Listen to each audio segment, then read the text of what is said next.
Ladies and gentlemen, welcome back to EGFC Season 4 Week 10 of Valorant stream. My name is Flair and with me in the casting booth, as you can see, is the legendary Nerd. Nerds, how are you doing today? I'm doing great. I'm excited to see both of these teams going head to head. I mean, it's going to be crazy to see. We don't have as much information, but we do know one thing, that they're going to be going to Icebox first. And Icebox being a very interesting map.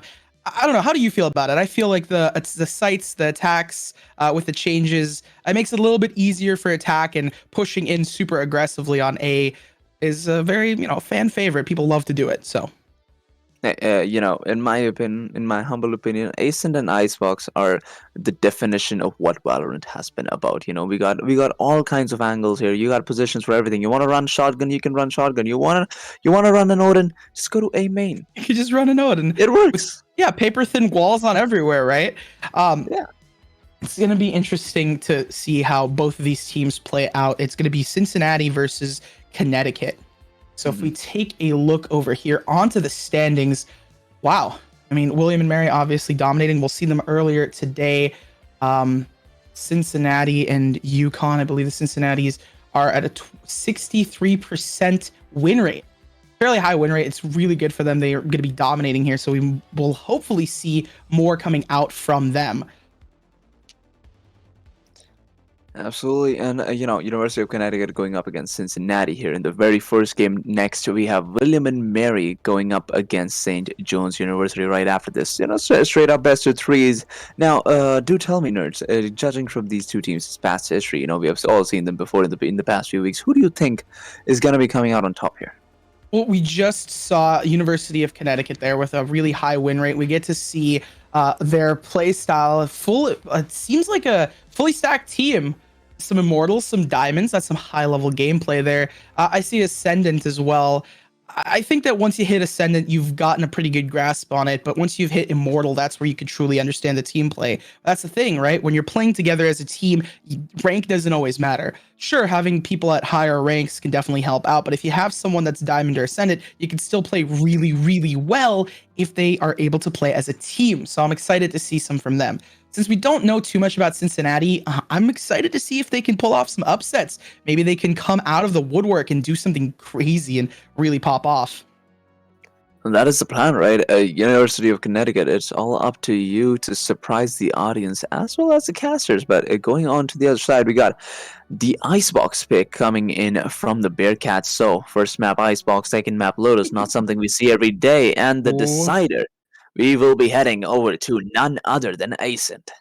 I remember you saying that Ascent was one of those maps that you really like to see. It's the basics of Valorant. You can play any play style, peek any angle, and realistically do a good job if you have enough aim and if you have enough brain.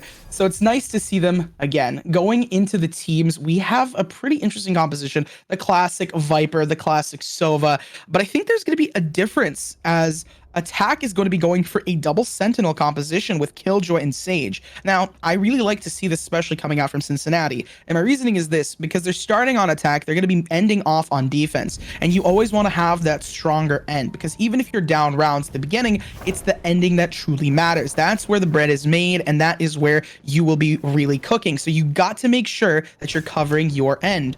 And that's why playing for the end game with double Sentinels, I think that's going to be really good for them. But switching things up, having the double initiators also works for UConn, because they're going to be going on attack. I love the way these teams are thinking, especially because double initiator being the very meta composition, we see that a lot. It works for attack, it works for defense. I think they're going to have their bases covered for UConn. Absolutely, the fundamentals seem to be perfectly in play here, coming in from both sides. However, heading into the very first round, we got University of Cincinnati slowly heading in towards B main. It's a split push towards B, but we got Vulcan over there peeking a few angles left and right. Couldn't get the damage done, but the finally push comes in. Unicorn, oh my god, I just called him Unicorn, but Nami has found one with the shock dart. I can't see, has just found two. Okay, so a pretty ironic name there. University of Cincinnati down to the last two players. Spray on shoes makes it a 2v3, and Cincinnati's in a bit of trouble here, and you'd think that, but so many kills coming in from Spray on shoes there. Defoliate finally pulls him down, but that wall is probably gonna do it for them. Unless Smalley could do some damage. Dummy playing a very impatient game there. Facing both of them at the same time, not the best idea. My god, even at 18 health, he runs out of bullets, but I can't see. Finally takes them out, and University of Connecticut takes the first round. Connecticut's retake there was really well. Coming from Orange, they were playing all together, stacking it up, 4 players there for the retake. Being able to dismantle that split push really well. The plant going down, very stressful for them. Connecticut needs to pick up the pace, but I love that they trust their teammates so well, as I can't see was just diffusing. There's no reason to peek when you have someone like Defoliate, the Jet, able to do some damage and hopefully slow down Dummy. Dummy, on the other hand, also just want to commend them as well, because they did an amazing job playing back. That's what you want to see out of your Sentinel, out of your Killjoy. You post up on site, and especially when you're on attack, you post up on the post plant. Post on the post, and you can really dominate. You can win out so well, as we're already starting to see the A push. Oh man, the classic wall might be coming out here. They're gonna catch each other off guard as Defoliate falls. There we go, Vulcan, a great read at the start there. Oh, Wannabe's pushing in with the shorty. I can't see, doesn't care. He's gonna take him down. There's plenty of health to work with, but the spikes has been planted, and you know, we got the flank coming in as well, coming in from 2 players from the Connecticut side. Cincinnati down to their last 3, make it 2. Vulcan takes down yet another, doing so much damage with this frenzy. Nami on the Marshall, gonna get that reveal in, and I believe that just might be the final call for Cincinnati. Never mind, Vulcan takes down another. Nami finally takes him down, but every single round here, you know, we see University of Cincinnati doing so much damage, but finally going down to the last 2 players. Connecticut take yet another. The bonus round, they played it really well, not losing too many pieces in their game. It's unfortunate that they lost 3 players there, but having 2 to keep up will be really good here. They're going to go for a save, obviously being the bonus round, with those Spectres, maybe playing off of them a little bit as well. But we see the first rifles in the game coming out for Yukon. Now, Spray on Shoes going for the light shields, not having as much money, probably purchasing up last round, maybe some utility as well. They're going to be going up against a team that has light buy and light utility. That being said, Cincinnati is looking to hopefully start gaining some rounds here so they can win out, push forward. Yukon, I can't see, going for an aggressively risky play. Things that you love to see on the save round. Defoliate falls as well. Cincinnati down and up. Spike planted. Alright, Cincinnati using the guns to their perfect advantage here, as we see Vulcan taking down yet another man. Connecticut down to their last 2. Stan, oh my god, he has no health to work with, but he still gets the shot on Shoes. Valdi takes him down, and it's a near flawless victory for the University of Cincinnati. And flawless victory, I would also add an execution that was pretty flawless. Playing textbook. They got on site, put the wall up. There's the Sage wall as well. Those Viper wall, Sage wall work hand in hand. Got the spike down and just held it really well. Sure, they had some lucky sprays, but you gotta, sometimes you just gotta spray through the smoke, see if you find someone, see if you get a cheeky pick there. But, I mean, when you know your team is going up against another team with a lighter buy, you have that confidence to swing out. We're going to be getting into the first rifle round here, though. Classic dart goes out, gets broken right off the bat. But Vulcan, doesn't get caught out. It's actually Wadley taking out Defoliate. That's their top fragger down. The wall goes out. Vulcan getting the trade. Cincinnati is looking like a completely different beast right now. That is so unfortunate. That operator should have gotten at least 1 kill there. Unfortunate for them. Doesn't work out well in their favor. Big old Timothy is doing so much damage all alone. Vulcan, knife in hand, does put in some damage. Timothy flashes, pushes in. He gets 1 as well. This man is crispy clear with his accuracy. Can he get another? We'll find out soon enough. No, he gets caught with his pants down. Waldy takes him down here. Connecticut down in a 3v3. Cincinnati makes it a 2v3. Connecticut playing a really... Oh my god. Okay, Stan. Oh, well, if it works, don't fix it. I was about to say, there's a Blade Storm. Are we going to see some crazy plays? I remember talking about Cincinnati. We don't know as much about them, so maybe we see Vulcan pop off here. I'm not sure. Putting out the Blade Storm is the best. Is in his best interest. 57 health. All he needs is 2 bullets to get him down. So Maybe getting the spike down and getting the money is the way to go here, and it seems like Vulcan is doing that exact same thing before being taken down by Nami. Gets the money that his team needs, but it's gonna be Connecticut Would have been taking so funny, the though. second round lead. It would have been funny. But, you know. No, he did play that intelligently, though. I will agree that going for the plant to get the money, hopefully you're going to have a good enough buy this round, maybe using that Blade Storm currently in this round to have a bonus so you can keep going forward as Vulcan. Ooh, yeah, they're going to be buying up. Vulcan is saving, so they're keeping their money in hand. They're going to go for the 3 Vandals. I don't know if Wadley is going to be buying with their team. I believe, I would hope that they do. Yeah, everyone has it. The Blade Storm is going to be coming out this round. Spray on shoes with their ultimate, hopefully for the post plant. Wadley might be coming up as well to res Vulcan if they peek a little too hard and they might not win out. Going up against an op with full Vandals and Phantoms is going to be quite difficult.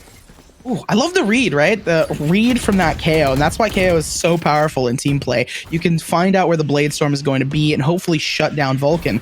But thankfully, Vulcan was able to catch that off guard, pushing back and away from it. Ooh, Oh my god, what a shot from Vulcan. He's looking for another, and I'm not sure if your Nami would want to peek again. Down to the last 2 knives. They're going to be trying to retreat and get back up to the team who's looking to push towards B here. And let me remind you, the operator is just waiting to welcome them with the open arms. I don't think they want to lose their numbers advantage here. They're going to try and stick together. They know where the Viper is playing bare minimum. They know that Stan is on that A site. So they're going to try and poke and prod in where the enemy team is not. Right? Where can we take space? There's that utility. I think I can't see because of his name and because of that orb. Cannot exactly know where they are, but he knows that they're at least crossing. That's 2 players going up into kitchen. 30 seconds left. Ooh, I think the orb's going to go out before Sova can meet them. Oh, Vulcan missed your opportunity to find a few kills here, but I can't see. Will be pushed back all the way to his own spawn, giving Cincinnati the space and time they need to get that spike down. University of Connecticut now the retake, defoliate. That is 2 rounds in a row where he has been unable to connect with the operator shots. Wannabe, however, is in such a good position to find Stan. It all comes down to whether they check this angle. No, they don't. And that 1 kill might just be it for the Connecticut side. Yeah, they were trying to pinch them. They were trying to pinch them on site, have someone come in from orange, but it didn't work out. They were trying to do it. They got flanked. The person playing from orange got flanked by Wanobi, and now it's just dismantling. It's falling apart. I can't see trying to go for the save. Also can't connect. It just runs away. But as they run away, the exit frag goes out. Spray on shoes, going for more than just the shoes, and takes it into their hands. 1 round away from tying things up. 1 round away, and it seems like that round might just not be as hard as it looks, because over on the Connecticut side, the economy is looking a little tough. Deagles and Sheriffs all the way through for the Connecticut side, giving Cincinnati the opportunity they need to get the tie-up going. Hopefully, I mean, the scoreboard's gonna look pretty interesting. 2-1, 1-2, kind of inverted there. Wanobi going for the early plays, but I can't see all the cheeky play, the shorty. I love to see it personally. I love these funny plays. Sometimes they're big brain, sometimes they're not, but I can't see gets caught off guard. Regardless, the trade's already set up for them. And we see Defoliate might not be connecting with the operator, but hopefully connecting with that Sheriff. Deagle and a Dream, as fast as it comes, as fast as it goes. When you're going up against full rifles, the default wins out. Wadley gets the plant for the extra money. There's the equalizer we were all hoping for. University of Cincinnati have equalized this game number 1. 3-3 is the scoreline, and nerds, we were wondering as to who is gonna be considered the favorite here, and so far even I can't tell. Yeah, I mean, it's refreshing to see this team's balance out. When one team goes up against another, ranks do matter. Ranks allow us to understand, okay, how well can this guy play solo? But when he comes together as a team, like we're working with a team environment, you are capable of doing so much more. Early picks going off on big old Timothy. Timothy goes down, and that's a lot of their information gone, because that KO, that 0 point, you're not going to have it. You should And Stan really just missed 25 bullets there and wasn't able to put a lot of damage in. But on the other side, it seems like Cincinnati rather, are on the right track to get towards B site. However, that ult gonna be taken down immediately. Okay, but you gotta look at Stan. Oh, gets detected, almost gets eliminated before being traded out by Wannabe. Wally is there to revive him as well, and just like that, University of Connecticut are the ones with only 2 players left.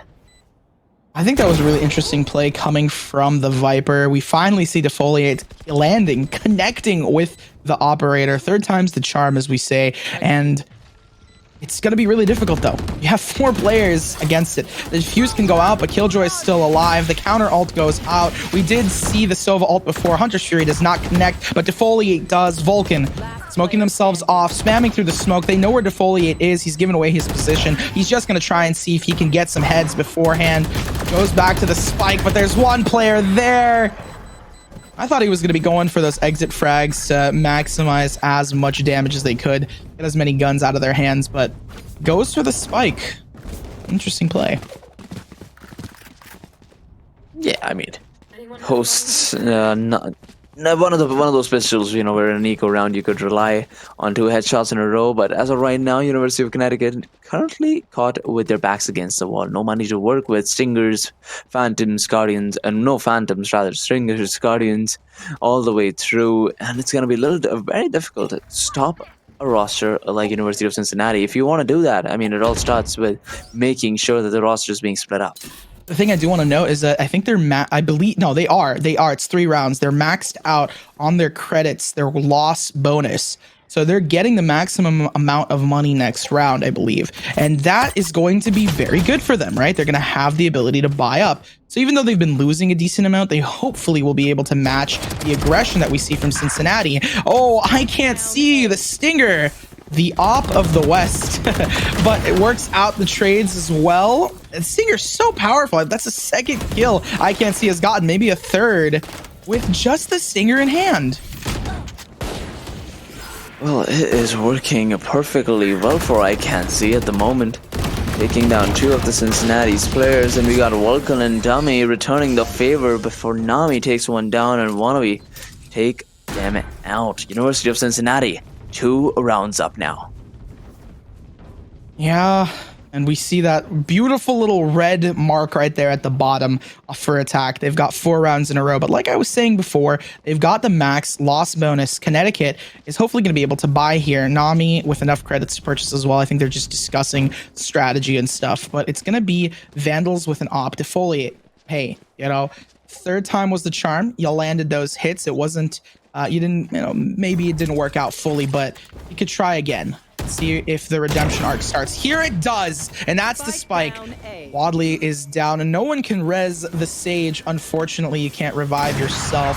Gets spotted out, but it's a little too late as the heals are gone. The wall is gone, and they're a player down.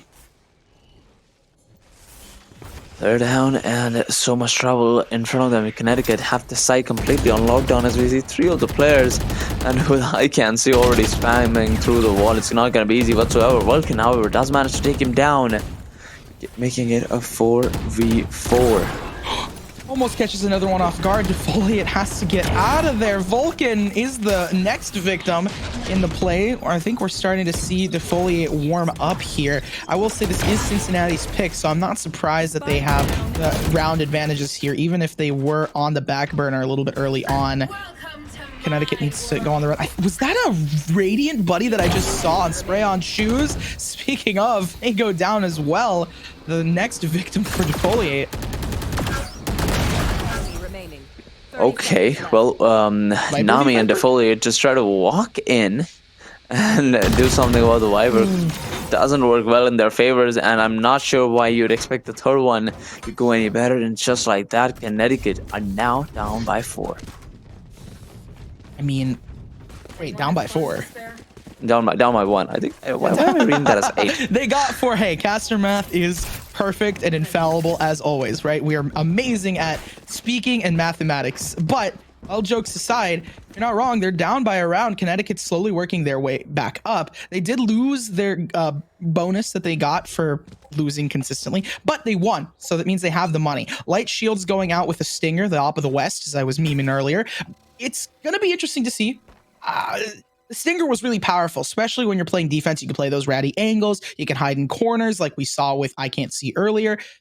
I don't know how it's going to work out, especially considering everyone is favoring B site for Cincinnati.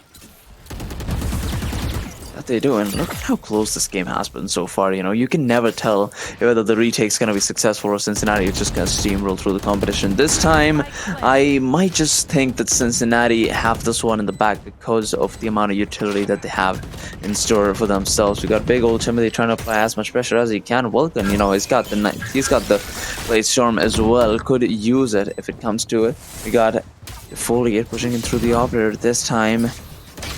See what he does with it. Taken down immediately by Vulcan as he gets two. Nami gets the trade, and I can't see. Oh my god. With just one Sage Wall, this man has to defuse, and just like that, Connecticut have the win.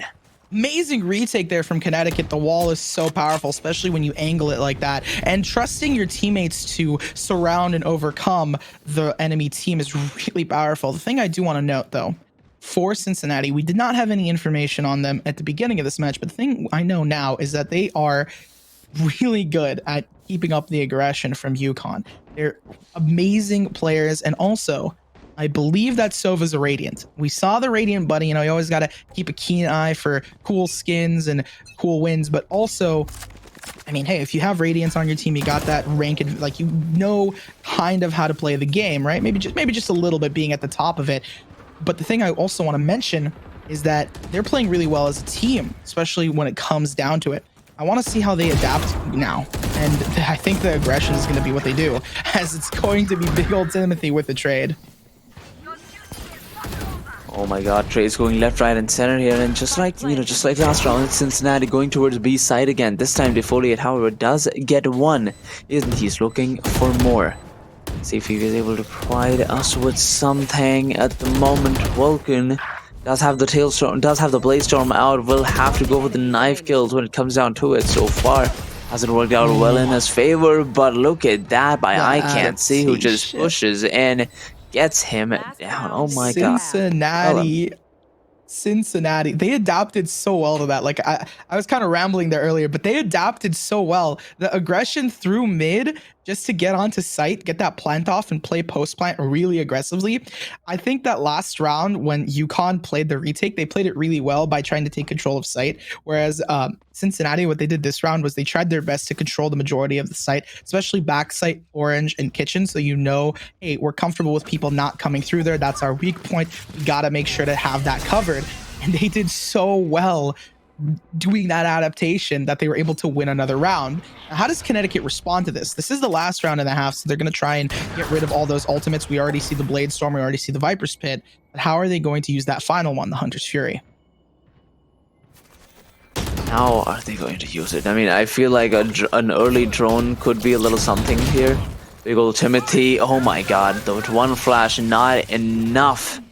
But hey, we got Shoes trying to get that ult and putting in a lot of damage, but no kills for him yet.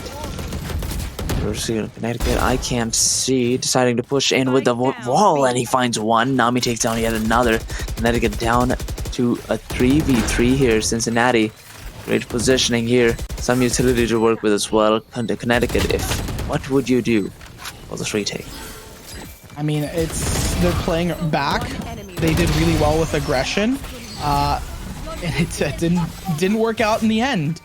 The timings from Cincinnati being able to push when they need to they were overpowered. I was gonna say they did a really good job on those retakes early on in the game, and they were capable of doing a really good job of pushing aggressively as a team and using utility to clear them out.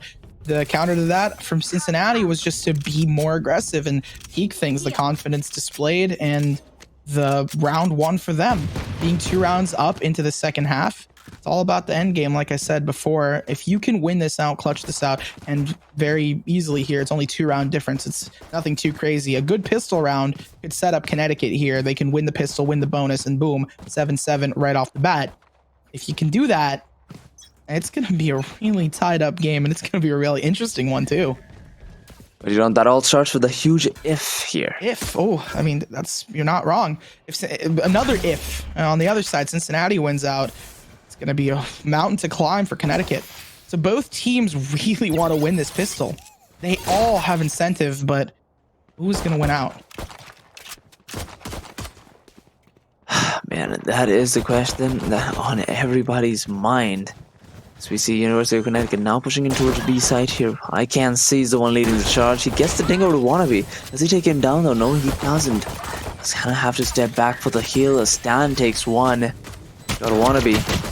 Classic in hand. He's trying to spam the classic, and it's not working well in his favor. It's those two initiators. They're so good at getting information on them, so they can just play back post plant. One of them goes down, that trades, and they fall apart. Attackers win. The thing is, when you have double initiators, you have such an easy job of playing that post plant. You can kind of relax. Sure, Killjoy is really useful for Cincinnati, and they won a decent amount of rounds just with Killjoy alone, using that utility to slow them down.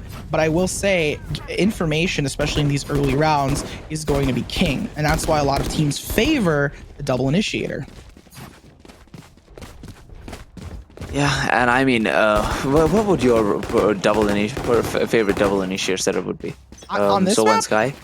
Sova and Sky are really useful here. I think that in a team environment, the KO is extremely powerful because of the ability to deny utility, and because I think Sova, I don't know, I would say Sova or Fade are both really good. They do a really good job of scanning. I would almost prefer Fade because of that ultimate and how powerful it is on retakes. The shorty kill wins out. Cheeky sprays there. Wanobi goes for the trade right off the bat. To answer your question, V3. KO and Fade. Yeah, what's up? KO and Fade. KO and Fade? I would say KO why Fade. so? Because that ultimate's just so good for retake for Fade.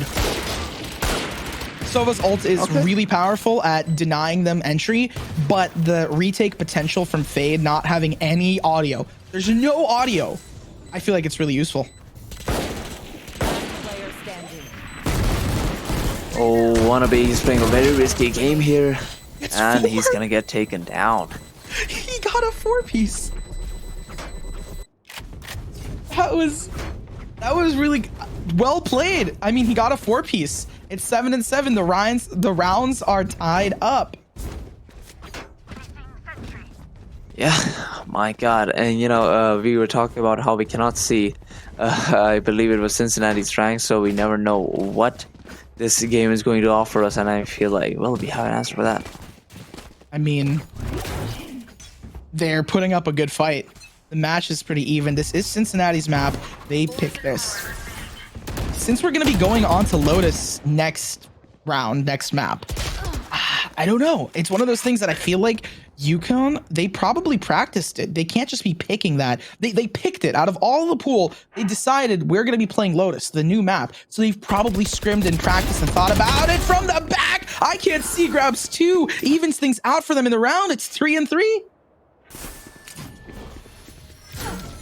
Well, 3 versus 3 here, and it seems like Connecticut are looking to move in towards a site here, have to spike down, but they will have to face the wrath of the Sova and the Viper at the same time. We got, I can't see finding one before being taken out by Wasnobi and leaving Beck Timothy as he tries to enter towards a site here. Does have multiple flashes to work with. What does he do?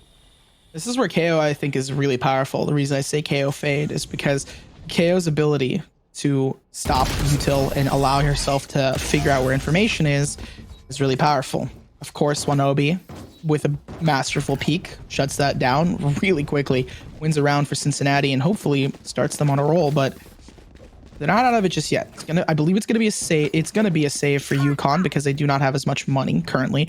But I'd say it ain't over till it's over. They were able to take Vulcan's their gun out of their hand, if I could speak. So they're gonna be going with the judge. There's some play there. Sheriff's in hand for Connect. Bit of an eco round coming here for the University of Connecticut. Or on the other side, we got Cincinnati rolling in dollars and dollars of money. Picking up that alt orb, charging up big old Timothy's alt. It could be useful. They have to push Dummy out of position there. Peeks back in. Great default to finding out information. They know that there's players there. They saw. They're aware. Ooh. Oh, and this is the definition of being aware. Spray on shoes finds one before being taken down by the second one, but we got UC Wally taking yet another man. Oh my god, okay, Stan, chill out. A Sheriff in a Dream could be powerful here, especially because the two players are kind of, dare I say, they're split up. I think he heard one of them. He heard the bounce around, but it's from the back. Wanobi finds him. And there's the defuse. They got the plant off, so the money is going to go into their favor, into their hands. The ultimate going to, the alt orb, more specifically, going for that Killjoy. Friendly banter back and forth, but a crispy kill there with a Sheriff. Yeah, absolutely. Well, heading into this next one, we got Cincinnati currently up by 2, only 1 round away from hitting double hits here. It's looking rather spicy. Cincinnati, this is their map. They have the lead and they have the guns, the brains, and the aims to do it. They were down to only 2 players, which means their bonus wasn't that strong. Connecticut, on the other hand, the Huskies, they have a tall order. They have this attacking side. They are going to try their best in every capacity to play this methodically, using their ultimates to get onto site, slowing people down. There's a counter ult for Connecticut as well. They know exactly where Cincinnati is going to be. Spray through goes out for Dummy. Okay, well, the Viper ult is still doing a ton of work here for the University of Connecticut side, as we see all 3 of the players now looking for the rotate. I'm not sure whether that's a good idea or not, but hey, if it works, don't fix it. We shall find out soon enough if it works. I was gonna say, they have Defoliate in their backline, so it's going to be really stressful for the enemy team. Wanobi popping out of the ultimate to take them down. Oh, spray on shoes. He gets peeked by 2 of them, even though he doesn't know which one to go to. Even though Stan got shot up there, it didn't really do anything. The heal goes out, so does the ultimate, and the players are all on site. Connecticut's adaptation is working so well. They're playing things slower, more methodically. They're taking their time, finding out where the enemy is. And even though they had Cincinnati in their backline, it doesn't matter. Yeah, viewing it to a 1v3 here. We got Wanobi still finding one. And he wants to look for more, surprisingly. Well, he's gonna get flashed and he's gonna get denied the opportunity to make this 4-player comeback, rather 3-player comeback, excuse me. Math is well, math is difficult sometimes, like you said earlier. University of Connecticut. I want to just know. Cast your math, dude. I just want to know, Wanobi sprayed through that Viper ult, just sprayed through it, and it's one Viper to another, right? We see both Vipers at the top right now, top fragging, absolutely doing amazing jobs, but it's just, it was unfortunate for Stan because, Viper knows, right? Viper mains know where the other Viper mains are going to be hiding, or they're going to be ratting around, and they can spray right through it. The gap is tightening. Cincinnati losing their lead. They want to keep this up, prove that this is their map. Connecticut, on the other hand, they're gonna, if it ain't broke, don't fix it. Going a little bit slower, a little bit more methodically, trying to spot out utility. And well, you were talking about Cincinnati pushing in methodically, and this is a bit of a direct rush on towards site here, trying to get that spike down, to try to get that money rolling here for the Connecticut side. University of Cincinnati will have to be playing on the retake. It's all thought through. They pushed on, realized, okay, these guys do not have as many guns, and we have utility. So they're like, we know we could take this. So I think it's still methodically. I still think it's still thought out, just with a little bit more of like, okay, we know, we have the confidence. Execution. Yeah, fast execution. Okay, Defoliate is doing a ton of damage, but Spray on Shoes is going to bring him down before being taken down by Nami there as the trade comes in. Connecticut brings the scoreline to 9-9. You know, we were talking about just before the game began, we were talking about how what the Cincinnati roster is made of because we had no information. Well, I mean, this makes their standing pretty clear on the leaderboard. They are a very clear and cut match for Connecticut. And I mean, Connecticut Connecticut was still going like slow, methodically, understanding each and every play that they did, but I wonder how they're going to play it out. They did a really fast rush early on, and again, the utility, right? The Sova lineups going out to spot them out. I don't know. The first blood's going into the favor of Cincinnati right off the bat on Defoliate. It's going to be a little bit harder for them to keep their composure. Quick push from Vulcan there. He does find one that's pushing in towards Connecticut. Ooh. Vulcan, does he find more? Not yet. Does he peek for more? Yes, he does. And there it is, the first kill coming in for Vulcan as the Connecticut side here. Down to the last 3 players. That's the thing. Like I said, the first blood going for Cincinnati, it's going to make it really difficult for Connecticut to execute their plan of being slow and methodical. Rez goes out, but they know where that is. They know where that is. Do it. Gives away their position. Wadley's already hiding in a corner. Spike down. The sprays go out, and there's the trade. Spray on Shoes tries to find them, but with 25 seconds left on the clock, Connecticut's going to need to push in. Let's see if it's enough. We got a Spray on Shoes once again present over at A's side. Not for long though, as Timothy tells him goodbye. And just like that, we got... Wow, just like that. Dummy on the ult there could do tons of damage from the Cincinnati side. For all you do, he has a Vandal in hand, could just push right in with the updraft. But with a couple seconds left, he's going to need to make some plays. Sacrificial play. Quick enough. He was not quick enough, and Vulcan is a little too good with that operator as he brings down multiple players and hits the last man with the classic to get the 10th round win here. Rather, I believe this is the 10th round win, yes, for the University of Cincinnati. That was, I was about to say, beautiful op ace, but he ended it with a classic. Classic in hand. That's all you need. The right click powerful enough still. Shining that beautiful new skin as it glows for him. Not rightfully so with the top frag.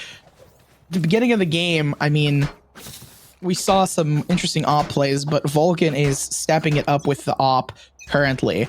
And that being said, that retake was so masterful. Uconnect losing some of their patience. I think they were playing so methodically earlier. Even with their rush, they were playing really patiently on how they were going to go. So I hope that they can keep their cool. Maybe they're trying to relive some of their strats earlier by being aggressive, but they're going to be able to get caught off guard here. It's an unfortunate situation. The trade goes out. Wadley is down. That he is. Wannabe, however, still very much alive. The post plant is going to be extremely important for them. They're playing more on site this time. I like to see it, but Vulcan takes out. I can't see. Ooh, just barely missing Wanobi out there, but he sees the gun barrel. It's Nami who gets to pick. There's still 2 players left. The Blade Storm. You don't need to worry about movement error. Stan, what can you do? It's unfortunate as he falls. Cincinnati going back into their 2-round lead. The adaptation from Connecticut is, they need it. They need to think of something. They were very patient, very methodical, but the retakes are just taking them so well. Cincinnati is really good at retaking sites like A and B with the player, with Vulcan just doing so well in terms of frags and kills, but also in terms of knowing when to peek and when not to peek for their enemy. And, you know, I think that could be easily countered with how could I put this? This could very easily be countered with the kind of strategy that we saw in earlier the rounds from the University of Connecticut side. But as of right now, we just don't see the same strats. So Connecticut, well, just still a 2-round deficit, right? So I want to. When they took mid really aggressively and took the most of sight, is that what you're talking about? Yes, I mean they want to have more map control, right? So that they have more and more opportunities. 100%. I think they were trying to do that a little bit here in mid, but I don't know if it's going to work out for them because there's so much utility to dump on them. It really just doesn't. And again, they're going back into their default plays. When you get a lot of that map control for teams that are really, really good at retaking, you have the advantage of being in an area that they don't expect you to be in. So it's so powerful. And that's the thing. They're getting these early picks. Wanobi goes for the trade off on big old Timothy. They might res him. There's still enough time, but with how much pressure Wanobi is putting on them, it's going to be hard. Res goes out, and there's the kill to finish it off. 3 players left for Cincinnati on the retake. Vulcan still has an op in his hand. They don't have as much map control as they had before, but they do have the player advantage. They do have some utility to work with, considering the KJ has something in store for us, something in store for this defoliate. Still hiding in the very same corner. The Viper being taken down by Vulcan, and here it is, the spike diffuse coming in from the Viper, but I believe it's a little too late here. And just like that, it seems like it's gonna be Connecticut taking yet another round win. A clean sweep there. Vulcan misses the op shot, and the bomb finishes them off. But looking at the creds right now, it seems as though Connecticut going off this win has a better buy. They're going to have better weaponry, and therefore probably win this next round, making it 11-11. Which means we very might, well, there's a high probability we see an overtime coming up soon. Yeah, it could be, but I mean, I'm not gonna say anything here because once again, I see assault rifles versus frenzy, and even if Wanobi pulls out the ult, I want to see what he can actually do with it, because it's all about the timing and the positioning as to where he's standing. But as of right now, Wanobi is not standing in the right position. Just like that, the Viper ult disappeared, defoliate disappears, dummy off the map. We got a 3v4 ahead of us as we see Cincinnati walking in through the flanking position. Is that the big? I was gonna say, is that the frenzy from? Oh, Connecticut just wins out really quickly. No time to even analyze. I was gonna say, is that the frenzy from Revelation? I believe one of those Riot's trailers that they drop when when Neon runs around with a frenzy. I always think, wow, that does not happen in my ranked games, but clearly in the hands of a professional, they do such an amazing job in their ability to play around that negative, that deficit in damage. Yeah, and you know, I guess they did a pretty good job at it. 11-11 being the current scoreline, economy looking pretty equal. Hey, I mean, hey, they went up against players with a worse off buy with Vandals and Rifles. I just expected them to win out there. Vulcan getting the early pick, and every time, I mean, I think when Vulcan gets that early pick in mid, they do a really good job. Cincinnati has a really easy rest of the game, whereas for Connecticut, they have a hard time regrouping and coming back from it. Their position has already been caught off guard. Nami evening things out in numbers, 4v4. There's the res. Now they have a man up. As soon as I say it, it happens and it switches, using that resurrection, giving them the man advantage. Oh man, this cannot get any more intense here. Already at 11-11 scoreline, and we're looking at Connecticut, right? They're trying to get as much map control as they possibly can. We see Foliate pushing in through A shot, and this has to be monumental. This kill right here, if he decides to push through, has to come from him. But so far, it has not been the case. Oh, Rat plays win out for Foliate. Rat plays win out for them. 3 players left for Cincinnati. Gonna be tough. The post plant is really strong for Connecticut, especially with their utility still alive. They're playing on site. Stan takes them out. Wanobi tries to hold them off. 21 HP in the dream. It's defoliate from the back.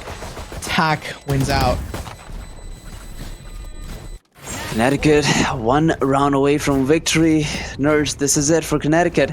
All they need is one more round. Yeah. And they can prove that. I mean, this is Cincinnati's pick. Cincinnati picked Icebox. They are the ones that decided to go on here. So they have a lot to prove here. A full buy coming out from Cincinnati. And I will say, regardless of what happens, they brought this really, really close. It's 11-13, or even if they go into overtime, it's still a really close scoreline between all of them. I would hope they fight for Orb here so they can give some of their teammates weapons. I assume that they would be fighting for Orb, so then Defoliate can use a Blade Storm. Oh no, wait, no, they all have weaponry. It's Cincinnati who is on the run right now. With a Viper Pit. Wannabe. Okay. Well, you know, Wannabe's trying to be lucky here, as we saw the last game. Wannabe, when he tried to push in through the yellow box, we all know what happened to him. He's trying to get something similar going for him. It's unfortunately seems like hasn't been working so far. But with the Viper's Pit, I feel like it's gonna set the seed of destruction. Although there is a counter ult, as soon as I say it, there we go. The Hunter's Fury going out. Big old Timothy takes out Wanobi. The trade right there. One player left, but he has so much power. There's still the counter ultimate right there. He needs to peek out. He's gonna be able to get one more, but they're just gonna stick it. Pros don't fake, and we are going into overtime. Defenders win. They take him out. Spray on shoes. Wow. Clutches it out for their team. We are going into overtime, and you know what that means? It is going to be where everything is made. If you can win out in overtime, you truly deserve the victory. Connecticut versus Cincinnati. Cincinnati stays on by a thin thread. They managed to win. This is just game one. Yeah. And between these two teams. The thing I want to note is that we're going the next map, Lotus. It's going to be, I would hope, Connecticut's playground, because they've scrimmed strats, they have set plays, and I'll be looking for all those things to dissect and talk about. But they are choosing to play the new map. They're choosing to play at I would say a slight disadvantage, as there's not as many lineups, not as many pieces of utility or strats on that map that have worked and functioned. We haven't seen any VCT gameplay. We haven't seen any pro play. So I'm just excited. Like this matchup is a really strong matchup for both of these teams coming right out of the gate. Yeah, absolutely. I mean, first game overtime, that's what you want, right? That's what you want to see. University of Cincinnati, on the other hand, have pushed in towards B main. We got two players being killed from either of the sides here, leaving us in a bit of a 3v3. And the Jet still very much sticking around here. Want to be on the flying game position, trying to catch somebody off guard, but little do they know nobody's around, which would mean that it's a signal to Connecticut to move on to the other side. They're gonna be walking all the way through, and I can't see. I'm sorry, I never saw where he came in from, but I can't see. Just like that, has found one and making it a 3v3. For Cincinnati, they do have their initiators still online, so it's going to be helpful. Spray on shoes, pushing in extremely aggressively, going into the back line on Snowmen, catching a player off guard. The plant is going to go down. Defoliate looking to close things off for them. Oh, the Killjoy utility has been spotted out. Defoliate knows. Oh, this post plant's going to be dangerous. He's looking for that Killjoy to see if he can find him, spot him out, maybe bait the utility out. One player left. It's Defoliate. It's your time to shine. There we go. That utility. There's one in the back line. Spray on shoes. Able to take them out. Masterful plays from both of these teams. It's an ace for Spray on shoes right here in the overtime. I was going to say masterful pinch from both of them. They can just tap side to side and wait for Spray on shoes to peek from the back. Man, the way University of Cincinnati have brought this game back into their own hands has been phenomenal. Nerds, what do you think Cincinnati has done that Connecticut just haven't been able to do yet? The brain is cooking. They are doing an amazing job on both of their attack and defense, being very good at reading what Connecticut is doing and trying their best to play against it. Vulcan's aggression and the ability utilization it's really good. He knows when to play and when to push, when to hold their position, and when they should be trying to make the play. The backline play coming out from their Sova, being their Radiance player, worked out really well for them as well. It's just, I think, the cool, calm collectedness of Cincinnati. They know it's their map, they have their set strats, and they know what to do. And as I say that, they're looking a little bit worse for wear, as Connecticut has a man up and are trying to go for this post plant. Oh, this post plant's not gonna be an easy ordeal whatsoever. University of Cincinnati are down to their last 3 players. Well, Dummy is gonna get one wannabe, however, can he get more? That's the question on anybody's minds. He has down 45 health. And okay, Defolier, he's got one, but that's all he's gonna get. Wannabe is gonna be taken down here, and the 1v4 he's gonna be taken by Cincinnati. Cincinnati, do they have enough time? A couple seconds left. The bomb goes out. Yep. It's gonna be Connecticut once again, setting up the bar. You know, both of these teams are just one-upping each other. Double overtime. What is going on? I think that post plant, again, Connecticut's biggest flaw in their post plant is the amount of space that they take. So I think they did a better job this round as well. They definitely did better in taking that space, playing in the back rafters, maybe even trying to maintain some control of. I love when callouts just like, you know, when you have the English language and it just disappears from your mind. Screens. They took better control of screens this time. They had a good job and grasp of the site. It did come down to a 1v1, which you really don't want to have, especially if you're on the back burner and on the run, but they were able to clutch it out near the end. If only it goes down a trade in numbers as it's 4-4. But they did lose each team both lost their top, you know, their duelist, their entry, the Space Maker. Well, like you said, double initiator on both sides. You know, that's what you're gonna get once again. Okay, it's the Sage this time coming in, getting that first kill, putting in that walled spike down once again. Wannabe, you wouldn't want to pick that angle so soon. You have the spike down. Conserve the life you have at the moment. I mean, they have a res. Oh, as I say it, stand from the backline takes out Wadley. Oh, there we go. Shows putting down Nami there, down to 7 health. Alright, multiple utilities being exchanged from both sides, and Spray on Shoes is gonna be bringing down stands there as the wall breaks down. So does the Killjoy, and University of Cincinnati go up by 1. I remember talking about this where Cincinnati's defense, I'm like, oh, they have double sentinels. They're gonna have a really strong defense, but I think that I was also a bit more mistaken in the sense that Cincinnati's attack is also really, really powerful because they have really good post plant setups. If you have 2 sentinels, you can play further back. You don't need to be worried about taking the space like Connecticut does. Connecticut, on the other hand, having those 2 initiators needs to take that space. They need to push forward and grasp more of sight if they want to win out on attack. And that's the thing. It's really difficult for them to do that because when you have a double sentinel on your team, especially really good double sentinels like a good Killjoy and a good Sage, it's going to be difficult to get on and take that space, especially when it comes down to retake. The first kill going in favor of Connecticut. Oh my god, Dummy is in such a great position though. He could easily take down 2. It all comes down to the timing. Ooh, I think they gave away their position just a touch, but looks in the wrong direction. I can't see going for the read. It takes out Dummy. Cincinnati with 2 players left. Oh man, University of Cincinnati once again. It might just be a double overtime. University of Connecticut, they don't have enough. How do they make this comeback? Cincinnati hiding behind boxes here, put down the reveal as well. Tap goes out. There's the flash. Last player standing, Cincinnati. Ooh. I think those early picks worked really well for Connecticut. They got them and they were able to capitalize off of it. But on top of that, they were able to play back further. Once you take, if you leave the Sentinels alive for Cincinnati and you take out the people that can entry, the initiators and the duelist, that's where you can really win out for Connecticut.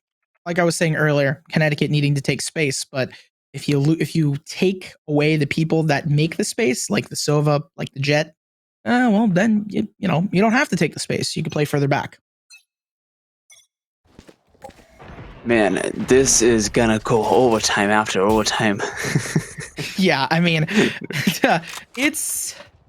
it's almost difficult to say, like, to commentate sometimes these overtimes, because you can see what flaws the teams are having, and they just sometimes they're just repeating them, especially if we see Connecticut is really, really good. Like, they might lose the first round, but then the second round they're really good at coming back. They're really good at their attack, but their defense isn't as strong, and it's just the tit for the tat, the top and the bottom. Like, they're going back and forth. One person takes the lead and they're on the top, and then the other team being at the bottom really frags out and does an amazing job coming back, taking us into triple, quadruple overtime. It's crazy to see the level at which these teams are playing. And that's why I say it's in the overtime where you see the team's true colors, because that's where you can win both attack and defense. You've read the team, you know what you're playing up against, and you can really adapt round from round. No, that's what they've done. Both of these teams have performed phenomenally well, and that adaptability is what's gotten them on the stage here. 14-14 just goes to show how well they're playing up against each other. Spray on Shoes this time would not be able to cover the flank as he's facing two players at the same time.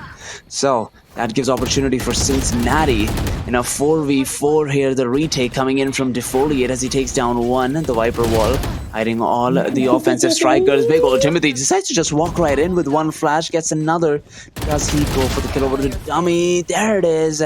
The trade comes in. Connecticut are going to be the ones taking the very first round here on the defensive side, as Wannabe goes down as well, and Connecticut are up by one. I'm excited for this. You know what that means? They're breaking it. They're breaking the pace. The mold has been destroyed, and right now Cincinnati is going to be the one on the run. Connecticut, they're going to try their best right now to do their best as they did before. They do again, like I said, they do an amazing job on attack. They have their strategy down. They either need to take out and get those first bloods on Vulcan or Spray on Shoes. If you can get Vulcan or Spray on Shoes, that's your entry. That's your space maker. They're gone. And you could really play back for the post plant. You don't really have to worry about pushing in and taking a lot of control of site. Cincinnati, on the other hand, they have the tall task of really either holding and locking down a site or making sure that their entry and their space makers don't die for the retake. And I think this time around, University of Connecticut, they need to be really wary of the flank, because last time Cincinnati did the same thing, and well, they got the kills.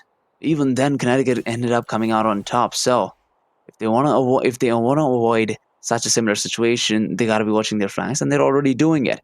But at this point, map control is the strategy of Connecticut. Where do they go? Do they take towards B? Do they take towards A site, or would they push towards mid? Seems like A might just be the chance that they're taking. Still pretty even for all sides across the board. So, oh, look at Vulcan.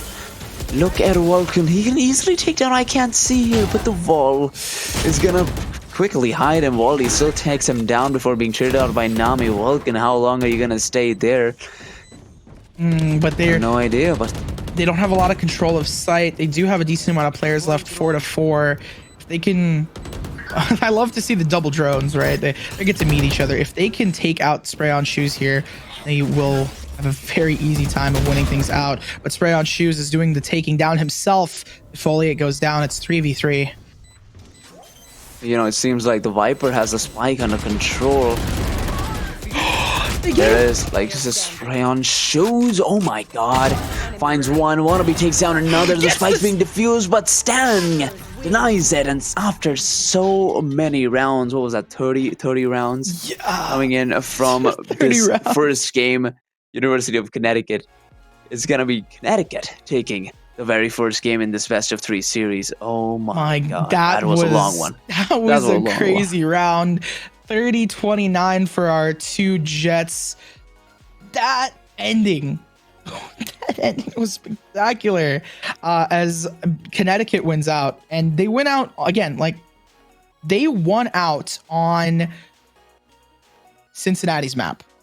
Connecticut won out on Cincinnati's map. which means going into this next map, when we have Lotus, when we're going on to Lotus, it's going to be Connecticut's playground. They, like I was saying earlier, they have confidence here.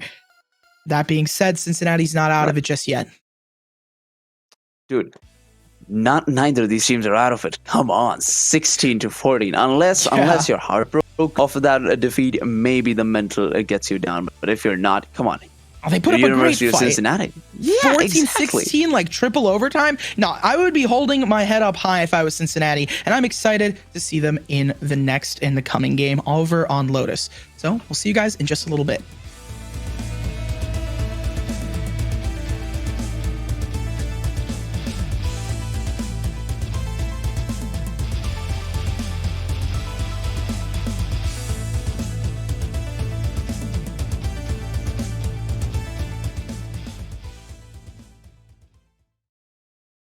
Lots of talk about innovation.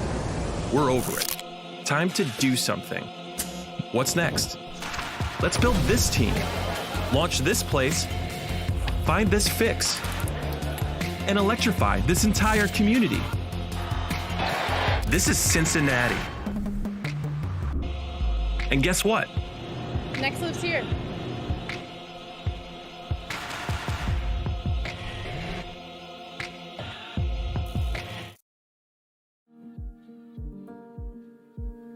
Though we are many, we are part of something. A force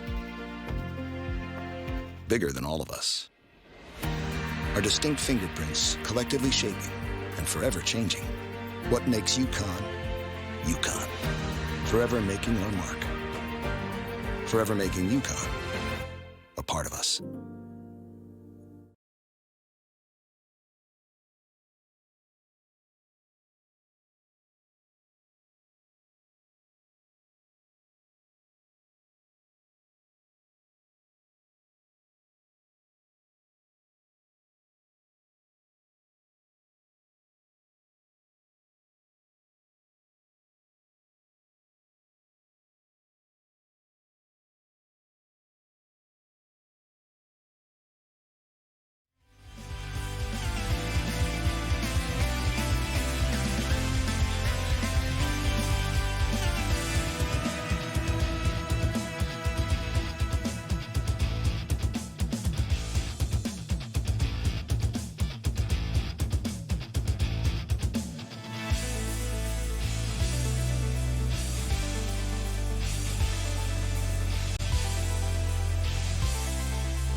Ladies and gentlemen, welcome back to the stream. We just had one of the longest games in quite a long time, nerds. We got the first game, 30 rounds, yes, absolutely, taken by University of Connecticut at the end with the 16-14 scoreline over on Icebox. But hey, it is time to move on. Cincinnati, such a close game. It cannot get any closer than that. We move on to the second map now is Lotus. And looking at the agent screen, nerds, give us the wisdom. Oh, baby, I get to see Harbor. We see Harbor for the first time. Wanobi, I'm hyped for that. I'm so hyped to see Harbor on a new map. The Fade and the Breach is a very obvious choice. Those are really good initiators on this map. Breach for his long-range stuns and flashes. Fade for the scanning. We see it mirrored over for Connecticut as well. Stan going for the Astra. I think that Astra, a lot of people stopped using Astra, especially because she wasn't as user-friendly early on in the nerf when she got nerfed. But now I still think she's really useful. Really powerful. You have a lot of capabilities. The outplay potential is there. There's so much I could say about Astra, but I think that we're going to be seeing some interesting plays because it's Wanobi on Harbor versus Stan on the Astra. Otherwise, the compositions are the same. And will that be the difference maker? Who knows? Is Wanobi going to be better on attack, especially when they're starting off here? Strong start, or is it going to be better for defense, those retakes being really powerful? I know that his ultimates, the name escapes me, but that ultimate is extremely useful, not only to gain information kind of like an initiator, but also to really slow and stun them down. Right now, it seems like University of Cincinnati want to start off this particular game after trying to take over the AC side, but look at that. Quick on the rotation, defoliate. Out with his pants down, he's going to be facing the entire wrath of the team as he's taken down by bullets raining down upon him, leaving University of Cincinnati, no, University of Connecticut. Now 3v5 here with nobody at A side, so Cincinnati are off to a great start here in this game. Stan, like you said, the man on Astra, gonna be trying to put in some damage, but he's gonna get taken down by Wally as Stan just try to spam through the smoke. And if I remember correctly, Harbor's smoke is invulnerable for a certain period of armor, right? Yeah, you have about 13-ish shots for most pistols to break it down. I think it's just 13 shots specifically with like any weapon. More specifically to stop sprays. Like you might need to reload in between, especially if you're at a full mag. Yeah, you could kind of spray through it. If you're at a half mag or lower, you're most likely going to need to reload. I believe it was meant to, the entire thought process for the developers was to stop the post plant meta of people just pinging and spraying through the wall, which is why we see Killjoy on this map, because you don't need to necessarily spray through it if you have your mollies, alarm bot, and turret all in line. Concuss goes out. They're fighting for this B control. B main is taken. Waldy is able to get 2 players. Well, University of Connecticut at the moment, currently on the defensive side, they have only 2 players. And Cincinnati, with the guns in hand, are heading towards C site here. We got Nami over at B, has no guns whatsoever to work with. We'll have to be picking up something from Scraps here, which he does. And Cincinnati, well, they're on the right track to take yet another round win. And this is where the doors come into play, and this is why I'm so excited to be seeing this for the first time. That door from Link, do you use it, the C door, push out? They don't, and they're dismantled. Yeah, the door on C site, right? It's that head towards B? Yeah, so from B main, the door, you can, it makes so much noise. So much noise. Kind of like Squeaky in CS, where it's like, you can push through it, but it does make a decent amount of noise. It gives away your position, and you can use it as a fake to make that noise and then push off into a different direction, or you could use it to, counter out, like if you have better aim, if you want to push together as a team. It's really dynamic in the sense that there's multiple different strategies across various different ranks and various different play styles. Here we go once again. University of Cincinnati looking to push in towards C site here. This time, however, Defoliate seems to be ready. We got the ARs finally coming in from the defensive side, and Cincinnati, they're playing a very careful game, and then they might want to stick around here for a little while longer. Pushing in and facing the wrath of the Vandals is not a good idea. And I will say, considering this is Connecticut's map, Cincinnati winning out multiple rounds here early on, it's good for them. They're going to be hopefully trying to take this map away from them so we can go to our decider Ascent. That being said, Connecticut on the up and up. They have the Vandals. They have the rifles. It might not be as sweet of a story for Cincinnati. And they are just relaxing out there. Finally, the push comes in, but Waldy gets taken down by I Can't See. There it is, a few more sprays coming in through, but finally taken down by spray on shoes, leaving 2 players still very much alive.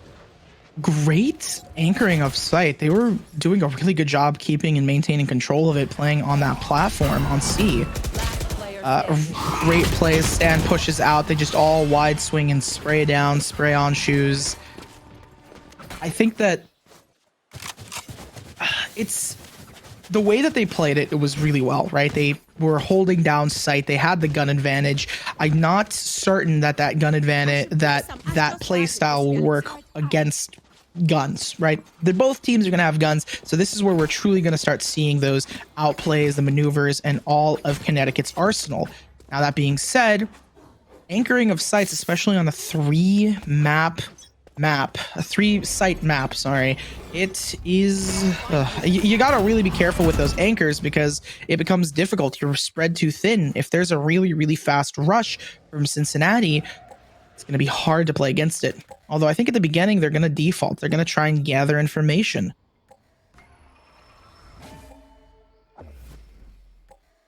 Very slow plays. But it's, you know, exactly. That's what I'm wondering here. Cincinnati, they realize that Connecticut have guns to work with. So where do they go? And they're trying to bait Connecticut into pushing, but as Connecticut is playing extremely smart there, they wouldn't want to push into any of these sites, and they're playing map control as well. So it's just a matter of who breaks first. Slow and steady wins the race. In some cases. Fighting against the turret. Spray on shoes. Pushes back to reload. But they don't know exactly which site to hit. There's only one player over on A site, so the fact that they're regrouping there might be good for them. The door is broken. Oh, I always forget about that door. It gets broken. The aftershock catches Defoliate off guard. They're going to try and push in super aggressively here with 30 seconds left.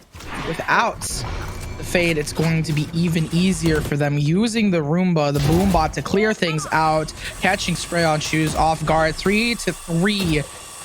First time seeing this. First rifle round of Lotus with more to come in the future. 10 seconds left. The plant is still not down. One player left for Cincinnati. He pushes forward, gets caught off guard, sprayed through the box. Defenders win out. Connecticut. Wow. Even after being at a bit of a gun disadvantage there, Connecticut manages to come out on top.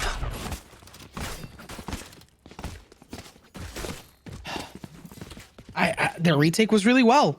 They knew how to play off against it. They were able to push forward. They were extremely capable of working and peaking together on that retake.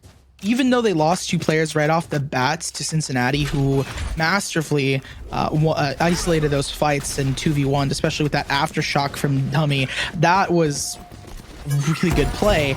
But how are they going to be working together? We're already starting to see these harbor plays that I also want to note, using the walls masterfully to isolate areas of sight. But it's no match for Stan, who just peeks right through it, taking out the Rays. Okay, over on the other side, University of Cincinnati already lost a player, but University of Connecticut have pretty similar storylines here. University of Cincinnati. One enemy remaining. Okay, Ooh. there it is. My God, there's a lot of contact here over at Seashore rather, and we got University of Connecticut coming out on top with Stan. Precise accuracy there with the Phantom getting another round win for the Connecticut side. Really good play. They had a player in every single area and corner of the retake. They had someone coming in from C Link waterfall area, from halls. Like, they had it fairly locked down. So whichever angle they were looking at, they were always going to be pinched from the side and flanked. And I think that's where Connecticut does a really good job of retaking, especially and more specifically on C and A side. Their ability to pinch and close in on the enemy to sort of flank and play like they're playing on attack, but they're playing on attack from defense. Therefore, they're coming in from angles that are not like you don't train those angles. You don't really think about those angles as much, especially on a newer map. So the retakes work out so well for them.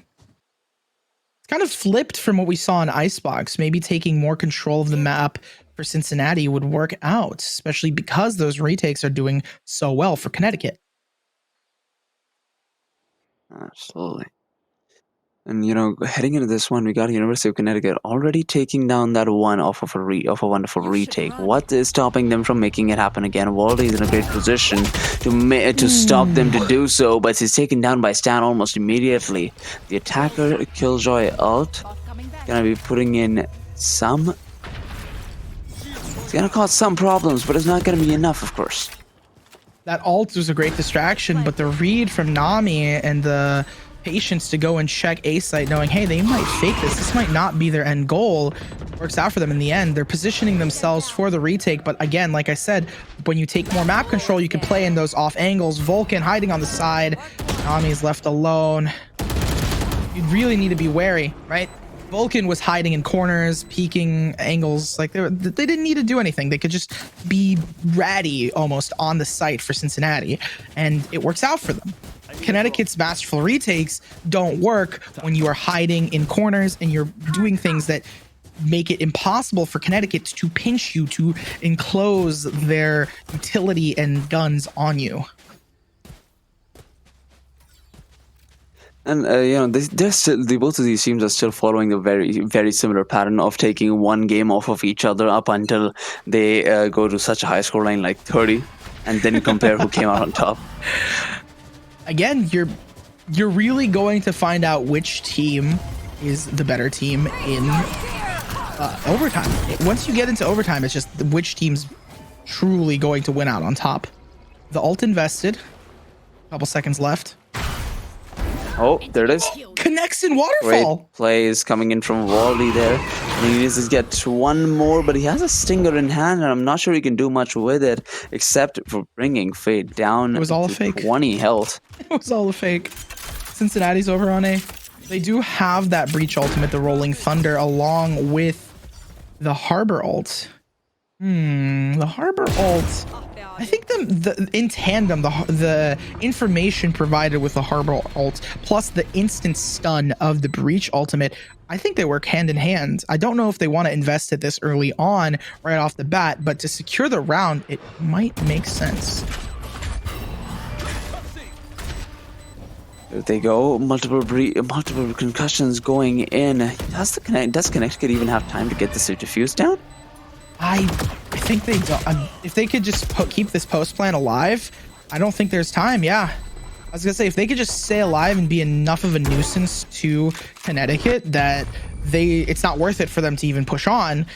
They just they just need to run away if they want to save the op. They want to dance? I'll leave. Heading into this 8th round now, we got University of Cincinnati at a 4-3 scoreline against the University of Connecticut.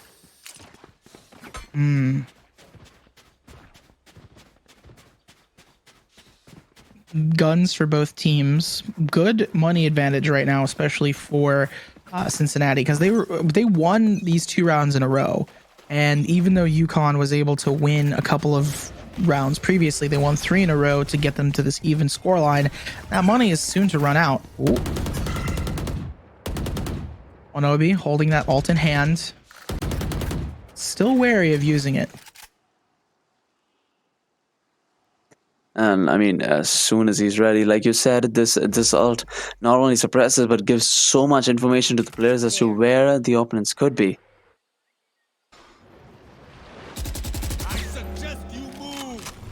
There we go. That ult goes out. Counter ult coming in from the other side, from the University of Cincinnati, and it's going to result in a bit of a stalemate coming in from both sides. Neither of the teams not being able to decide where they want to go. That op is still in hand. There's the Rolling Thunder. They need to push off of it. Defoliate's still getting caught off guard. Stan takes out Waldy.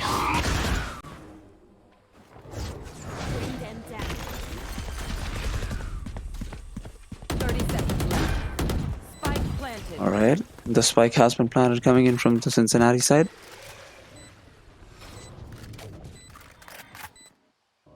Giving us in a bit of a 4v5 situation here. University of Cincinnati need to work twice as hard if they want to stop this push, as we see a lot of utility being used. Oh, Defoliate, that's a pretty good spam shot over to Vulcan through the wall.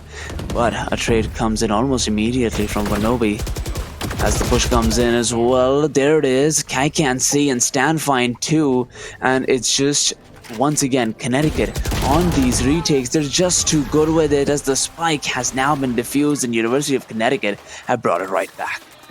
Because of this, like, no one's able to truly like build up the economy to the state that they needed to be in, except for Vulcan. With 7K being, staying alive a decent amount of times, they have a huge advantage there. The thing I wanted to say was they need to start. So one of these teams like wants to and needs to start pulling ahead.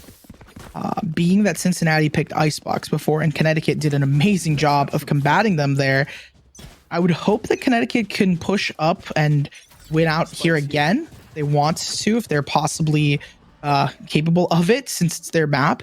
But Cincinnati can also pull off some upsets. We didn't know too much about them at the beginning, but now we know a decent amount. Some Radiance on the team with I Can't See, or more specifically, Spray on Shoes, if I'm not mistaken. And a really even match for Connecticut. Well, and it's very odd that University of Cincinnati continue to push towards Seaside every single time. Why do you think that's the case? I don't know. It's really interesting that they push onto Seaside, especially with Connecticut's ability to retake. Maybe it's a fake like they're doing right now, where they're going to be pushing onto there, hoping to see if Connecticut preemptively starts going for the retake, pushing them out of A and giving them an easier site take so they can take more control. Regardless, it doesn't seem to be working out as much. Oh, they're walking right. Not, but this would work out perfectly well for Defoliate. The spike completely there for the taking, and Defoliate, look at the courage on this man. He's going out for another peek before being taken down by Bonobi.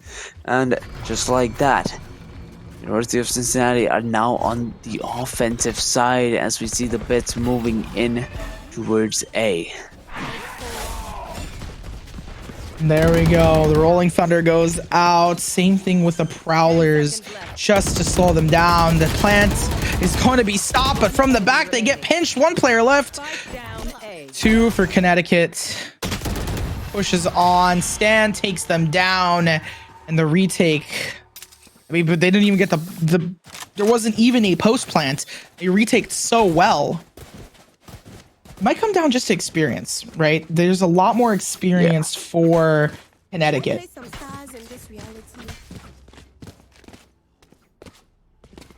Yeah, it does seem like it. I mean, Stan has always been in the wonderful position at the right time. And the Astra smokes and flashes, though sometimes could be scuffed, but the other times it has worked perfectly in their favor. Regardless of the situation, it's gonna come down to the wire again, because both of these teams are just trading it back and forth. And I think that when it comes down to the wire, people with more experience on a map, they're more comfortable with this map, and especially with more synergy on a map like this, if they've trained it before, if they've thought of strategies, it's gonna come down to that, and Connecticut will win out. You can never say never, especially with Cincinnati doing an amazing job of combating that. But it's never too early or too late to start predicting the first blood going in favor of Connecticut. First blood. And they get more. Well, considering their retakes are super strong and that their opponent, Cincinnati, is on a worse off by relying on ultimates and utility to give them the advantages here, especially with these, as we see the attacker Killjoy coming out, I would expect it. The position of Waldy is already given away. I think that's their only gun down. Like, they only had one gun and it's down, but that's all that they need. Tummy with the sheriff.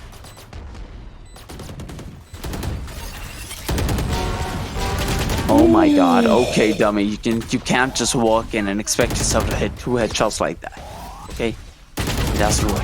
Oh man, that retake. The retake from Connecticut is just so strong. They waited out the ultimate and then they pushed in together. It's the confidence that's just displayed here. No pinching, no nothing. They just knew, all right, we understand where players are going to be playing. We understand how this map works, especially on A site, right? The fade Prowler going out to find, I believe they spotted out Waldy, and down in that little crevice, the little jump down area on A site. He has to shoot it, breaks it down, boom, instantly taken out by Defoliate, who pushes onto site. Dummy almost stopping them in their tracks with just a sheriff in hand and crispy aim. But when it comes down to the wire, you're double, triple peeking one player, even though they're really, really good. You can't cover all the angles. You take him down and it's just one player left. Double peek, double swing, and you've got yourself a game. Got yourself 2 rounds, and Connecticut is trying to maintain their lead, rip away, and go on a tear. City of Cincinnati slowly pushing in towards A site here. The spike completely in their favor, but the timing doesn't seem like it is. University of Cincinnati down to their last 3 players. Ultimate goes out. They can't hear anything, which means they can't hear the door, but it doesn't matter if you could see it. Running around, catches him off guard, and through the wall, Vulcan takes out Nami. 3 players left for each side. Breach drops big old Timothy. Is he gonna get anything out of it? Okay, well, just walked right into a bunch of problems. Truly unfortunate situation. There is that astral divide slowing them down. But pros don't fake. They need to peek this. They peek this together. They get one, but defenders still win out. Just the player advantage is so good there. And being this is the last round. Gotta break away, and they have done it successfully. Regardless of what happens, Connecticut is gonna be on the up and up. You pointed it out. They need, one of these teams have to break the equalizers, and it's him. Did it. Connecticut, they've won 4 rounds in a row. The economy stacked in their favor. The maximum bonus going towards Cincinnati, but that might not even be enough, as they have light shields and phantoms and vandals in hand. The rifles are really powerful, and sure, you could pull an NRG and run around with light shields, but it's going to be really difficult. And there we see the Rolling Thunder and the Reckoning, which is that ultimate from Harbor, going out together hand in hand. I love the space that they're taking here. Cincinnati knows exactly what they need to do against this retake, and it's that space.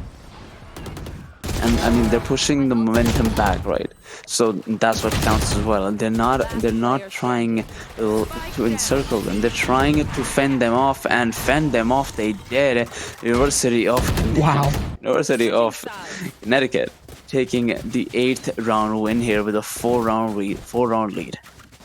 The amount of respect that Connecticut was giving to Cincinnati's ultimates is really a show of how Connecticut just wants to make sure they're playing their best game. They're not, going easy in any way. They understand that they are up against formidable opponents. They're not going to sit in that ultimate and be all like, oh, I can, ego, like I can try and maneuver around this. They know that they need to give that respect. And they gave up that space super early on for Cincinnati, as we saw them rushing into C Hall back there on C site. They are But still, they were just methodically playing together. They knew, all right, we give up space here, so we have to take space in other areas. They took that space, and they really, well, together, they just pushed forward. Because of that, they were able to retake the site, not the same way that they normally did by pinching them together, but by just playing good old-fashioned Valorant. They were confident. They knew how to play this map. They've been on it before, and it worked out for them. And once again, it seems like University of Cincinnati this time around going to be trying the other side of the battle by pushing towards C side.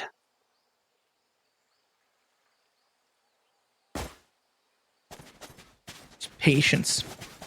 No one has the tipsy-turvy style of this game so far on a new map. It's almost too much for me to process and think through.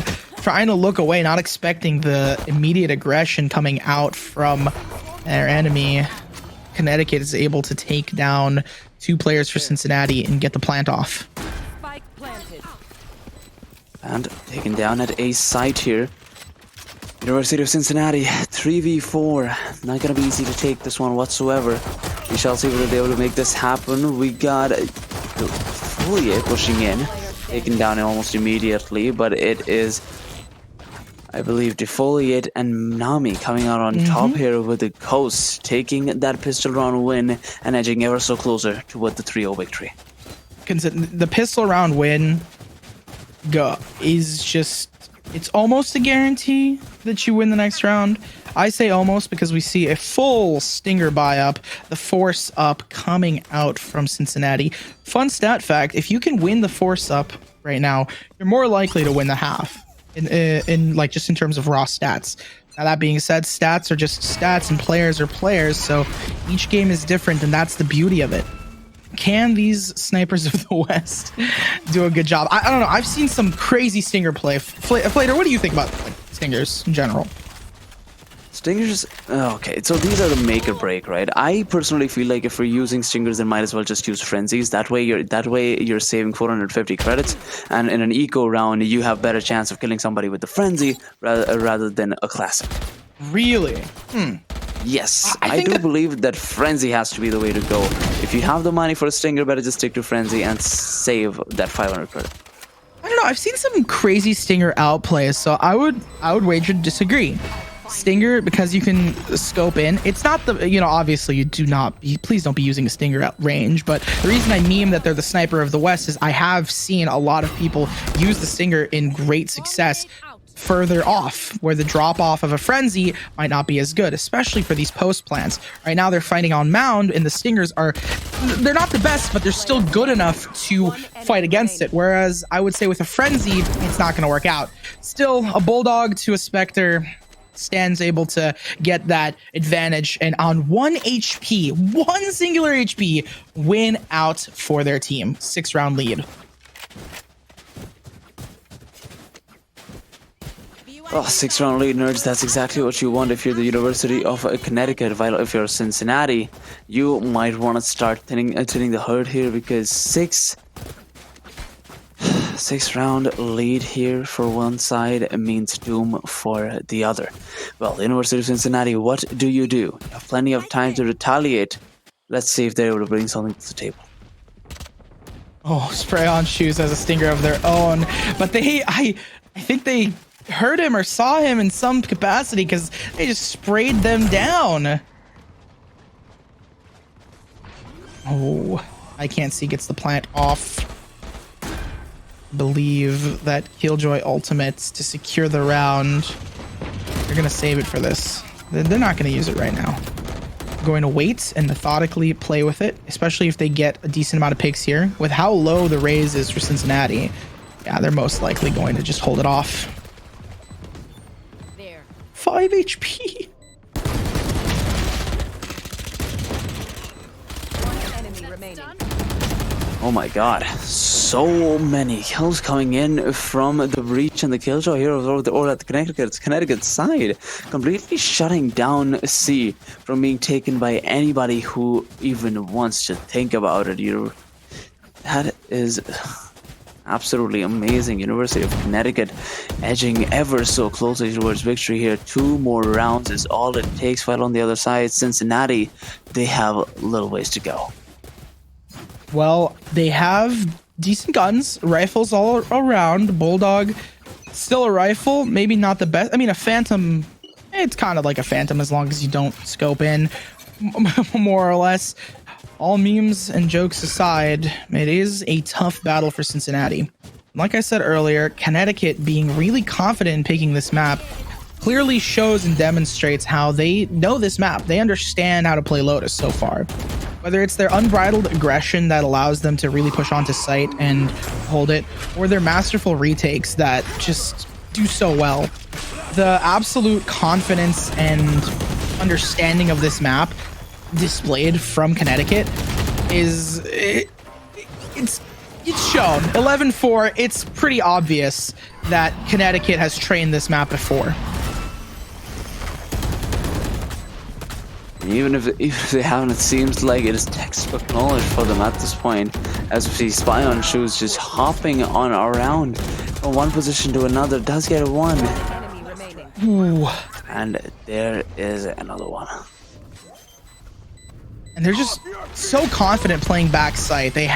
This is where you start seeing some of their thought process ahead of time. The way that spike was planted on C, they could just play back near that mound, near B main, or C main more specifically. They did not have to peek anything. And because that there is a mound there, the C mound little sand pile that we have, you can very easily just like peek up, walk up a little bit, peek, see if they're tapping, and then go out, maybe peek to the left or the right of it. And plus the rolling thunder just secures and locks that round in for them. You don't need to worry about anything. Now we're on match points. We're near the end. One final round. Oh my god, look at that by spray on these. Extremely dangerous positioning there. Doesn't manage to get anything done as of right now, except for multiple circuits being taken down from each.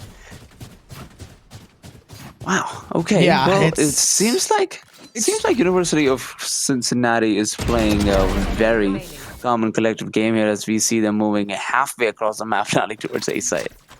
Yeah, they know when to rotate off of a site.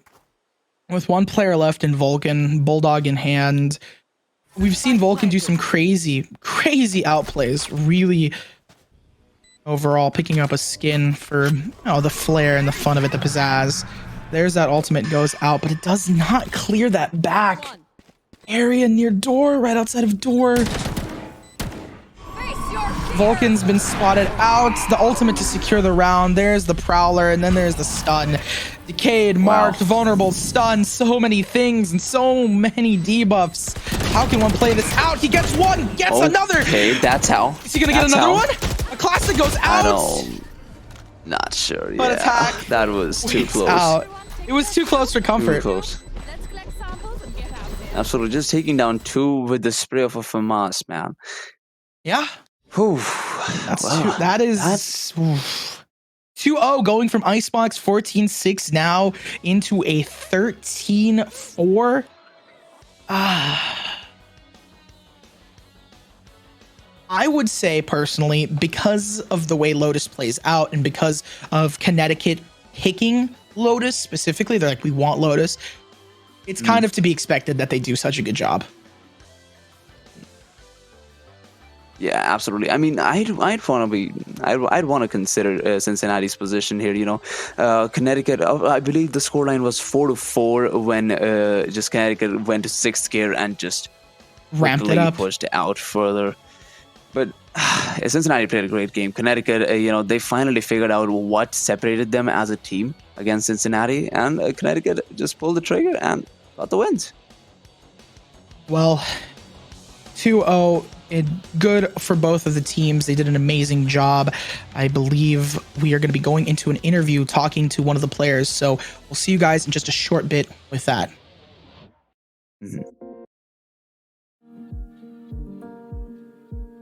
Though we are many, we are part of something. A force. Bigger than all of us. Our distinct fingerprints collectively shaping and forever changing what makes UConn, UConn. Forever making our mark. Forever making UConn a part of us.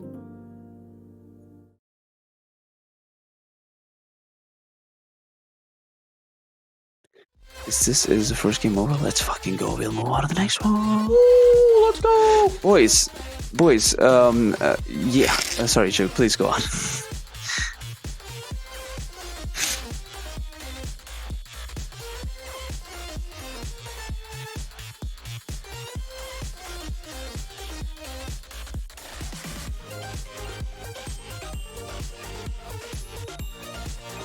Yeah. All right. You want to start it off? Yeah, that's what I was about to say. Stan, I'm gonna bring this in. I'm gonna ask you about a bit of a feelers question. How you feeling? What was the game like?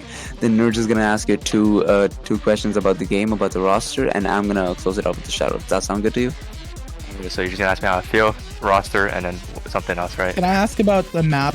No, Lotus. I really want to ask about Lotus. Yeah, that's your two questions. You can do it. Yeah. You can do whatever you want with it.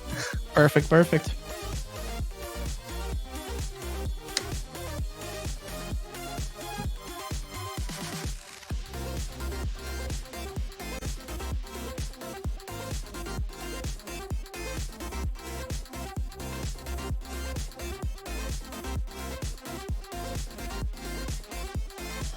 Yeah, Yeah, it's Stan. I was the Damn. Astra. Astra.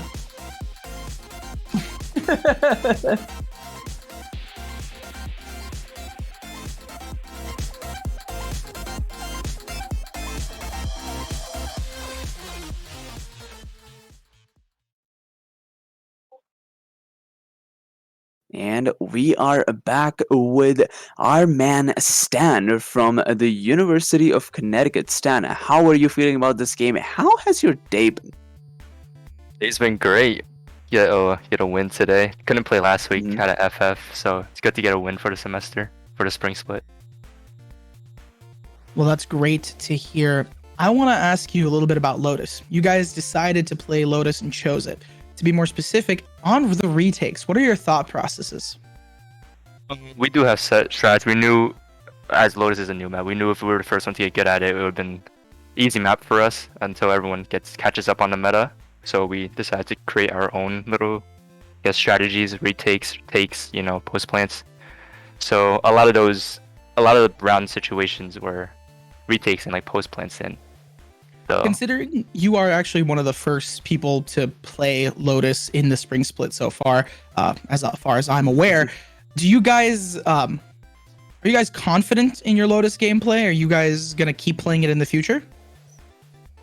yeah, I mean after that dominant win, I'm pretty confident in our Lotus picks from now on. I can't really say if we're gonna pick it again, but I don't know. It's up to your team to find out.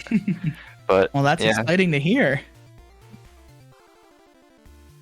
All right, man. I got another question for you. What do you think are the average ranks of the players that you went up against? Average ranks? Yeah. I would say the average ranks for both teams were pretty even. Mm-hmm. I don't remember. I don't really hover over ranks before games and locked in, but Yeah, no. So the funny thing is, Cincinnati's players don't have their ranks recorded. So we were all just having a bit of a conversation before the match even began as to what kind of match this is going to be, and everybody was considering this was going to be a pretty one-sided match with Connecticut.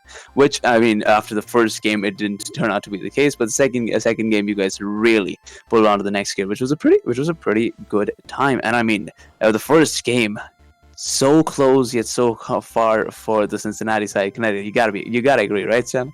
yeah, it should have been a little cleaner on our side. We kind of threw the last round before overtime, but we have a sub. Shout out to him.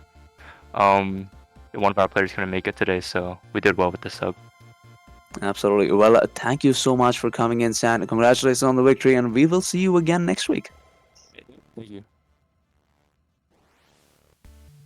All right, well, nerds, that was the first series. I believe we are on a record time to Ooh. get on to the next series very, very soon. I believe the teams that we're going to be having is William and Mary going up against the legends of EGFC Valorant, St. John's University. So stay tuned if you want to see the two titans face each other in the best of 3 series coming up shortly.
all that matters. What is that emo? That's crazy. That's crazy. My name is Ryan Vu. My name is Justin Rolone. My name is Justin Garcia Quinones. My name is Chenji. My name is Brian Patientis. My name is Raymond Asencow. My name is Jasmine. My name is Maya DeLong. I'm Mark Etienne. Ladies and gentlemen, welcome to St. John's.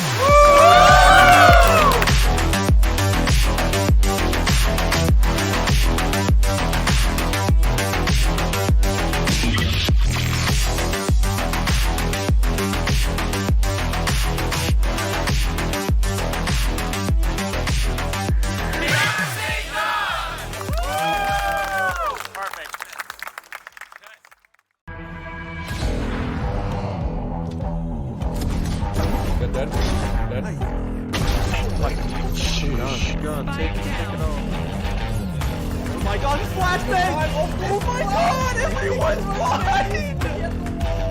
It's all disturbing. Get another flash! Yeah.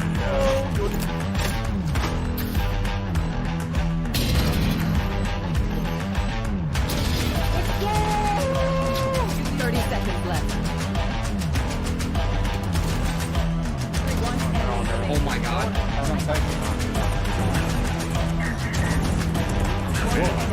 Yeah.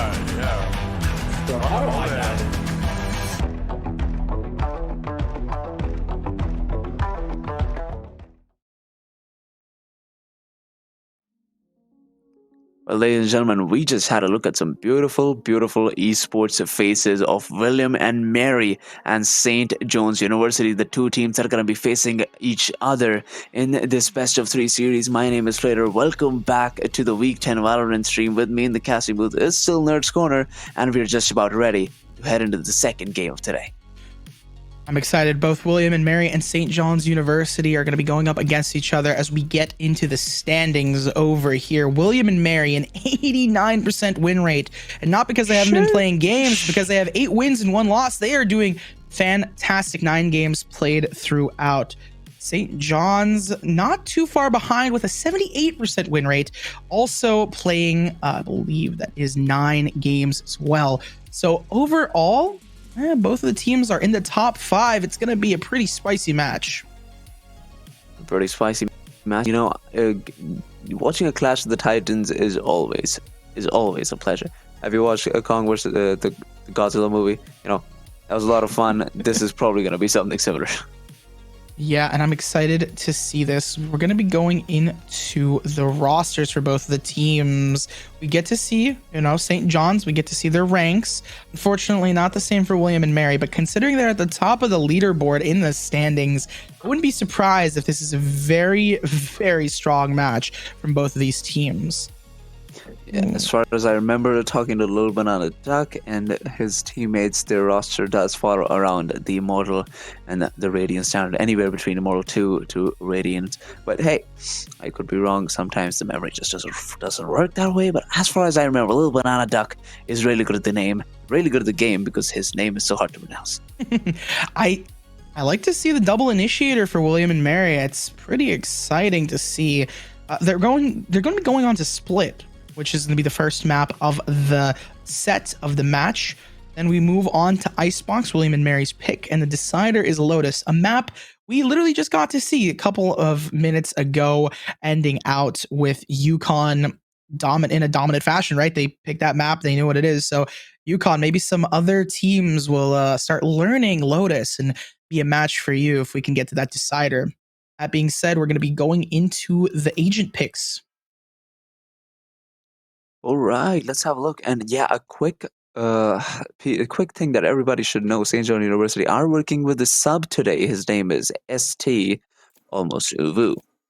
Now, do what you will with that name, but I will move on to the Aiden fake ups. We got a Viper coming in from the defensive side of William and Mary, picked up with a breach as well as a Cypher. So a pretty tactical roster in my opinion. And looking at the offensive side, a Cypher on both sides on a map like Split Nerds, I think you can agree as well. It is very important. A breach, love to see the breach on both sides. We're going to be seeing a lot of let's goes, if you know what I mean. And the Sky coming in, a pretty standard setup on the attacking and the defensive side. It's interesting to me that no duelist for William and Mary. Considering they're at the top of their game currently, I'm not surprised, actually. I think that that is a very methodically chosen play, especially on a site like, let's say B, for example, with a realistically, you got to have like one main entry point, whether you're going to be pushing through mid up into tower, or if you're going in through main, you're going to need a lot of that sentinel play more than, let's say, a duelist like Raze. That being said, Raze is still really, really good on attack when we move over to the other site A.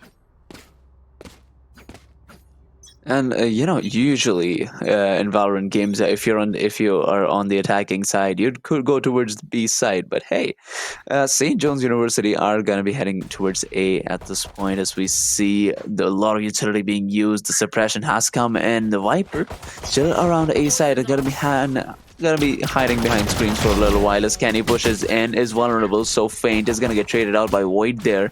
Side now under their control. Bebo, never mind, just sneaks right past everybody, gets one, and just like that, William and Mary are in a 4v1 at the moment. St. John's University having only almost Uwu alive, but not for long, as William and Mary take their very first pistol round win. Great execution from William and Mary. They had a nice skirmish there early on, but just encapsulating, staying on site and encapsulating St. John's University from all sides. And you know, they got a few guns to work with as well now. Yeah. Spectres and Ghosts all the way through, so Gonna buy up. Yeah, it shouldn't take them a lot of effort to get this round as well. It will be interesting to see what kind of... I want to see the kind of positioning that almost Uwu is going to have on the defensive side. I want to note, Bebo, I don't believe Bebo bought up purposefully, probably going for more utility instead, especially as Cypher on defense, having that utility is going to be almost more valuable, so you have more map control. Great Cypher setup over on A side, if we can see on the map there. It's interesting. I would love to dissect it, but it's just, you know, these players, they think of these things all the time. And you know, I have seen players just players like Cypher. I mean, okay, you know what? We'll talk about Cypher later. There has so much action that just went down. William and Mary pushed from all different angles, pushing in from all cylinders. As we see Saint SG Knight being the last man alive, Bebo takes him down. And as I was saying, you know, I have seen some Cyphers play entire split map games on Spectres just because they are so hot up on utility, and you know, they still end up winning. Of course, that utility is so valuable, and that's the thing with the Cypher buff and how he now functions to give a lot of map control to the team that uses him. You don't necessarily need to buy up every time, because if you have control and you have the information when they're stunned with a trip, you can just peek off of that and play really safe, right? You don't need to get really fancy weaponry in that case.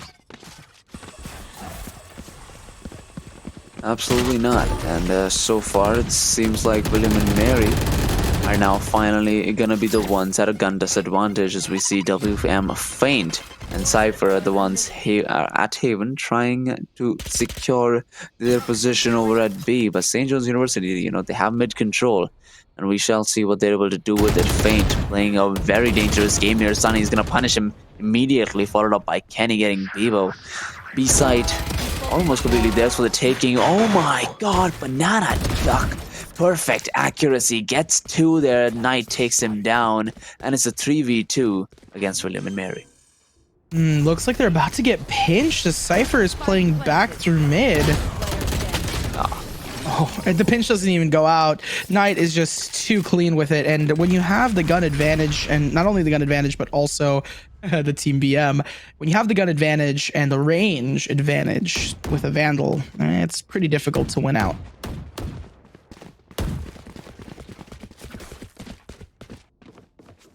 that a... We get to see a Bucky. Omen with a Bucky, that's still really powerful. You could hide in your smokes, and if you're playing in those close angles, maybe even picking yourself up a quick and cheeky upgrade. Oh yeah, absolutely. On a map like Split, these short angles is what it's all about. As of right now, St. John's University seem to be heading in towards heaven as we see Feint trying to survive for as long as possible, and he still gets one. Very surprising. Okay, he gets two, and that man is gonna say goodbye. I've had a lot of fun. What? How is that even possible? Square on the other side denied any opportunity on a decent gun there.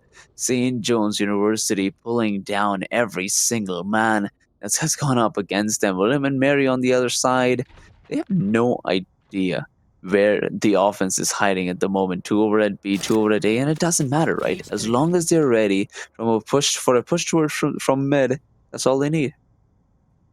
I love this setup from William and Mary doing basically double sentinels on A site. As Viper's utility kind of sets up like a sentinel, you have a lot of control on it. You don't want to be playing retake on A because of how hard it is to retake A site on Split. So the fact that they're stacking it with their utility, so smart. They found my wire. Ebo, how do you go about it? Well, he gets one and gets traded out by SG Void. Banana Duck, there he is. It's gonna give him the information they need. In. Oh my god, they're just gonna line up. What? Through the flash. SG Void just took an ace. Through the flash, they line up. Slightly unfortunate. I was gonna say Bebo doing a good job staying alive as long as they needed to, getting the one and giving the information on the location of SG Void. But in the end, because of that masterful flash hiding away into elbow, then peeking out perfectly, he was able to spray them down. You know, it's really difficult when you're flashed. Everyone has the instinct to go hide next to a wall or to move into one direction, and that just lined them right up. That has happened before, as a matter of fact. But hell, well, heading back into this game, we got William and Mary this time once again on the offensive side, heading towards mid. But Cypher's ult is gonna tell them exactly where they are.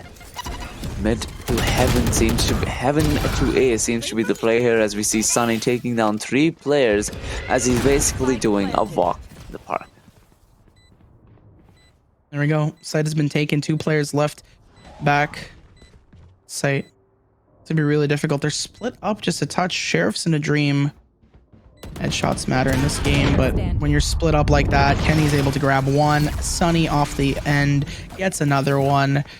Thankfully, it was a save round for William and Mary, and we'll see how it goes. We shall see how it goes. You know, going on, looking at William and Mary, the economy is still pretty much all right. Everybody having light armors except for WM Square. On the other side, we got St. John's University rolling in money at the moment. William and Mary, since they have, you know, Bulldog's light shields, I'm assuming slightly worse utility for some agents and some slightly better utility for others.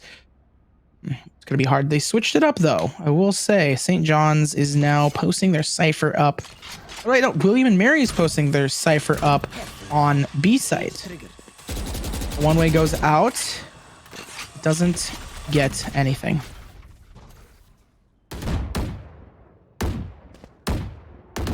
And, you know, you got to be careful with whatever kind of push you have in mind here. We see Sunny and the Omen trying to intimidate them while you know, you'd think that the spike is heading towards A side, but the spike is still towards B, so the timing needs to be extremely crucial here. Being that this is St. John University's pick, I'm not too surprised that they're confident on this Banana Duck getting an opening for them. Sunny will be heading right into Feint's crosshair there, and St. John's University got 2 remaining. Very similar site as we saw before. Void to get the plant off, but he's not going to be going into elbow. Kenny gets the trade and Feint hits the trade after that. Tit or tat, the top goes in favor of William and Mary. And they are now evened out. We're starting to see more diligence and patience from William and Mary as they're capable of getting onto the site and retaking very slowly, very confidently. That goes there. This goes here. The money is in favor currently for St. John's, as they were, they won 3 rounds in a row. So even though they're buying up here, you do see some people with 3K in the bank. So yeah, not too much of a save. No, they can buy forever. They can buy everything they need to buy.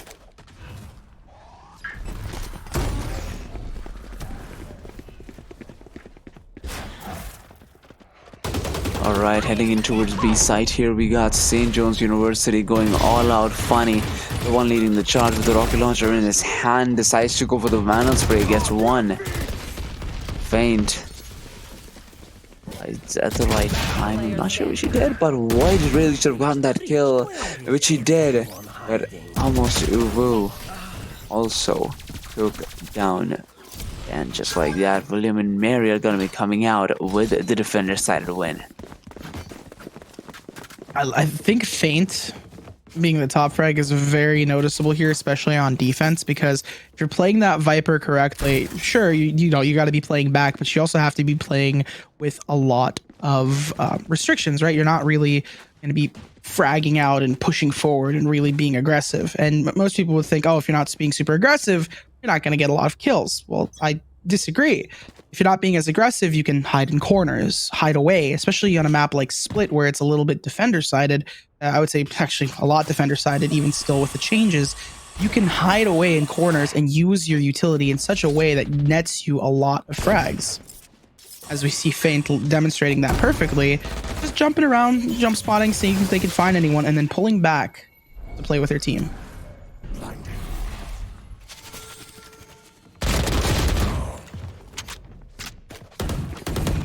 And well, just like that, we got a Void opening up the scoreline here. A Banana Duck following suit as we're left in a 4v4. And St. John's University, this is not the first time they're heading towards B side. They've done this before. You gotta watch out. Gotta be careful. Wow, my eyes are down. Still 4v4, 3 ultimates on the board for William and Mary. It's because they've just been winning these rounds. So how are they? I mean, if they're going to use them at all, most likely to secure the round, breach alt for the retake Sage if they're down in the man advantage and they really want to secure it. 30 seconds left on the clock. St. John's needs to push in. Sunny goes for it. Almost catches one off guard, but Banana Duck manages to push out. Plant goes off, and there's that ult to stop it. Not a second too late. He's able to get it in the nick of time. Void pushes out the trade in numbers. 2 players left for William and Mary. They try to equalize it. Bebo does just that. 1 player left.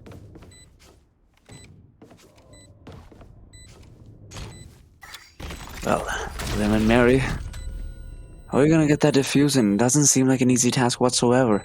Below, he's gonna be the one pushing in here.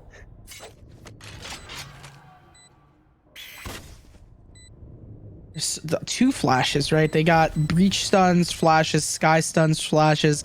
It's gonna be hard, but caught looking in the wrong direction works out for them, picking up a stinger. This is no problem. Goes for the defuse. Void knows pros don't fake, and he catches them right before they can get the defuse. It's 4-4. Run away! Unfortunately, he goes down.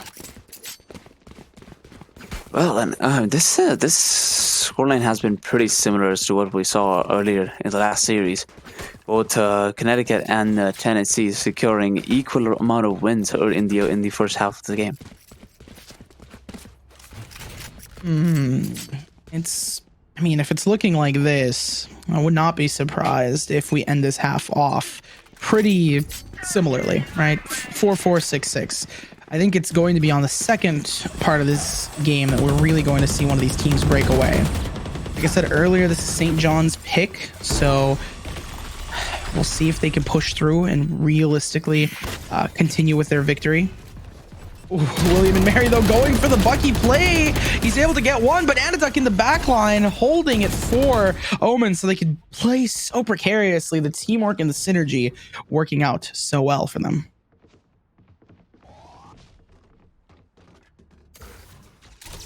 Heading in towards Sniper's Nest area, Sniper's Nest, or rather Heaven area now. Knight decides to move in towards A site, which I'm not sure is the right idea, but it seems like that's what is being planned to do at the moment. Cypher's wired right around the corner. It's gonna be deciding to in front of it. Okay. Yeah, you have to use some utility to cross through, but now that you're in the back line, you can get some of those exits. The position being revealed for Knight. You know where he's going to be, so they're going to try and find him. Oh, Fate knows not to throw their life away. All right, we got. I mean, look at that, nerds. St. John's University are still playing a very thought out attack here. We got St. Knight's last man alive. Not for long. William and Mary are going to be taking that win. But what do you think about St. John's offense so far? What do you think they want to work on? They're doing really well in terms of how they play the game just normally, but the retakes and the like staying alive for William and Mary, because they're playing so carefully, they know like, hey, we were down earlier. They were being a little, you know, not rather dare I say aggressive in how they played William and Mary. So the fact that they're more reserved now, like Feint, we saw them peek out at a judge in hand. You know, some players might switch to a classic and see if they can get a dink or two. No, they push back. So maybe trying to counter that in some way. Either be even slower and more methodical, or just rush. Just really just full on. You have a raise, you have the paint shells, you have the satchels. Get onto site. Break down William and Mary's patience. Force them to fight you face to face.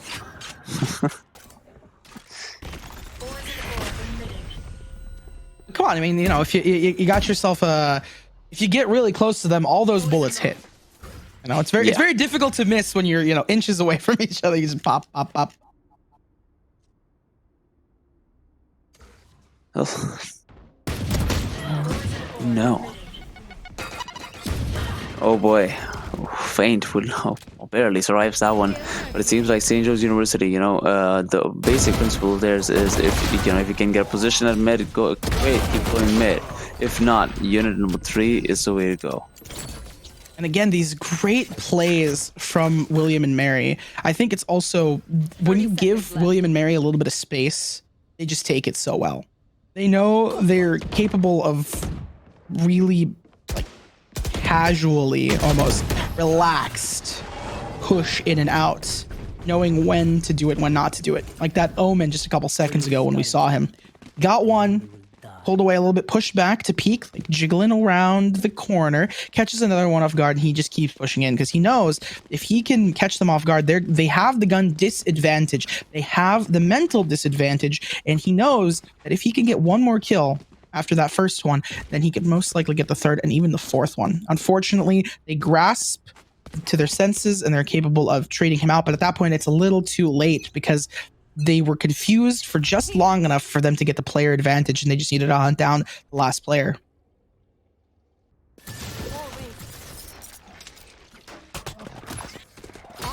What do you think St. John's University should do here? I like that they're rushing in. Unfortunately, Banana Duck is quicker to the draw. We see them again. They rush in. They go onto the site. They're clearing the space. They're taking it, not asking for it, not respecting it, but taking it, hiding in different angles. Almost Uwu is able to take out Feint. And now that they have so many players up, they can very easily win this round. Oh my god. Gotta take the space. Go. They got one more. Wow. There we go. Omen's down. It's just one player left. I commend them for taking the space. Now they just stick together. You know, you have your battle buddy. They know where the spike is. They have a really good crossfire set up from main and from backside. So they're just chilling. All right, push towards the defense, push towards the side from Q results in St. John's University absolutely dominating the competition as soon as they see it. First half here just about to be just about to come to an end, and both of these teams are playing extremely accurately. Well, like I said, considering it was 4-4 earlier, the adaptations we're seeing, the trades that we are seeing in rounds, I wouldn't be surprised if we see 6-6, because at the end of the day, when we see both teams that are really, really good at understanding each other and changing up their dynamics of like, all right, they realize the same thing I realized, they're not being aggressive enough. You're not demanding the space that they need to be demanding, especially when you have a raise like that. You need to be pushing in, and they did it, and it worked. That being said, A-Site is a little bit harder to take that space, especially the way it's designed with Bebo spraying them down.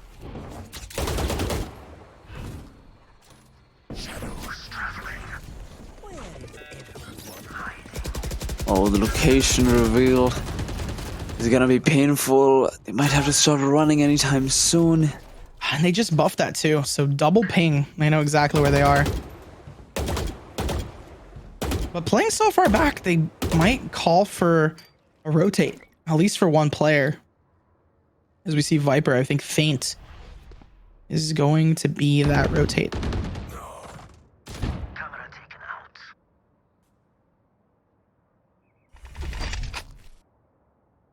It's great to see William and Mary regrouping. They know, okay, hey, we might have the player advantage and we can totally stack up A-Site, but we want to play this carefully, methodically, have us spread out and play as if it's the reset of a round and we know, okay, we can gather information and find out where they are. Enemy remaining. And that's going to be 7-5. Maybe call it a caster curse or a caster jinx, but 2 rounds up for William and Mary.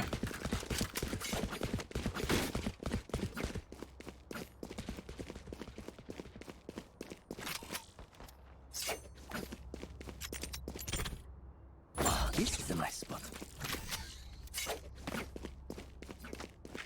Now that it's the map reset, right?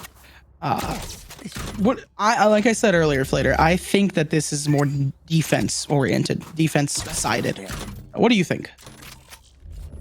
A map like Split, yeah, it would make sense, right? I mean, why do you think William and Mary went for an all tactical based roster with no duelists? So it would make sense to me why people think that it's a defensive based map. But you know, I do believe that there is always room for a duelist, especially for making space in shorter angles like these.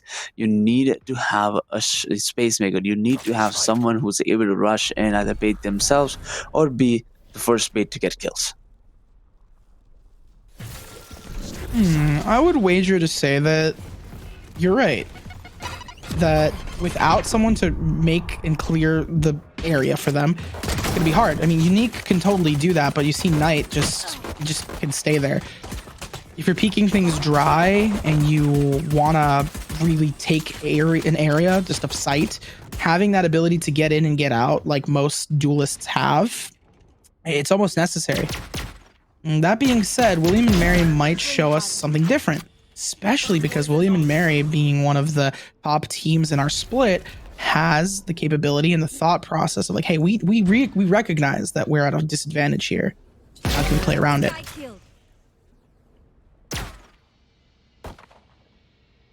William and Mary, 2 players make it 1 as St. John's University is picking everybody off one by one here, as we see Knight getting that final 3rd kill, and St. John's University now are only at a 1 round deficit.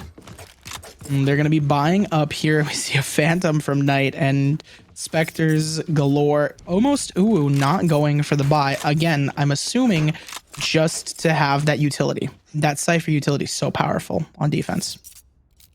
What I do not understand is why Knight is going for half armor and a Vandal, or a Phantom for that matter. They're not gonna have guns, so might as well go for the Phantom buy, especially if you know that your team is going to be supporting you with Spectres. I don't think it's always the wisest choice, but when you're in a situation like this where you really need those rounds and you're going to try and win this round after the bonus, it might make sense. That being said, Bebo pulling off some work, the stun coming out and picking up a Spectre. Losing your advantage is going to be hard. Feint showing us again why the Frenzy might be better than the Stinger. You know, I mean, hey, when you have long angles, maybe if you're on Breeze, it might make sense. But considering we're on Split with those short angles, yeah, that makes sense. If you have Frenzy, if you have a Stinger, I'm not sure why you would ever peek long angles, whether you have a Frenzy or a Stinger for that matter. You shouldn't be. You should never be. But I'm just saying that theoretically you have a slightly better chance, right? And now we start seeing this Phantom in play. Almost having full health and a Phantom. He's just quicker to the draw and the flick over the Stinger. Even though the Stinger, the Spectre. The Spectre, you can run, you can gun, but when it comes down to it, that flicking potential just pops someone. It's so useful. 7-7. The rounds are equalized. Just like that. What? I mean, St. John's University started off at 7:05 in the second half, right? What's up? Did you see that Cypher trip? He put it up in rafters. Did you see the Cypher trip up in rafters? Oh yeah, I see it. I see it. I was just like, huh? I know that they buffed him, right? So they buffed Cypher. He can now do trips that are a lot longer. But I didn't expect that. Also, just a couple seconds ago, Bebo doing the same thing he did earlier. Just wanted to comment on the utility utilization of Cypher using those cages to set up. He just throws them over the wall. Like, the lineup for that is insane. My camera is destroyed. Drop the spike. 7-7. William and Mary on the offensive side, currently pushing in towards from heaven. Have got decent guns to work with, but Knight is gonna be the one who's gonna have to be moving out of heaven here. Oh, so Sunny, Prime Nova. Does he do any damage? No, he doesn't. Decides to go for the classic when it was not needed, unfortunately. I think this is a set play from William and Mary. Banana Duck goes for the trade onto Knight. I was going to say set play from William and Mary to go onto site like that through heaven. They put up the wall to block off anyone in that sniper's nest area, the top mid near ropes, vents. And they just can push through site. Breach does the aftershock, so they can't come up through the stairs. And they have control of heaven. From there, they can take control of site, peeking out.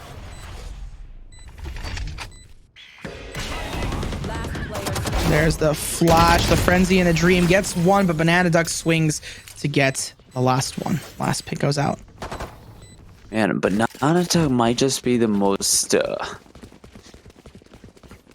mechanical out of all these, out of all the players over on the William and Mary side. But I have never seen this man run a duelist. No? No duelists? No. As a matter of fact, no. I might have seen him run a chamber once or twice, but never a duelist. Interesting. That's kind of surprising, actually. But I will say, having a battle sentinel, or more specifically, a battle sage, it's not a bad thing. You get the frags, you get the heals, you play support. As long as you are knowledgeable of when to push and when not to push, it's really important.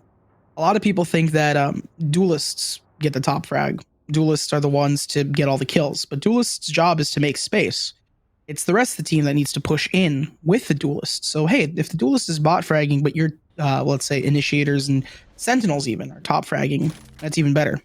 It even makes even more sense when you think about the initiator role. They're not necessarily picking fights. They're not fighting for themselves. Sky flashes, you send them to a long angle, and then you have a sentinel or a duelist peek off of that angle, which makes sense why sentinels are now in the top frag position. So putting a mechanically gifted player like Banana Duck into that role makes perfect sense. And to be fair, so far Little Banana Duck has been performing really well. Exceptionally. 30 seconds left. With 30 seconds left on the clock, they're going to need a push, but they haven't made too much noise anywhere. Void spots out their position.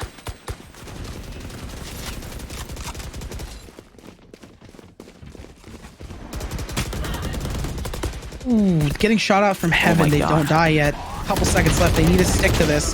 The flash goes out. He gets one. Unique gets traded almost instantly. Almost. Ooh.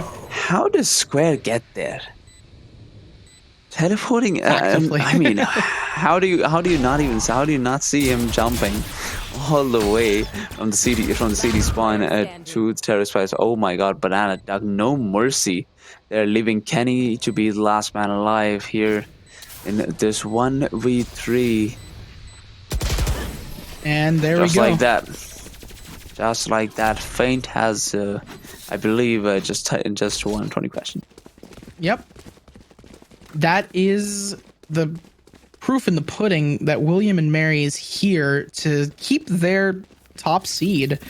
They're at the top of our standings currently, and they want to keep that up with an 89% win rate.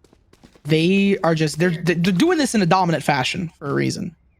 All things considered, it is a best of 3, so they're, you know, it ain't over till it's over. This is just the first game, but considering that this is St. John University's pick, Johnny Thunderbirds, they gotta come out. Gotta come out. That is their team mascot and name. I double checked just for us. I think it's actually pretty cool, relatively cool, right? It's always nice to have unique names.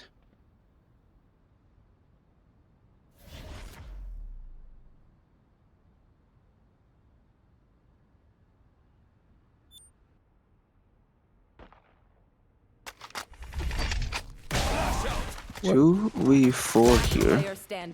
And okay, well, Square just decides to walk right into this one, leaving this in a bit of a 4v1. Well, St. John's University, what do you do? Almost to the sub last man alive. The classic in hand, and William and Mary, you know, nerds seem to be walking away with this one. Yeah, they have 3 rounds up. Their mental is up. Their economy is up, and they are just doing a really good job. I would not be surprised if William and Mary has these set plays. We've already seen some of those Cypher plays coming out from them. The early round setup and throwing those cages out.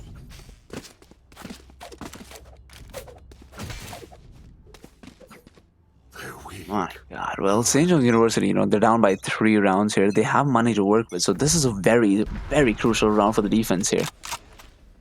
How do they play with it? And I'm very surprised to see that we got 3 of the players pushing in through A main. Yeah, I think that they want to go for a change of pace here. I would not be surprised if they do. They've been losing map control there, and now they want to take it back. But William and Mary, a great read knowing, hey, all of these players are pushed in here. All of these players are getting ready. We are going to TP into their back, into their spawn. We're going to flank them on attack. What a touch. What a shot there by Knight. Rips the man's head off before leaving and surviving in this position. Sunny comes in, guns blazing, takes down 2 in the process, leaving Square to be the last man alive from William and Mary. And Knight is still gonna take him down. You know, something about Omen's flash. When you're that close, it doesn't matter. I was about to say, bullets just hit. You can spray, you can pray, and, you know, their god is better than the other one, I guess. They were able to just win out. Unfortunately, though, when you're that close to another person, it is hard. It's quite difficult to play against that. And he needed to make a play. It was a good read from William and Mary to TP back into spawn like that, but it was a little bit difficult.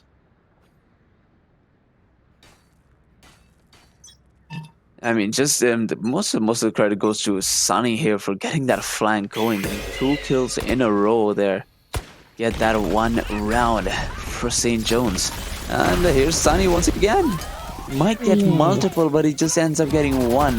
That nade could do some more damage. Oh boy. I am very surprised to see that, well, Feint is still alive. He still gets it going, gets Sunny as well before being taken down by Knight, leaving William and Mary in a 4v2. The flashes keep on coming in, but it's a little Banana Duck with, oh my God, this is a 1v1 and Square. He wins out.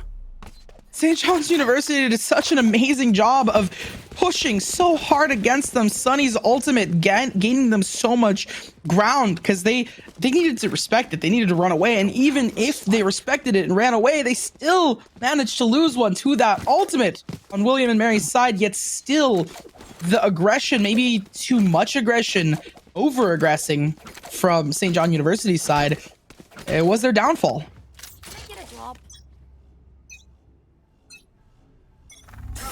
All right, heading into this next one, we got yet another opportunity to take B side from William and Mary here, and they're starting off great. Sunny already taken down almost immediately, and it's the Viper leading the charge here. Knight, close angle, close positioning.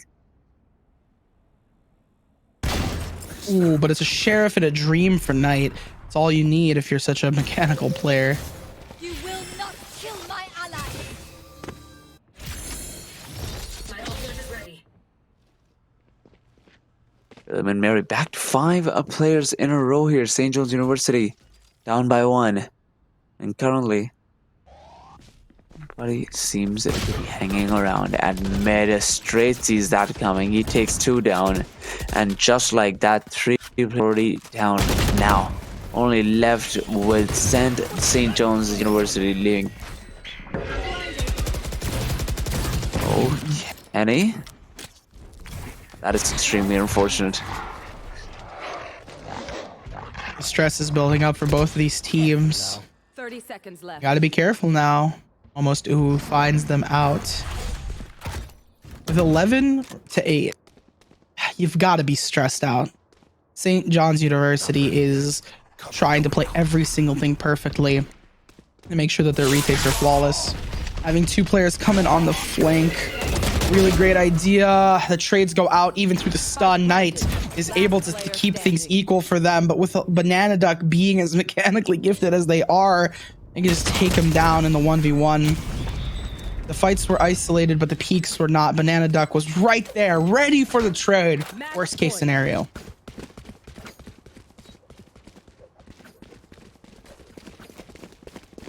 Well, heading into this next one, William and Mary, it does seem like they are only 1 round away from taking this first game. So I do want to see some improvement coming in from the St. John's University side. Like you mentioned, there are some things that could need improvement, especially on the defense here, as we saw most of the rounds being won by William and Mary here while they were on the offense. I feel as though if you have a really good and really solid attack on split, it's really hard to lose. It's just difficult to lose. It's a defense-sided map with how it's designed, but if you are capable of overcoming the shortcomings of just the map itself, and you just do a really good job in terms of just getting kills, that you can win out regardless. I love the trigger discipline as well on that camera, allowing Kenny to get a kill off on Bebo. That's a lot of information down for William and Mary.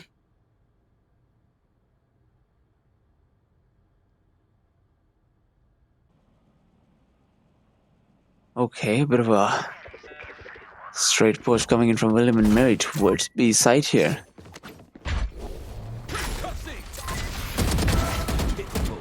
Alright, Void. Corner's not checked. He's gonna take advantage of that. Void and Knight find 1 each.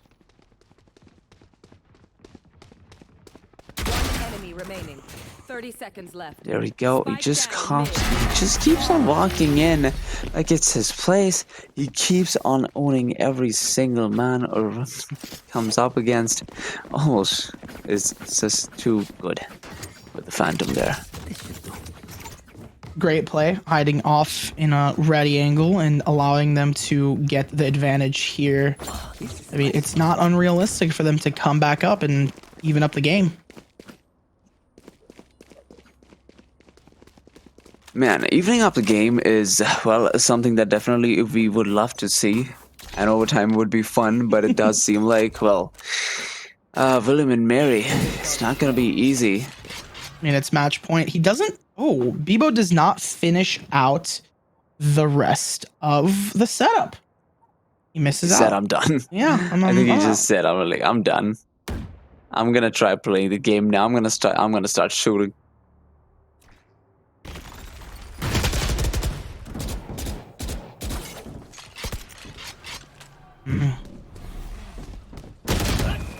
regardless of the situation, Kenny just showing off their dominance. William and Mary being slowly taken apart. They're still able to keep their composure.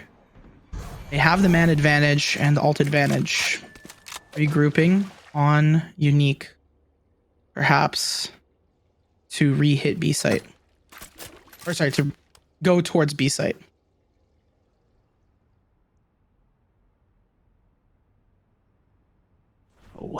Such a slow playstyle coming in from William and Mary here in the last few rounds. 30 seconds left.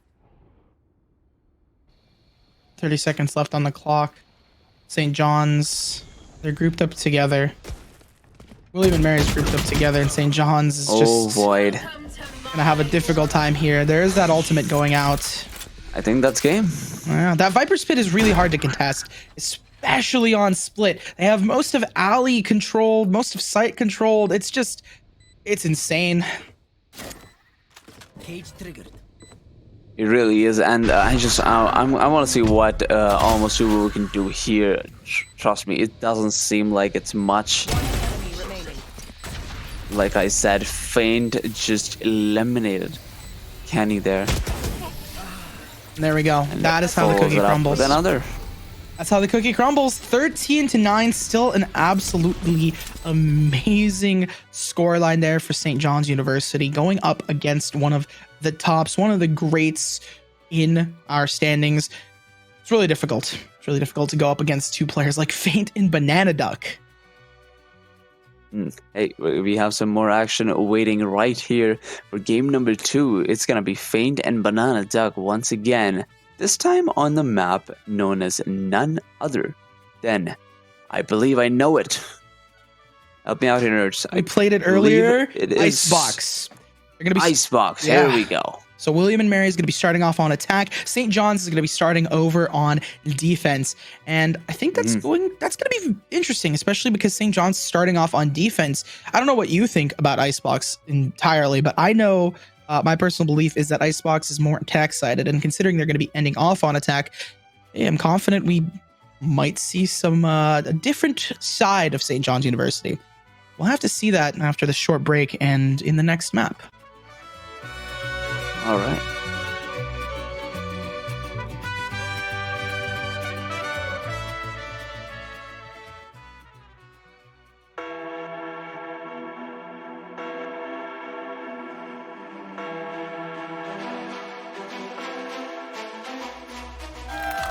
That's all that matters. What is that emo? That's crazy. That's crazy. My name is Ryan Vu. My name is Justin Rolone.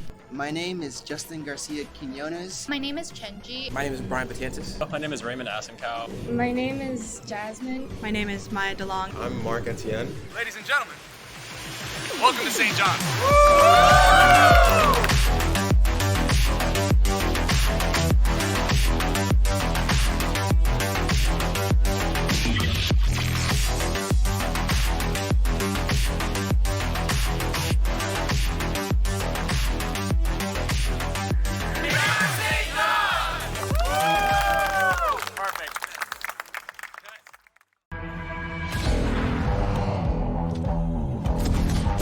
Dead.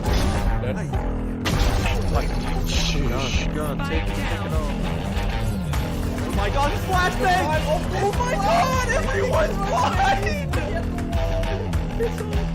Get another flash! Yeah.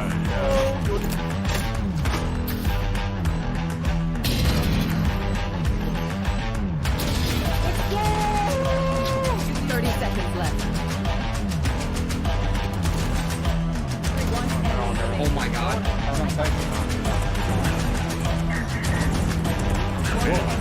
Yeah. Oh my god.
And welcome back to this best of three series between St. John's University and William and Mary. We just saw William and Mary taking that last game, I believe, in a 13-8 fashion. Something very close, something of a 13 very to close 9. scoreline. 13 to Yeah. 9. See, I Yeah. had it almost right, very close, but we'll be Caster heading math. it. Yeah. Ooh. We'll be heading into Icebox now. We just saw Icebox at the start of the stream. We're going to be seeing it here again. And nerds, talk us through the rosters. I just want to note that William and Mary almost instantly locked in their like Jet, Viper, KJ, Sage, Soma. They knew what they wanted. They wanted the traditional, tried and true method, and it is going to be identically mirrored to the other side. We got Jet, Viper, Killjoy, Sage, Sova. In a different order, but still up there. Considering that these comps are both mirrored, we're probably going to see a lot of the same style of gameplay. So it's going to come down to which one of these teams truly has their plays oiled up, well-oiled machine, a robust set of comms and teamwork and coordination with each other. That being said, this is William and Mary's pick. So this is going to be pure competition. If I'm gonna put it lightly here. Look at Banana Duck on the Sova this time around, followed up by ST Knight having the Sova. We got the Viper from Sunny and Square. So all of these agent picks just make sense sometimes. Looking at the kind of playstyle that we just witnessed in the first game, these agent picks just make too much sense. But we're starting off here, round number 1. William and Mary's presence towards A main have been spotted. I mean, favoring A site right off the bat isn't too surprising, especially because of how open it is. You're trying to gauge the potential of the team, see how it works out. Kenny's been spotted out, so they know where he is, bare minimum. I love how cautiously they're playing all together. It's all about that single tap towards the head, and nobody wants to be on the receiving side of it. While a Knight will be having the pleasure of being on the receiving side of it as a Bebo takes him down, and it's gonna be a call to move it towards B side. And I'm sure the headphones of the KJ are running wild right now as the call comes in. Everybody's gonna be walking in towards B side here as William and Mary brace for impact. Plant goes off. 30 seconds left.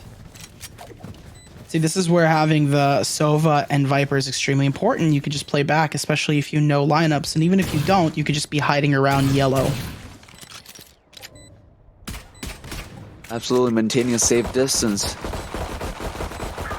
As and when it is necessary. Speaking of safe distance, a little bit unfortunate in their plays, but they're still capable of holding off.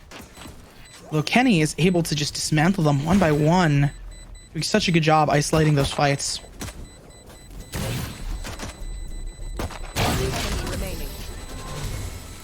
Oh, I mean, an ace clutch would have been crazy there, but unfortunately, Feint in the back line was able to catch them off guard.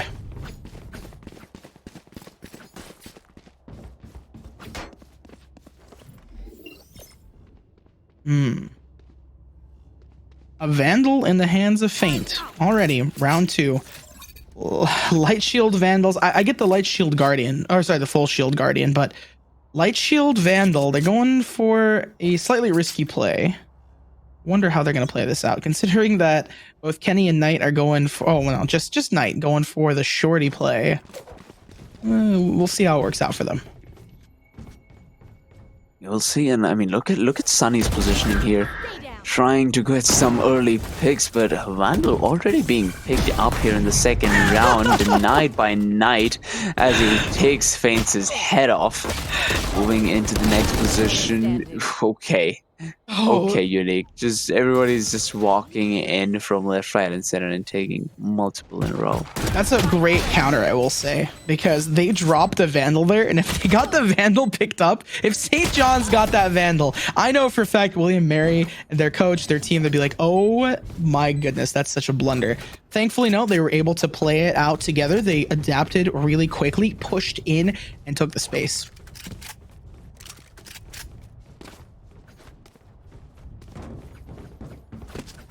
You never want to drop your Vandal to the enemy team. Makes it it's like, oh well, here's a present.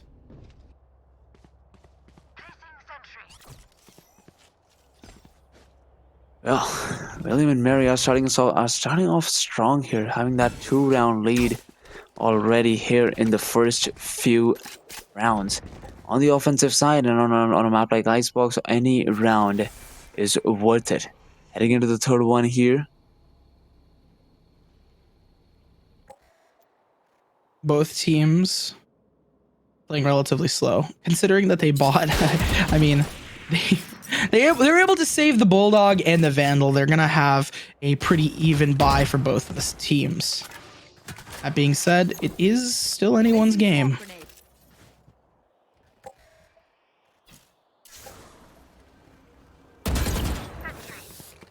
Ooh. Oh wow, Knight would not want to peek that angle again. 16 HP in a dream. I mean, there's a lot of potential from someone who's low HP to bait or to play out. But having your life in that utility, especially if you're playing an initiator, like a scan initiator, it's worth it. Ooh. As I say it, their initiator goes down, so the info is there. Same thing with the spike, though. Spike being found out by Void. Unique is quicker to the draw. He's able to get him. One enemy remaining. Revive comes in as well. Coming in from Unique. Feint takes down one. We got Sunny getting the trade as well, leaving St. John's University in a bit of a 1v2. Sunny looking to take it under consideration. Oh my god! He gets both of them and just around 0 or 1 seconds takes the round as well. Great play there from Sunny, isolating the fights first onto Killjoy and then onto Sage. That's going to give them a decent amount. Once he found Bebo, then it was just like, all right, now I just need to play the game. And when you have crispy aim and confidence, you win out.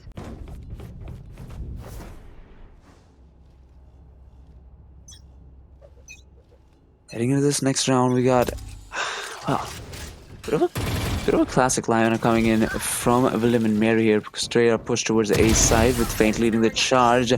Denied, rejected by Sunny. Here we go, Unique. Now going to be following his footsteps. Sunny's aim is just so crispy and clean.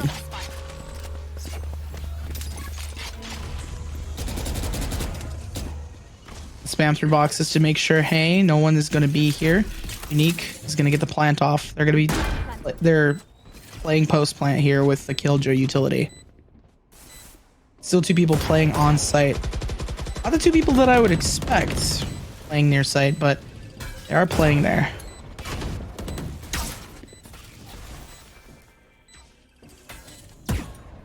Oh, that reveal. Oh, quick reflexes coming in from William Mary there. The tap goes out. They know not to peek just yet. The Killjoy goes down. 1 player left. Sunny, we've seen him do it before. Will he be able to do it again? This time, no. Bebo catches them off guard on the side. That's 3 rounds for William and Mary. This is their pick. They have some set plays. Sure, they might have not won out that round previously. Just a touch of a mistake, right? During the plants, Bebo peeked out. And sure, that happens every now and then. But now they're starting to feel their groove. The confidence from Sunny isn't going to be enough to fully overpower the set plays and the capabilities of having a double sentinel. And I mean, and that has resulted in William and Mary taking multiple rounds in a row. So you'll have to wonder, St. John's University, right? What are they doing differently? What do they want to change here in order to stop William and Mary's continuous offense? Well, I don't know if the aggression from Void is the answer, especially with Feint being on the other end. Regardless, it's always good to try different things and see where you can find weaknesses in your enemy and opponent. So I commend them for trying something different. Feint getting 1 more for their trouble. Well, St. John's University here got 3 players left. Over on the other side, William and Mary. We got 3 of the players pushing in.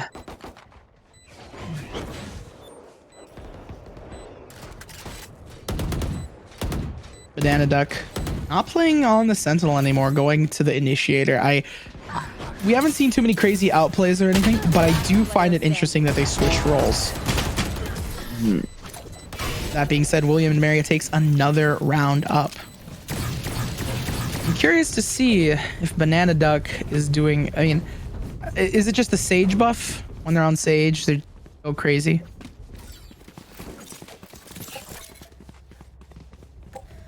Who's to say?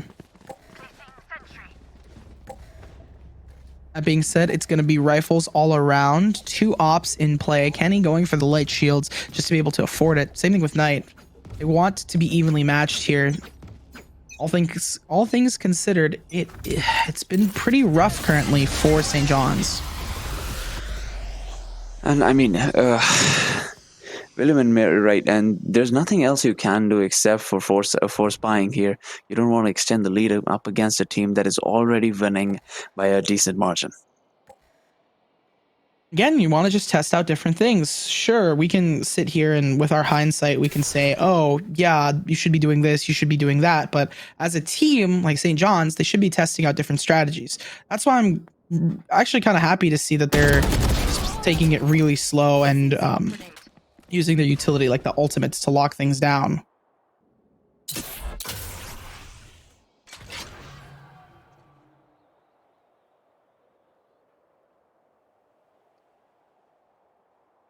Oh, bit of a standstill here coming in from both of these teams. William and Mary slowly moving towards B side, where they'll be facing the operator Kenny.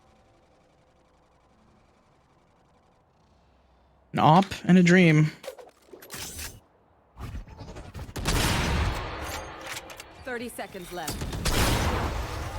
All right, everybody pushing in through the spawn side here.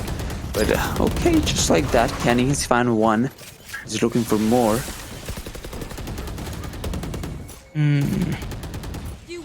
Very close there with only 12 seconds remaining. The spike needs to go down, and it needs to go down now, which it does. Knight, oh, he takes down one. Aimball takes down another.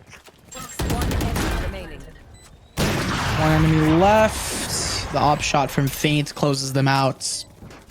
With 4 rounds up, William and Mary is... they're on a roll. They're pushing forward, and they want to assert their dominance. And look at the economy. Look at the economy from St. John's side. They have nothing to work with. Scouts and stingers all the way through. Well, on the other side, well, they're rolling in money. There's no better way to say it. 6,000 for Feint. Yeah. They could buy an operator for the rest of this half, and it would be fine. That's one of those things where you really have to be careful, especially once you start snowballing like that. It's difficult to control a team. You can't read what they're going to do. You can't understand what's going to be happening. And for St. John's, they might not be capable of really coming together.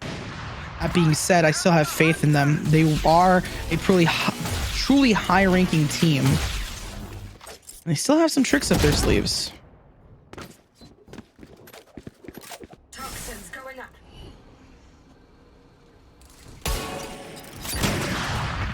Sunny, oh, that was probably the most dangerous positions to be in. We could just see the Feint. You could just see Feint at the corner of my eye, peeking in with the operator and then shutting him down completely. You gotta be careful. Knight, he's right there. What a shot by Unique there, really shutting down at Knight's ability to make a comeback. Square takes the trade. Jet trying to do something almost has nothing to work with. And just like that, William and Mary take yet another round win. I'm not gonna lie, I did not expect Almost Uwu to stay alive as long as they did. That was pretty comical. Great movement from Almost Uwu, right? You can dodge the bullets. Oh man.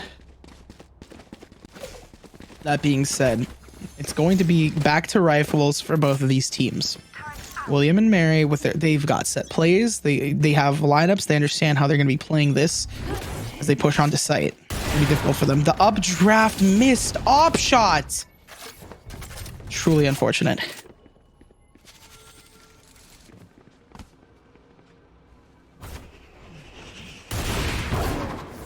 You should run. All right.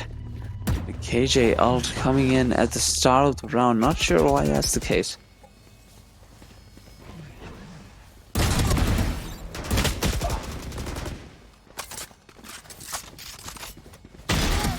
That ultimate gets one, but it doesn't succeed after that.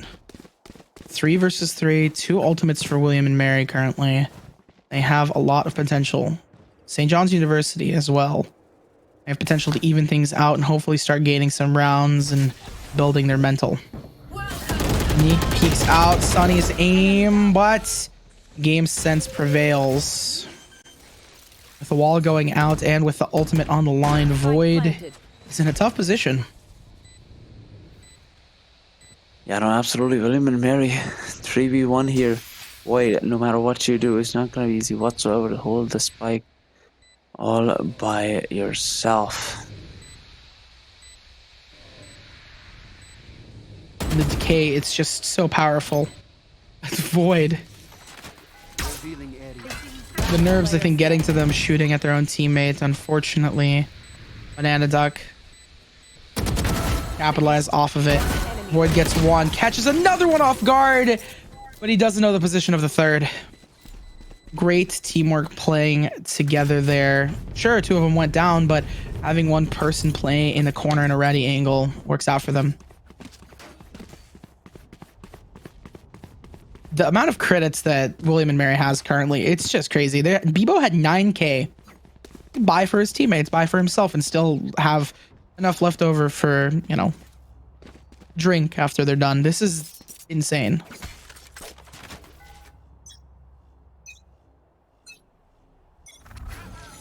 Standing ahead.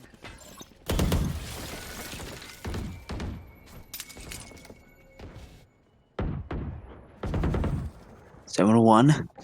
Moving into the next one, we got William and Mary once again pushing in towards A side here, but this time around, you know, something's a little different. We see St. John's University pushed up all the way to the other side. How does it work for them? It works out okay. It works out pretty well. They come out on top with the player advantage for just a little while, though, as William and Mary now go up against St. John's University and William and Mary. 6 rounds up. When you're on attack, it's so hard. This is why I say this is a very attack-sided map in general. I hope to see, and I believe in William and Mary, but I also believe in St. John's University's ability to come back in the second half. Get a decent amount of rounds off of them, a tongue twister in its own right.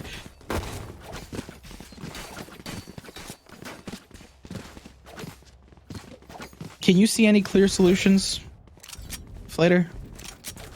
I mean, to be perfectly honest, William and Mary, their offense has been wonderful, right? We see St. John's University trying so many different things. Just last round, they tried to push up further on the offensive scale. How did that turn out for them? Not well. It needs to be a collective effort. I do not think the single individual plays that everybody has been making here is the way to go. Teamwork does make the dream work, and in this case, St. John University wants to get some rounds off in this half. William and Mary, they're just, again, they're showing why they're the top seed.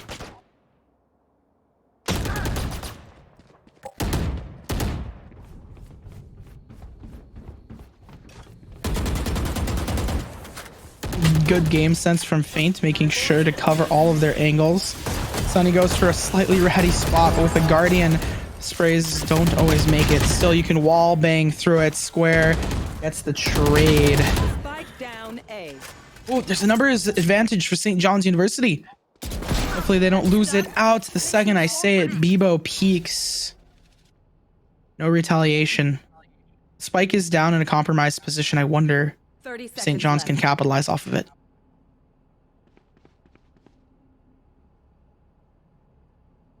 Void, I believe, sees the spike. They know they need to peek out from there.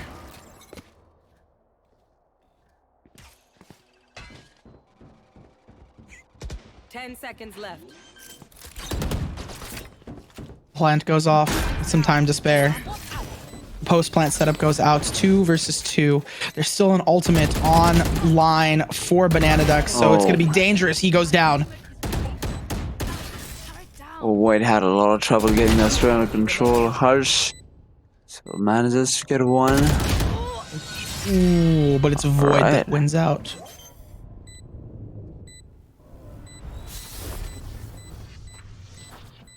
That is going to be another round for St. John's. Good on them. They were able to keep the round advantage and push forward. 2 more rounds in this half.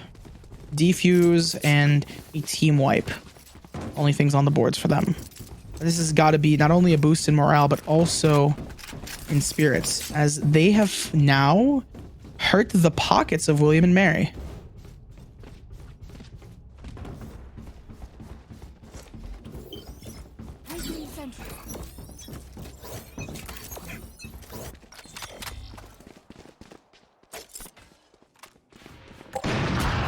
Ooh, op shot misses out. Bebo gets taken down by Sunny. Snoop found confidence in them. Is going so well. The trade for Knight. Yeah, not sure what Knight was expecting there, just walking right into that position. Expecting some cheeky kills and maybe even some outplays like we saw on Split. Unfortunately, this isn't Split, and there's a little bit of a difference here. The dash updraft, it might not work out for Feint, but it works out for their teammates. Banana Duck capitalizing on the chaos.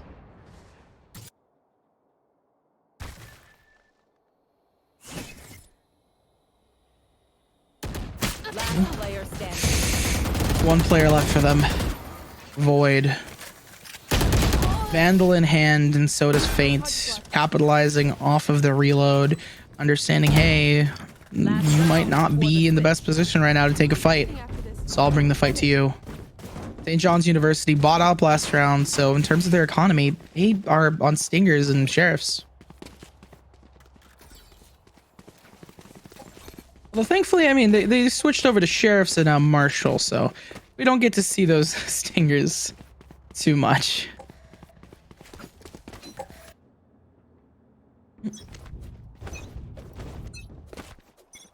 Whoa, they've optimized their money in such a way that they managed to even grab a Guardian as well. Those one-taps could prove to be very useful. Revealing area. Poison's off. Double peek goes off. Square takes out Void Knight. Guardian in hand and a dream. Oh, the double off drafts to get out of the way for his teammates to come and save him. One enemy remaining. It works out for them. There's only one player left, and it's Sunny with a Marshall in hand. It's not going to be a flawless round. Banana Duck going down.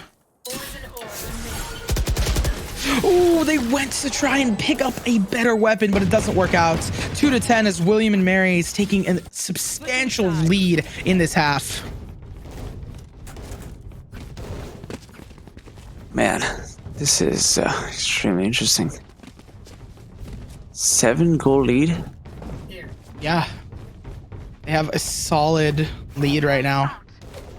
And it's really difficult for a team to combat them. This is William and Mary's pick. They are really good at Icebox, right? They are consistent on it. They really know what to do. They have 6 wins and 0 losses on Icebox, William and Mary. 6 wins and 0 losses on a map that they chose to play. If I was in the position of anyone going up against William and Mary, that would be a solid insta-ban. Just with how well they can play out against it. Feint got caught off guard, but instantly repositions. Capitalizing on that, they're able to get the spike down and take out Sunny.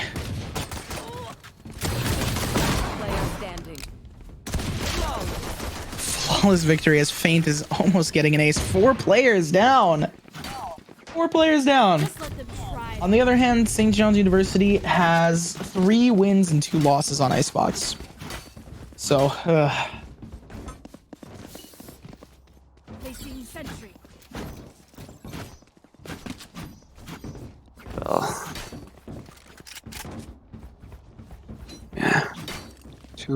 heaven.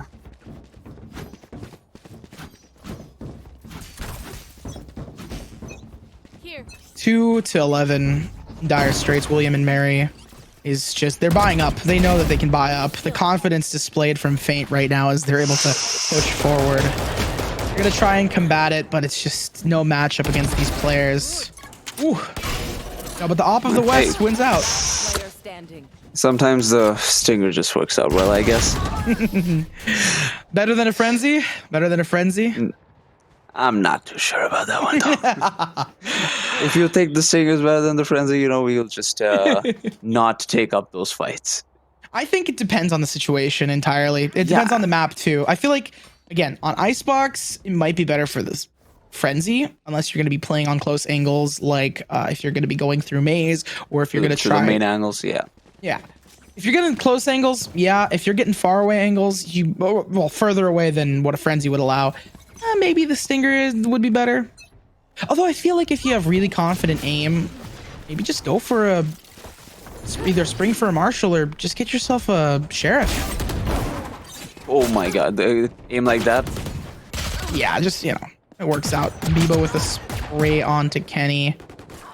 They're flanking. They're flanking so hard right now. And normally, you know, we don't see flanks this late into the game, especially at this level.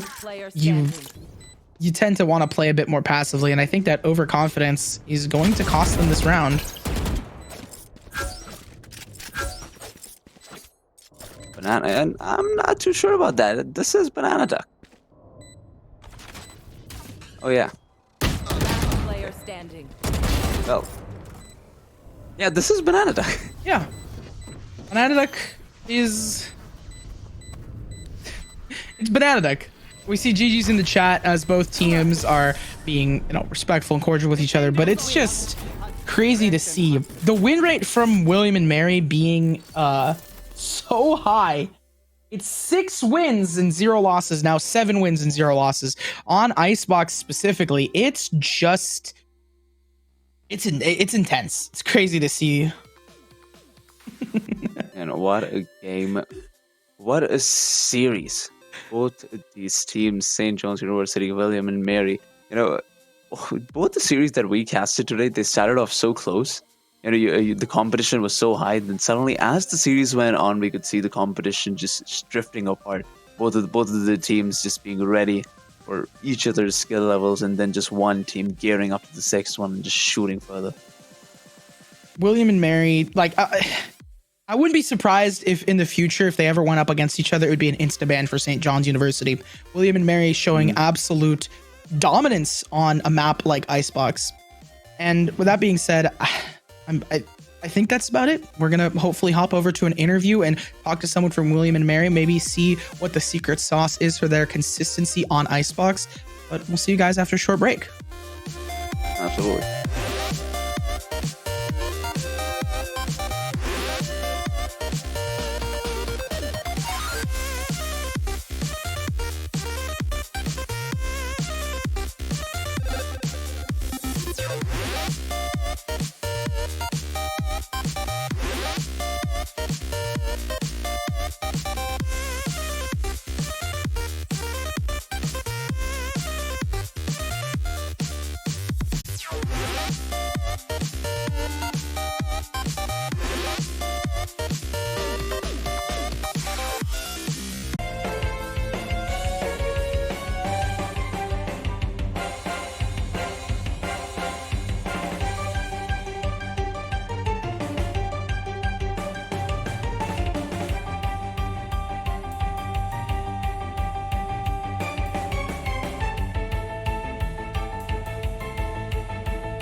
Esports is competitive gaming. Imagine playing really any video game you ever enjoyed playing, but playing it competitively to the best of your abilities. The Esports Club, though, we're more than just competitive teams. We host gaming for everybody. We just want people to come out, play games, have fun, and then hopefully host a few good teams that might win a few championships for the school. We are definitely developing and pushing to build and develop that infrastructure that a lot of other clubs already have. Whatever skill level you are, you can come out, have fun, compete, don't compete. We welcome anyone. There's not really a spot elsewhere for people to just play video games. Our club is definitely like all-inclusive. So if you're like even just a casual gamer that games, an hour a day or, an hour a week, it doesn't really matter. You can come and play and make friends. So that's really what it's all about. A club like this is meant to bring games out of the dorm room and meet other people, make friends. We do game nights every other Friday night. You'll get an opportunity to play some games you've never played and meet some people you wouldn't meet otherwise. So if you're interested in gaming, come on out to the club and see what it's about.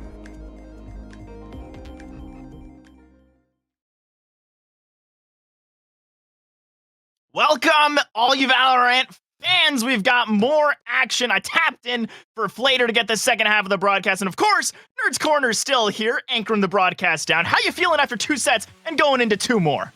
Well, I'm excited to see both of these teams as we head into the standings and we get to know them a little bit more.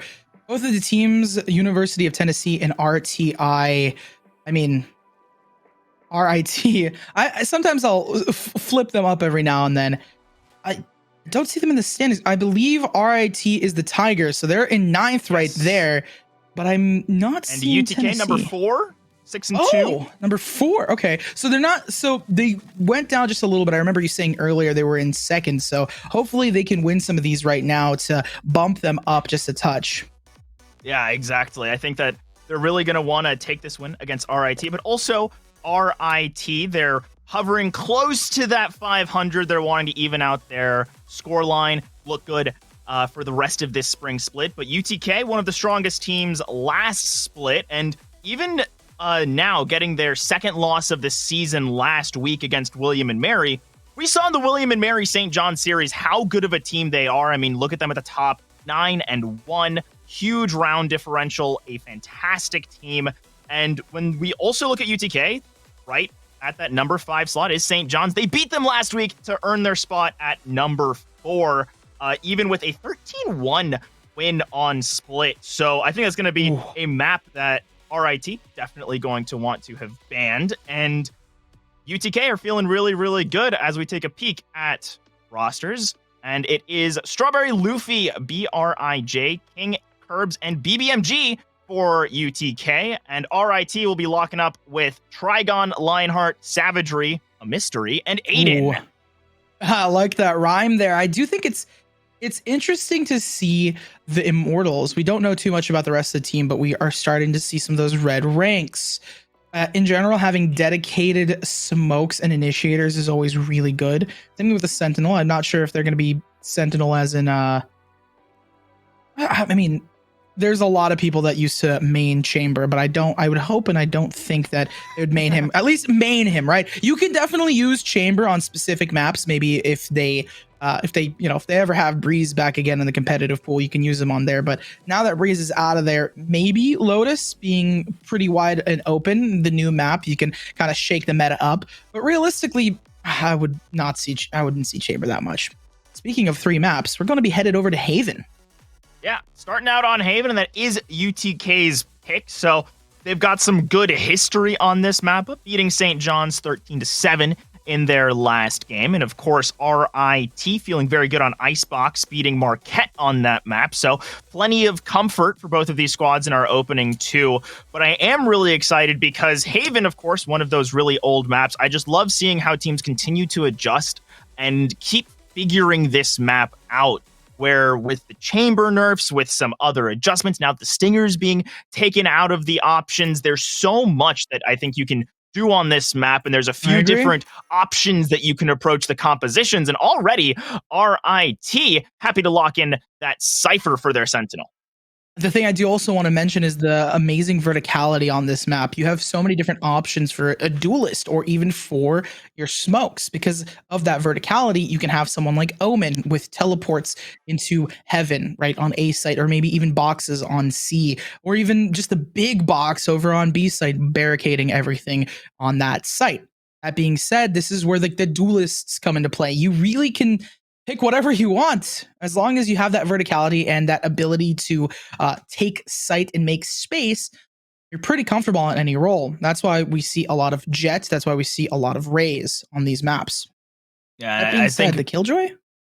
the Killjoy from King, I like Killjoy quite a bit on Haven just because you can hold down C and Garage pretty dynamically, and there's a lot of really interesting A setups that you can go for on defense. But of course, UTK will be attacking to start things off, and I think KJ gives you a few more options and a little bit more versatility than the Cypher. When you think about attack, you have the mollies, you can obviously peek with your turret if you want to take that kind of route. But as the teams are starting to come together, it looks like Lionheart is gonna lock in that Yoru. I'm holding, but I hope so. And it is. It's locked in. Okay, so we've got the Yoru on the field, and these are two pretty different compositions. Just looking across the board, right? Yeah, like there's so much. There's so much here. Do you? Yoru. I'm sorry. I'm still processing it. I'm still thinking about this right now. Like Yoru being one of those. They're really good for making space, but not maintaining it. Sure, you can make space, you can send your teleport all the way across the map, but can you maintain it? Can you keep it and control it? That's up to the player. If a player is really good and capable of manipulating their utility in a way that allows them to push forward, allows them to get into those crevices and cracks, take advantage of weak spots, really read and understand your enemy, then sure, you do really well. So it's one of those things that only time will tell. That being said, I do agree that it is the differences in compositions are going to be a huge factor for deciding who's going to do well in this map. Yeah, and I think one point that I'm really going to look at as this game develops is the fact that we have two initiators on one side for UTK, only one for RIT. Already being used to great effect. Trigon to kick things off, and now Chad Bino. Very, very awkward as all this util is going to flood in. Doesn't even get around the corner. Gets caught by the nade. It is a fantastic starting setup for UTK, but RIT managed to get one back to try and make this retake possible. Fake's already dropped. Flash did get popped, and that allows Savagery a light opening for SBL as another pop flash used from Heaven. Bridge gonna get another. It's all up to this lone UTK member. Curbs trying to sit on the corner. RIT have made this retake work so far, but the peak doesn't work out perfectly. But Aiden's aim is, and that'll be opening round going to the Tigers. Great plays from them near the end, doubling up on that angle. One person swings. It's a timing thing. 1, 2, and then we go. And you're capable of doing a lot of damage. You get the information and act as a Yoru decoy, right? Like the human body goes out there. That being said, we're seeing stingers off on attack.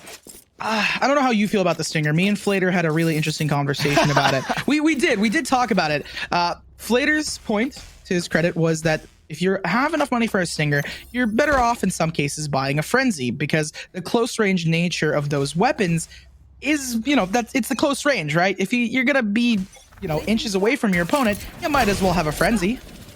Yeah, I think so, but I am gonna say that ever since the Stinger nerfs, I really liked going just Stinger on force for second round because it was so explosive, but now it just can't quite hold up against these Spectres. It's Trigon gets the first kill, and then it's a blender for everyone else as everyone is so low. Lionheart and BBMG just watching for each other as there's still 2 health remaining on that Astra, and it would take quite the effort to turn around where you have less health than there are opponents, and Aiden will find one stray bullet, and BBMG goes down. RIT take 2 back-to-back. What an interesting position from BBMG, just hiding away from the owl drone. And this is the thing with the stinger buy. Maybe at least if you're on the bonus, right, you winning out, maybe the stinger buy makes sense because then you can buy up light shields, vandals, phantoms, and you can try and win 3 rounds in a row. But if you force up round 2 for attack, right, you're playing as right here. forcing up round 2, it's quite difficult. You're not gonna have any money right now, as you can see. They just don't have the capabilities. University of Tennessee. Yeah, and that was an interesting dynamic, as it seems our UTK are in a little bit of luck because RIT bonus they're buying for next round, so the only pickups were a couple pistols because they knew what their opponents would be on. So it's a more even round than you'd expect after going 0-2. But with SBL getting spotted, that gives Savagery a little info to work with. Now it's the lull, the classic Valorant give and take, trying to gain information and find things out, but Lionheart realizes, hey, someone's zoned in, peek out from here. This is where we're going to start seeing that Yoru utility. He sends a TP back knowing that he can go back to his team and take space and, you know, get aggressive, right? Take space here and then come back and hide away. The Yoru utility, it's going to be used to great effect. Yeah, and right now it gives him such an effective option to look for the kill. King is ready for it, though, so we go back to a 3v3. And I think this is looking pretty good for Rochester. Their Cypher has quite a bit of information locked down around the B site, and now reading this quite well. It's likely going to be a C finish. That recon dart will all but confirm it. As now it'll be a question of whether or not there'll be initial contact for the plant, as everyone's peeking in from the same corner right out of spawn. Spike goes down from SBL, gets spotted out, which opens the door for Savagery, Aiden, and everyone else to finish the job. 3 rounds up for RIT, as UTK's gamble in round 2 still doesn't pay dividends in round 3. That was great plays coming out from RIT. They did a good job on the retake. The reads, right? The Cypher trips, they didn't catch anything. So once they pushed off of A, they could be almost guaranteed to go to C, or at least, you know, obviously B site is still open, but that's why you have that Cypher there. And that's why I think that having Cypher as a sentinel over King's Killjoy might be the edge that they need because of the amount of space you can control and demand from your enemy team. They can't push onto a site without seeing some of Cypher's utility. At that point, it becomes really difficult. Do you want to give away your position and go through it? Do you want to take it out? That still gives away your position if you just spray through it and break it, right? Lionheart going for the ult. Ooh. Oh, and I like this. Just getting so much information. Spots out where everyone is going to drop the fake, gets caught out, and should have just teleported straight out the rift, gets killed by BBMG. So it's a ton of information, but still a man down. So UTK, I think, waiting for their opportunity to pounce. And this is where I think, like I was talking about, right, the Lionheart utility, the Yoru util, how is he going to use it? You need to be masterful with where you spend it, how you play against your opponents, and in what areas you're going to do it. Sometimes being a little bit more conservative with it and, you know, teleporting earlier might make sense. Ooh, walks through Cypher util. I didn't like that from Bridge. You have to be ready for it, but SBL just takes the duel instead. Aiden wasn't ready for a second contact, but Savagery was, picking up 2 back-to-back. Herb's next to fall. 3 haircuts getting given out by Savagery, as he wants to find number 4, and the barbershop's closed. No headshot today. Still leaves RIT up, but they're not ready for BBMG on this flank. He's getting so much info. The trigger discipline's beautiful, but I think Trigon spots him there, ready for the duel, but the shot's not there from Chad Bino. Might try to turn this around, and I like this. The Astro Wall just to cut off Heaven, cut all noise, and this should be a free plant without information for Chad Bino until it gets committed with an op. I'm not sure, and he puts my worries to rest as BBMG gets caught out. That was an amazing play. I love the Astro Wall that you mentioned earlier. It cuts the noise, so it makes it super easy to get the plant off. Unfortunately, RIT, they are a little bit quicker to the draw. They were able to find out and spot out the fact that, hey, we need to push this. I need to take the time that they are planting and get into a favorable position. Op plays from Chad Bino come out, and they're able to win out in the retake. It's a 1v1 and it's a stressful situation, but BBMG still showing impressive game sense, holding off on taking out Trigon and just waiting, trying to get as much info. He gets Trigon and knows, oh my goodness, there's someone in heaven. I need to be careful. Not enough care found, and unfortunately. Yeah, really unfortunate. This bridge is going to get shut out of mid here, and it's only 4 rounds in, but the fact that they've all looked very convincing from RIT, where they've been winning those last-second duels and converting on a couple awkward situations, when this is UTK's map pick, and the fact that this much momentum is shifting right towards the Tigers is, I think, definitely going to be something to consider as this map continues to play out. As we talk a lot in Valorant, right? You can snowball so quickly into winning multiple rounds over and over and get that like 13-0, 13-1 even, and not have any issue, especially pushing forward. And has a lot to do with not only the mental and the economy, but also with the state at which people play it. Rolling Thunder goes out. Oh, Trigon was playing so well to get around the boom bot, but the last second on it will be enough, but it doesn't spot out Lionheart, who does make it a little costly, but the fact that both went down on B site and the final sitting on Link goes down as well. This should be UTK's first round if they can hold on to it. There's still the Hunter's Fury, but it does seem like this is just a crossfire setup and RIT want to play for exits. I believe they got this. The crossfires are set up masterfully currently. They have someone covering their flank with a sentinel utility. They can play further back if they need to. And with Chad Bino holding that operator, he does not want to lose that to some, just some random peek and some random spray. That being said, SBL is not going to stop. He's going to try and spray through the doors and find anyone hiding out. But both of the teams save, as it is the first round for the University of Tennessee. An ultimate as well in the hands of our likely Rays bridge. I like that ult a lot. Showstopper. It's in such a weird place, right? Because it has such explosive potential, right? If you spot a rush, if you catch out opponents just trying to hold like a 3-2 setup or something, and they just get caught out in one little area, it can be so brutal to try and play into. And there's other times where it deals no damage and it just clears a little bit of space. And for 8 ult points, that is a tough sell, as now Chad Bino dodges the stun and grabs BBMG for their trouble. So no smokes up for UTK, but they've got a Showstopper to walk into sight, and the Hunter's Fury is going to knock that Showstopper right back down. 2 quick kills for RIT as they are looking ready to reset UTK. The thing I wanted to mention is that I think that ultimate is really good actually for gaining information on where they are, and also just allowing them the ability to play around it. You can create space with it. You need to be careful if you're the enemy team and you hear that fire in the hole, right? You gotta be aware of it, and then you push off a site and you could take it easily. Unfortunately, you can counter that ult really easily with a couple pieces of utility, whether it's a breach stun or in this case, a Sova ultimate. It basically pushes, again, it conditions the players and pushes them away from that choke point. You can't go in there without risking getting hit. And I think also Chad Bino just getting rid of the smokes off the bat, now getting rid of the stuns from SBL has just been all over the map. This dynamic jet off play is one of my favorite things to get to watch. As nerf the chamber, turret, so they have to have someone. Exactly, there's no chamber, so you can't have the tour de force getting your clips for you.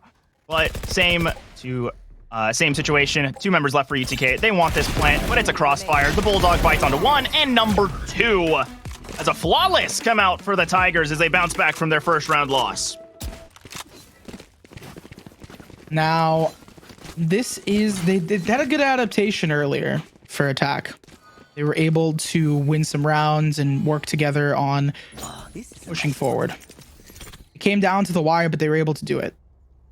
Now, I mean, losing this round, their momentum has been shifted and slowed.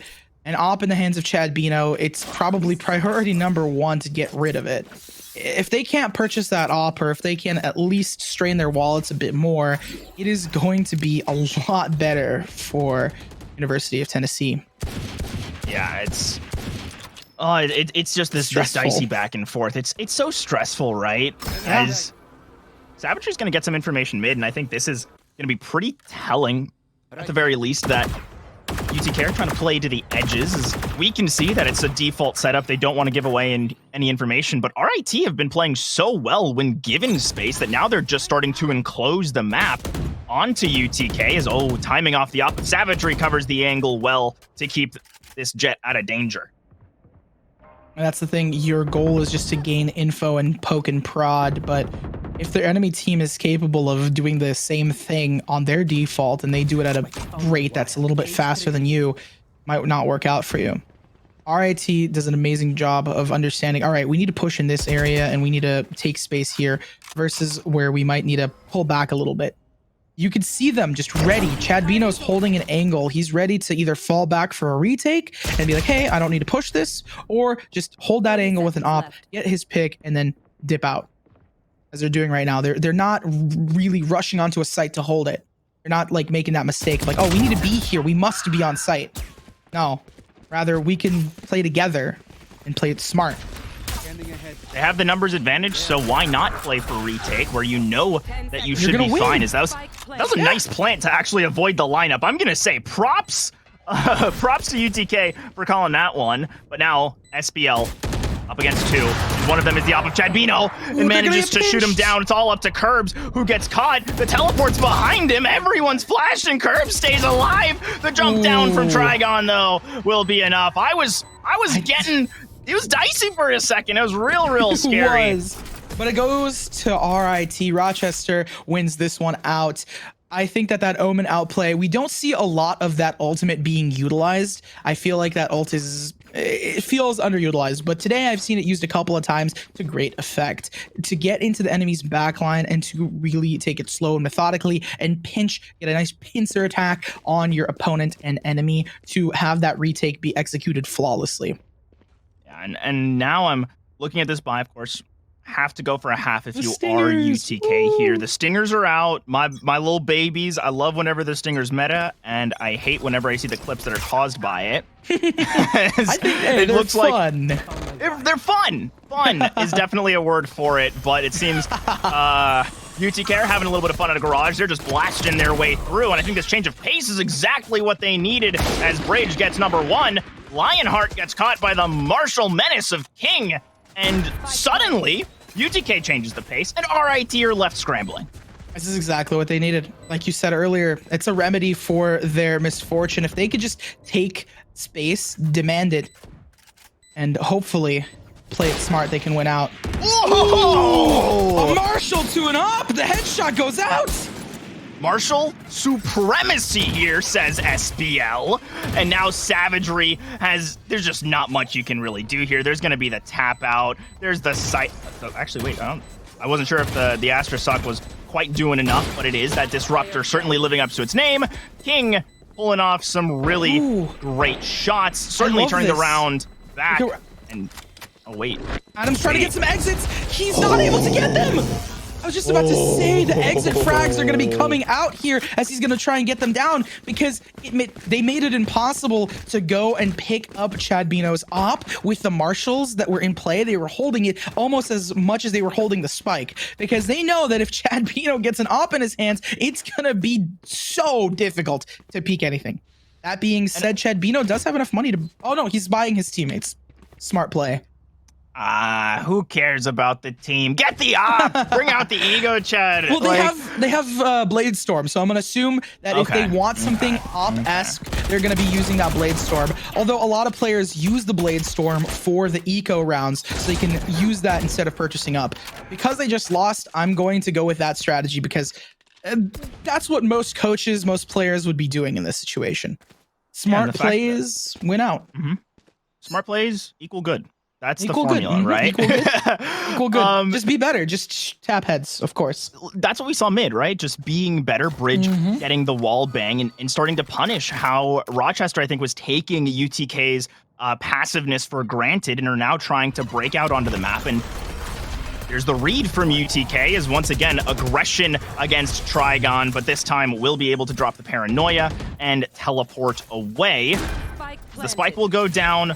No one went down in this execute. There's still 4 remaining and 1 ultimate up for RIT to try and bring this one back. I doubt the Blade Storm is necessary, but there is so much utility on the other side for UTK. It's right out of logs. Bridge gets 1. Lionheart gets the trade back, and SBL takes the Stinger to the Yoru of Lionheart, and Aiden will run right into King's Crosshair. There's not much else to be said. Trigon, the first one sitting on this site, will now be the last to die on this site, and he manages to take one with him. He makes it costly for them. You can't just give it to them for free. 3 players up and 3 ultimates for Tennessee, as they're starting to also get 3 rounds away from victory. That kind of rhymed. Regardless, they're doing an amazing job, not only building their mental up, but also building up that economy. Looking at their buys, not only do they have enough money for the future, but they also have enough money currently to have a full stacked roster. I haven't seen a full Phantom buy in a hot minute, but besides King, everyone's rocking Phantoms. And the fact is, this is the first time RIT have been on the back foot, have been without that really additional room to work with. As Lionheart is going to get the information. Please just leave. Just leave. No. Ego check. Okay, he's got a judge, so I'll respect it. I'll respect the option because there's a judge here, but otherwise it's pretty scary. You need the clip. You need the clip, and it's just going to be clip back in face. Regardless, that's a lot of information for RIT early on. Hopefully that gives them a little bit of room for their bearings, for them to come together. There we go. We see the set execute, but this time it's Adam on the end, not the Omen. Bridge pushing forward and pulling back, jumps on top of logs and onto box. And I'm going to say, though, that Dimensional Rift, the fact that Lionheart was able to see so many, it didn't give away all that much because they were still sitting in spawn mid area where there's still every option available to you should you try to take it. And it opened the door for UTK to move on to this C site as the retake is coming in. Savagery and Chadbino starting it off strong. There is the Hunter's Fury to watch the spike, and here comes that Blade Storm, and it does absolutely nothing, just a little bit of damage. That turret's gonna do a little bit more, and King will finish off the kill. UTK starting to streak. And now, I was about to say, and now would be a really good time to take a break, reflect on how to play this and how to go against it. If a team is going on a roll, they're starting to win multiple rounds over and over again, it's time for you to rethink your strategy as we see the time out. Now, that being said, with how they're playing it currently, the absolute aggression and patience from University of Tennessee, being able to come back, these last 2 rounds, they're going to be focusing on strengthening their retakes and making sure that they can come forward. That being said, being 2 rounds away from the half, they're probably going to be talking about how they're going to be playing when they switch to attack. I think it's definitely a part of it, but also looking at the money for RIT, you've got to either take an unorthodox strategy or decide, are you playing for a 7-5, conceding this next round, try and get a full buy to end the half strong, or are you going to try and mix up the tempo and go for that higher risk, higher reward of an 8-round half? I think considering the money on UTK, you just have to play for next round, try and get the 7-5. Yeah. Because at the very least, they've already locked themselves up an even half. Yeah. Once you've had 6 rounds, you can sit more or less comfortably. Also, to note, they're starting off on defense, and they're going to be switching on to attack. Now, I don't know about everyone's opinion on Haven, but I would say that it's more attack-sided.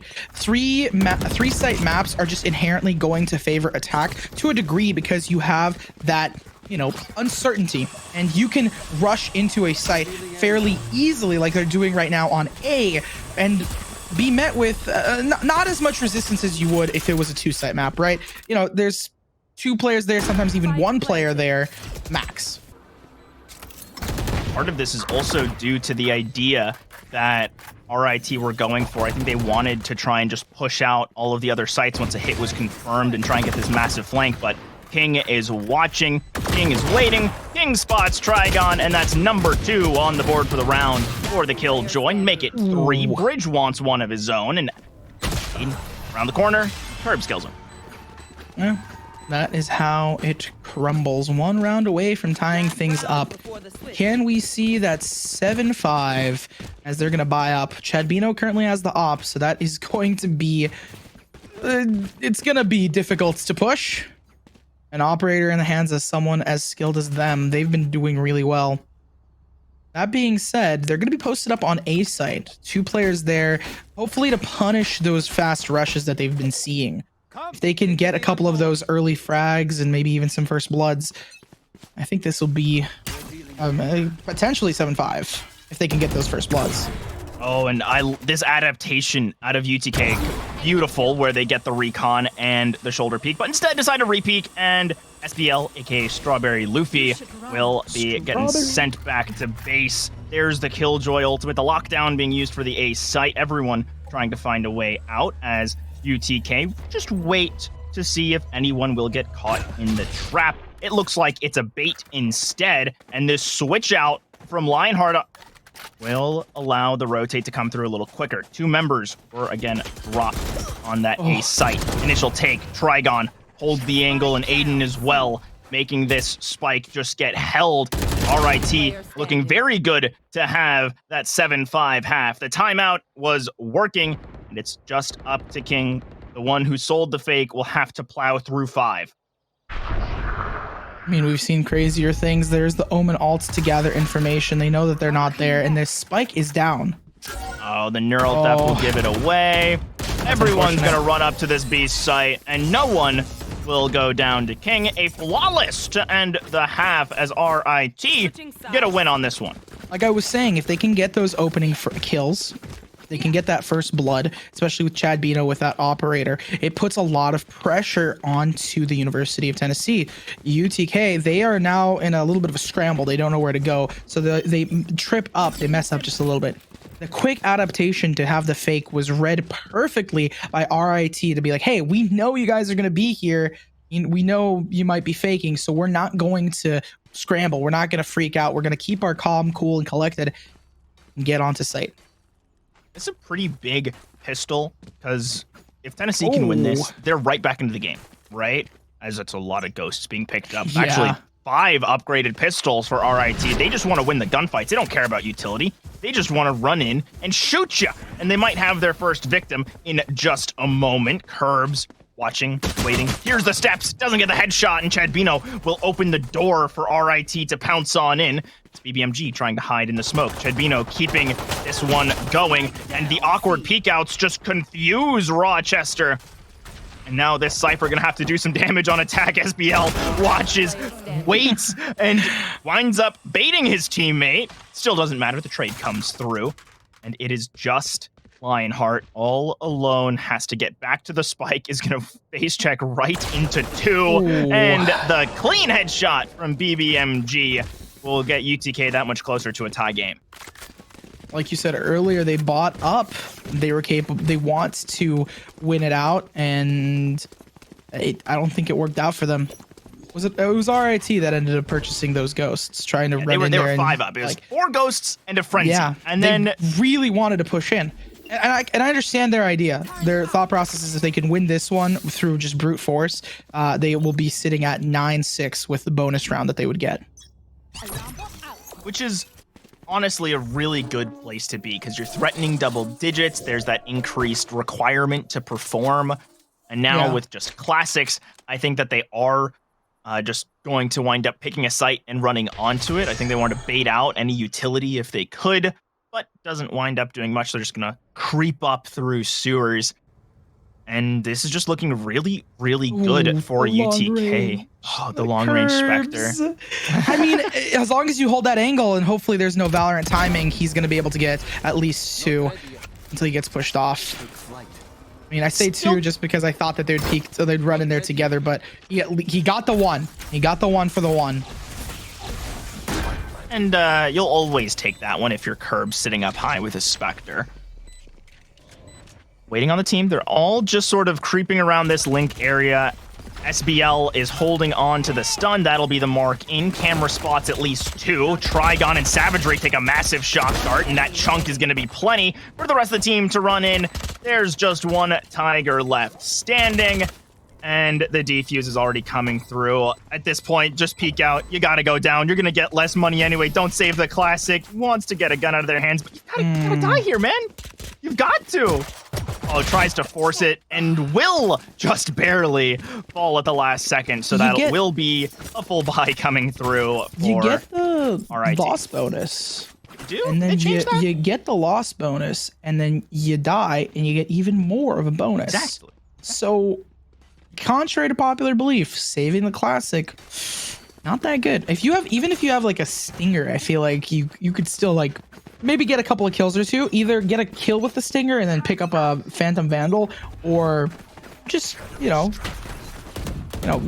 to the spike. If you don't want to die to the players, because the players will get money off of you, which is a valid argument to say, hey, I don't want to die to the players because then the players are going to get more money. That's going to start snowballing them more and more. Plus a free ult orb to my team, to my enemy. No, die to the bomb. I know it sounds like a weird strategy, but it actually makes a decent amount of sense if you break it down. Yeah, it's just unfortunate on that one. Of course, there was no. It was a defuse. There was no way to do that. I have seen a lot of players though just sort of rat on site and let themselves go down to the spike aftermath, so they don't give away that kill. But you are losing more than your opponents are gaining if you try and save a classic or a pistol or something. So it's just always better to go for that. As everyone's just going to sort of walk in, realizing this B site is left all alone, turns into Killjoy setup and right into the waiting crosshair of SBL. It's a 4v4 with Savagery finding one back. So RIT up, but Chadbino isolated themselves. Unfortunately, that was not lucky. And there's the Russian, the pace play that UTK are just doing fantastically. As now Trigon surrounded, only one left standing, has to paranoia the bomb. They don't even really care. They were sticking it to half, actually didn't even need to. Curbs gets the kill, SBL stays alive, and UTK get their first lead of this game. And that is going to go to Silva to charge up that Hunter's Fury. They pick themselves up some trophies, get themselves some guns, as they're taking the lead. That's, I believe, 3 rounds up already. They're able to win out not only the bonus, but they were able to win the bonus, and they were able to win the rifle. Now, with guns in hand, they're going up against a team that might not have as good of a set, and in terms of the mental, it's going to be really difficult. They already used one of their timeouts, so they could use one again, but this early on into the half, I don't expect it to happen, at least for another 2 or 3 rounds. But you do want to start breaking up the momentum in some way or another, whether you make it costly for Tennessee or you just win out the round in a thrifty. It's gotta happen in one way or another. Testing out different strategies and really pushing against the envelope. Leaving A completely for retake, I think, right? I don't mind this from UTK because I think they know their opponents are going to be on a save, so they're thinking A is probably a little bit less or a little bit more utility heavy often to try and execute onto. So instead, they try to just leave other sites, and they know that they will have that util advantage. They have the retake advantage. They're playing to the strengths of their composition. Curbs get smoked out, but while this spike will eventually get planted, the rest of UTK are soon on their way. And I mean, it's a pretty standard post-plant crossfire, but that's the thing with Breach on this map, that aftershock can clear everything out. The site take is going to commence. Like you said earlier, the utility is going to be extremely important. Having the util advantage is not only really scary for RIT, but it's also really useful in general. The site take commences. Yeah, this setup, it looks absolutely beautiful. Everything's dropped, everyone's spotted, they're sprayed under heaven, and Bridge just goes huge. Curbs and King get a couple kills themselves, and it's all up to Lionheart. And there's not enough spamming in the chat. There's not enough hearts for Lionheart. It is just gonna be SBL getting the round win for UTK. Adam hiding behind graffiti, trying to get some cheeky peeks and kills there, but with a sheriff in hand, no real recoil control on that thing. It's just to try to tap piece by piece, unable to stop the absolute train that is Bridge, just going in there non-stop, breaking through everything. He was able to grab 2 there, but Adam couldn't even take him down. That's the thing. They were confident in it. They knew what was expected of them. That being said, it was a save, so they got the plant, and Savagery got an opening kill. So I think RIT is going to be pretty happy about that one. And you're taking out one of the top performing players for Tennessee, so that's pretty good. Peeks off of it, Curbs. He knows there's got to be someone protecting Savagery, and he's able to get it, but Savagery with the trade. I love when players do that, right? It shows a lot of their game sense where they're like, okay, if someone is playing like this, they have to be playing with their teammate. They cannot be playing alone. And so you peek off of it. You take advantage of the confusion. Exactly. And there's going to need to be a lot of confusion for Tennessee to try and bring this one back. At this point, it looks like they are doing a setup for Garage Take. Turns into 2v2. They've got the lockdown. This is very, very winnable. There's, of course, just one pocket left standing for Lionheart, and he is going to try and use it to maximum effect. Does have an out, and the spray doesn't even matter. Misses that one as Trigon actually got caught up in the lockdown. That is so unfortunate. The defuse already to half. Gonna try and keep sticking it. I don't know if Trigon will be able to get a gun out in time, but unless the kill was there and I was a believer, but the defuse came through first. So well done. UTK keeping their cool. I mean, they made it expensive for them. They took them all out, but with 9K in creds for SBL and King having enough money to buy for themselves, and even their teammates having enough money to buy for them, as expensive as it was, it's just a slowing. It's just a small little hiccup in this game. University of Tennessee, they were the ones that picked this, so I'm not surprised that on the second half they have their strategy set up. Astra and KJ are, exceptionally good on this map in terms of locking down sites and in terms of global locking down sites for Killjoy and the global presence that Astra provides. The decision to keep her on C is Lionheart. I'm gonna try and race through. Won't get too much info, just knows that the site is clear and is gonna get a little outpost in hell. And this is a similar situation to when we saw UTK just retake and spray everyone down. But the difference is this time, RIT have a couple guns under their belt, a few rifles, and that should make at least some difference. Not ready yet. 2 ultimates on the board for Tennessee to hopefully secure it. As I say that, the showstopper goes out, but trades showstopper for a bulldog. And the rest of the kills come through. That showstopper, you mentioned it earlier, how it just grabs so much space. And this time it's enough to secure the round, just one lost. And Tennessee put themselves up to the convenience store scoreline. It took me a second to fully understand, but yeah, the convenience store scoreline. With 4 seconds left on the, I'm a little stunned by that wordplay. Turbo, the one, the only. I'm commends to you. I literally went there earlier to get my energy drink for this cast, so it was on the mind. Like it was there. It was on the tip of your tongue. But here is what is on the tip of the tongue for our participants. Another timeout coming in. It helps and benefits both sides as they're going to be rethinking their strategy. But hopefully this can stop the momentum of Tennessee. RIT, Rochester, you guys have a tall order. It's really difficult to go up against a team that has not only picked a map and is doing well on it in terms of their mental, but also in terms of the amount of set plays that they have. They're comfortable with leaving sites like A open because they understand how their utility plays out. They know someone's going to be playing in graffiti and setting up a crossfire with someone in heaven and maybe even a couple players down short and long. They're covering all their angles, and so they know how to combat that. They have a breach to combat the heaven players. They have an Astra to get people off of tough corners and to smoke off short and long so they can push on together. They take control of the site and they demand it, especially for site like A. And that's going to be really difficult. Tennessee is thinking about how they can spend their money right now because they are facing a potential match point if they don't clutch up this round. And at this point, you have to play for the tie.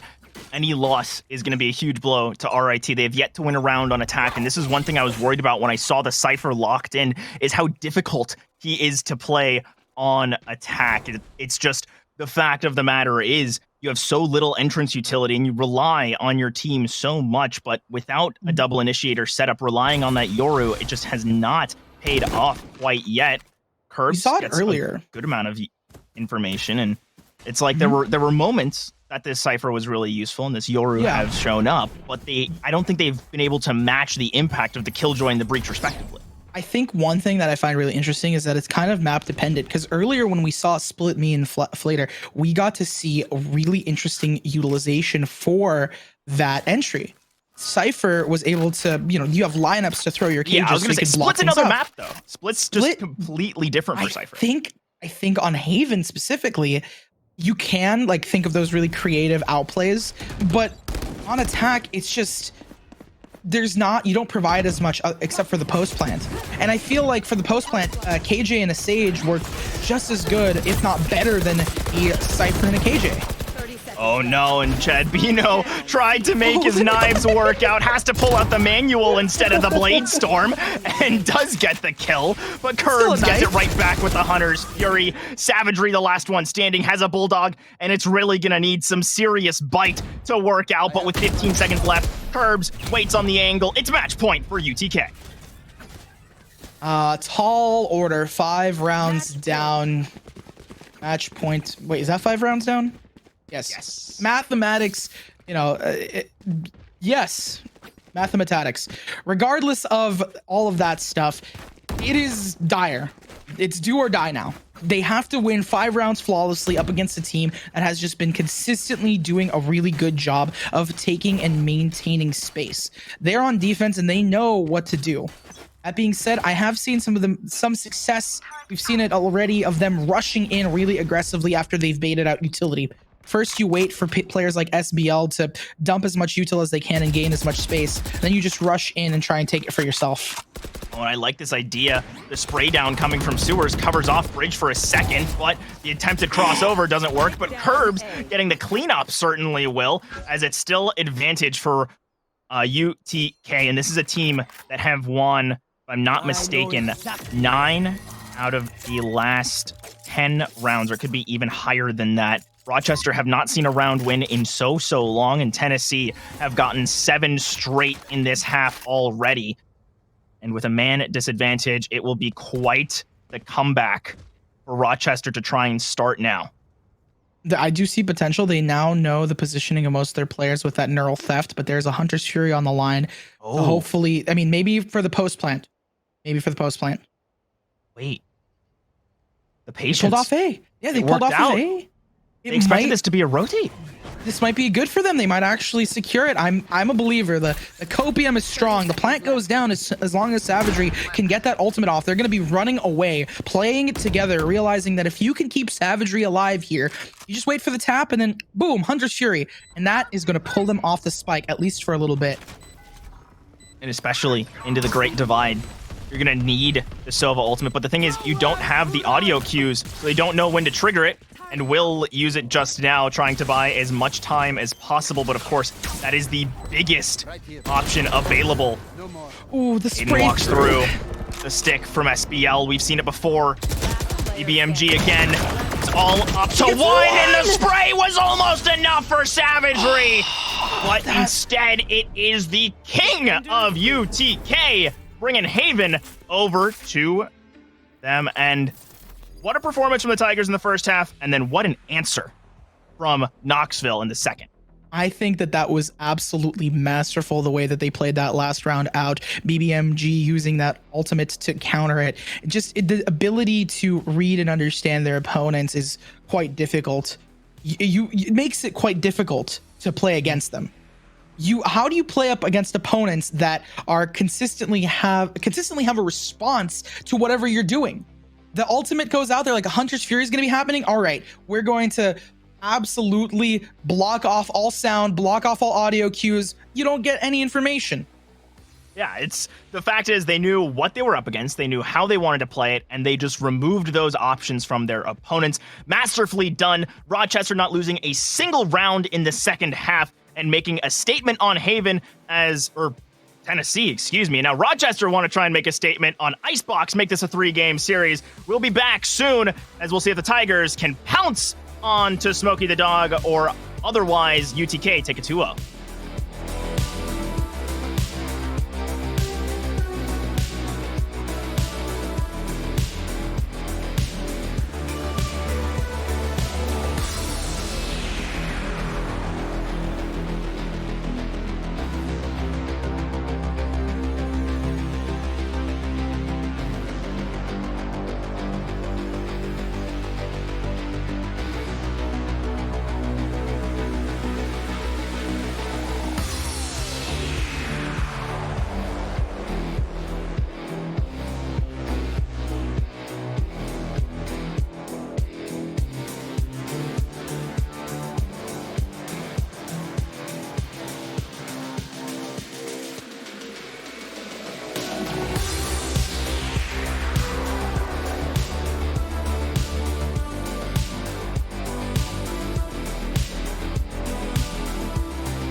Welcome back, as my voice is disembodied, but you can see the maps right away. We're going straight to Icebox, Rochester's pick, as they were just taken down on Haven.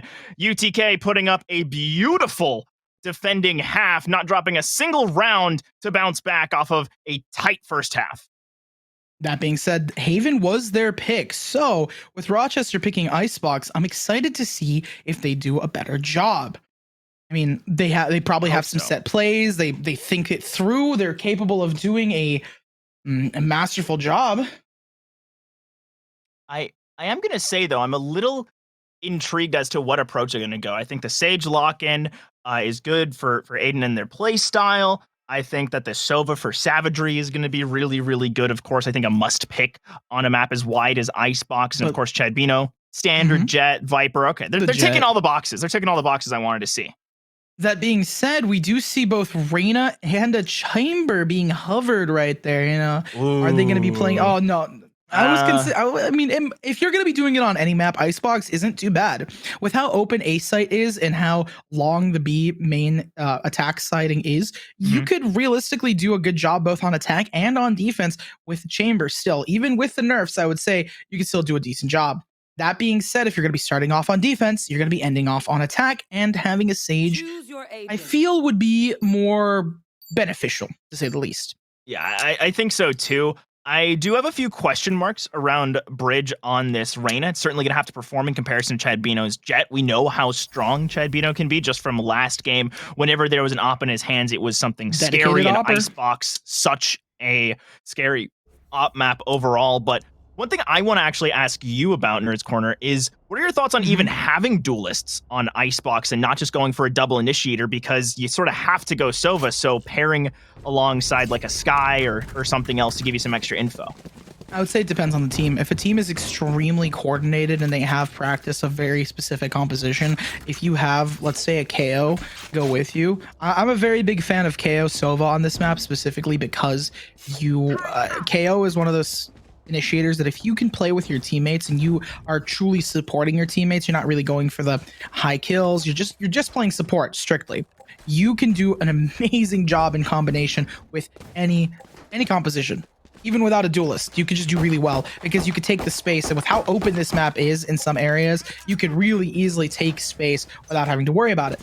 That being said, it's really difficult for people to integrate KO because, again, you have to be really focusing on support and not really playing at all solo.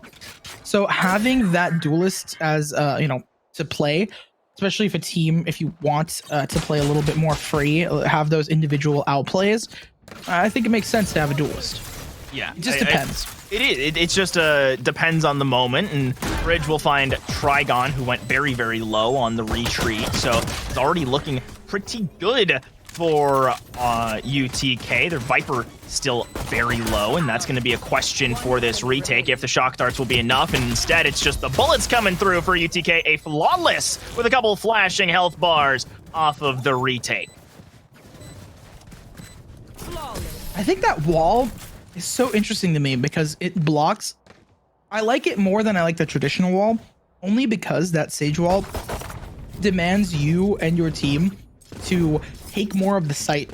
You have to take control of it. You really can't just let it loose and play back. It's a lot harder, which is also why it's the double-edged sword, because if you don't have full control of site when you do that, it's going to be a lot harder for you to, as a team, win that post plant. Exactly. If you don't have orange cleared out, if you aren't sure if your opponents are pushing up I feel like it's kitchen, a really good. It's just I was gonna say, tough place to be. I was gonna say, I feel like it's a really good wall if you've pushed through kitchen. Like if you're pushing through kitchen, you've cleared orange. I think it's an amazing wall. Oh, Bridge. Oh, I wanted Bridge to stick to it. I wanted Bridge to get greedy. I think there was some highlight potential from that look, but instead it's going to be Chadbino getting shut down immediately by King. But RIT, you're going to be pretty happy if they can get the plant, but the repush in from Bridge was enough. King getting Lionheart as well will mean that with all of these Tigers corralled back, this is just going to feel like potentially an episode of Tiger King where they're all locked up. But one kill back seems like it will be, it'll give some hope. You feel determination. Oh, as Savagery's able to cleanly take out Bridge. No time to analyze. No time to dissect and break down. Don't need to. There's just a couple of kills going back and forth. Is Rochester, they don't have a direction, it seems. They're trying to hold. They're waiting on this flank. I think that they know it's coming. But instead, they're just going to let that heal come through, get themselves both back up to full. They did pick up weapons, I believe, right? They now have a pretty even footing. Add a Spectre. SBL's smoke wall does go up. Or no, not SBL's. It's Lionheart on the flank. So tough. Oh my goodness, my names are getting confused. But the plant is down. I know that much for RIT. I like this approach, though, from SBL. BBMG walks up quietly and gets shut down by Savagery. It suddenly turned into a 1v1 with SBL with the gun disadvantage. But at this range, the Stinger might be enough. But he gets timinged, and it'll be Savagery turning that Thrifty around. And picking up a reward for his troubles. Bulldog in hand. Oh, Adam just quickly bought a Odin there, a spicy gun, a weapon for mass destruction. I mean, it is very useful, especially if you want to clear out nests and stuff, but a Vandal works just as well. That being said, they're going into the first rifle round of the game for RIT on the up and up currently. They didn't win their bonus. Like you said earlier, you wanted to see Bridge get greedy, and I think that they did get a little too greedy in some places, and that might have caused them their downfall. Yeah, but I wonder if Bridge staying up could have been the answer, because it shuts down the push really before it can start, and now Chadvino getting chunked out by the Marshal will give themselves a slight health advantage for the moment, but the advantage of a Sage is you can bring everyone back up to full. At the very least, your Duelist who gets a little over-aggressive.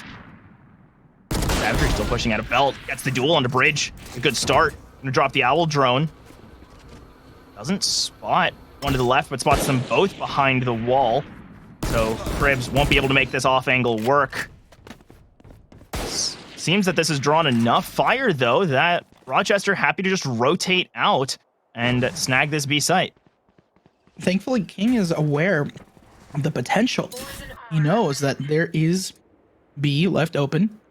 And I think B is a little bit easier to retake than A in some situations, especially if you have good utility.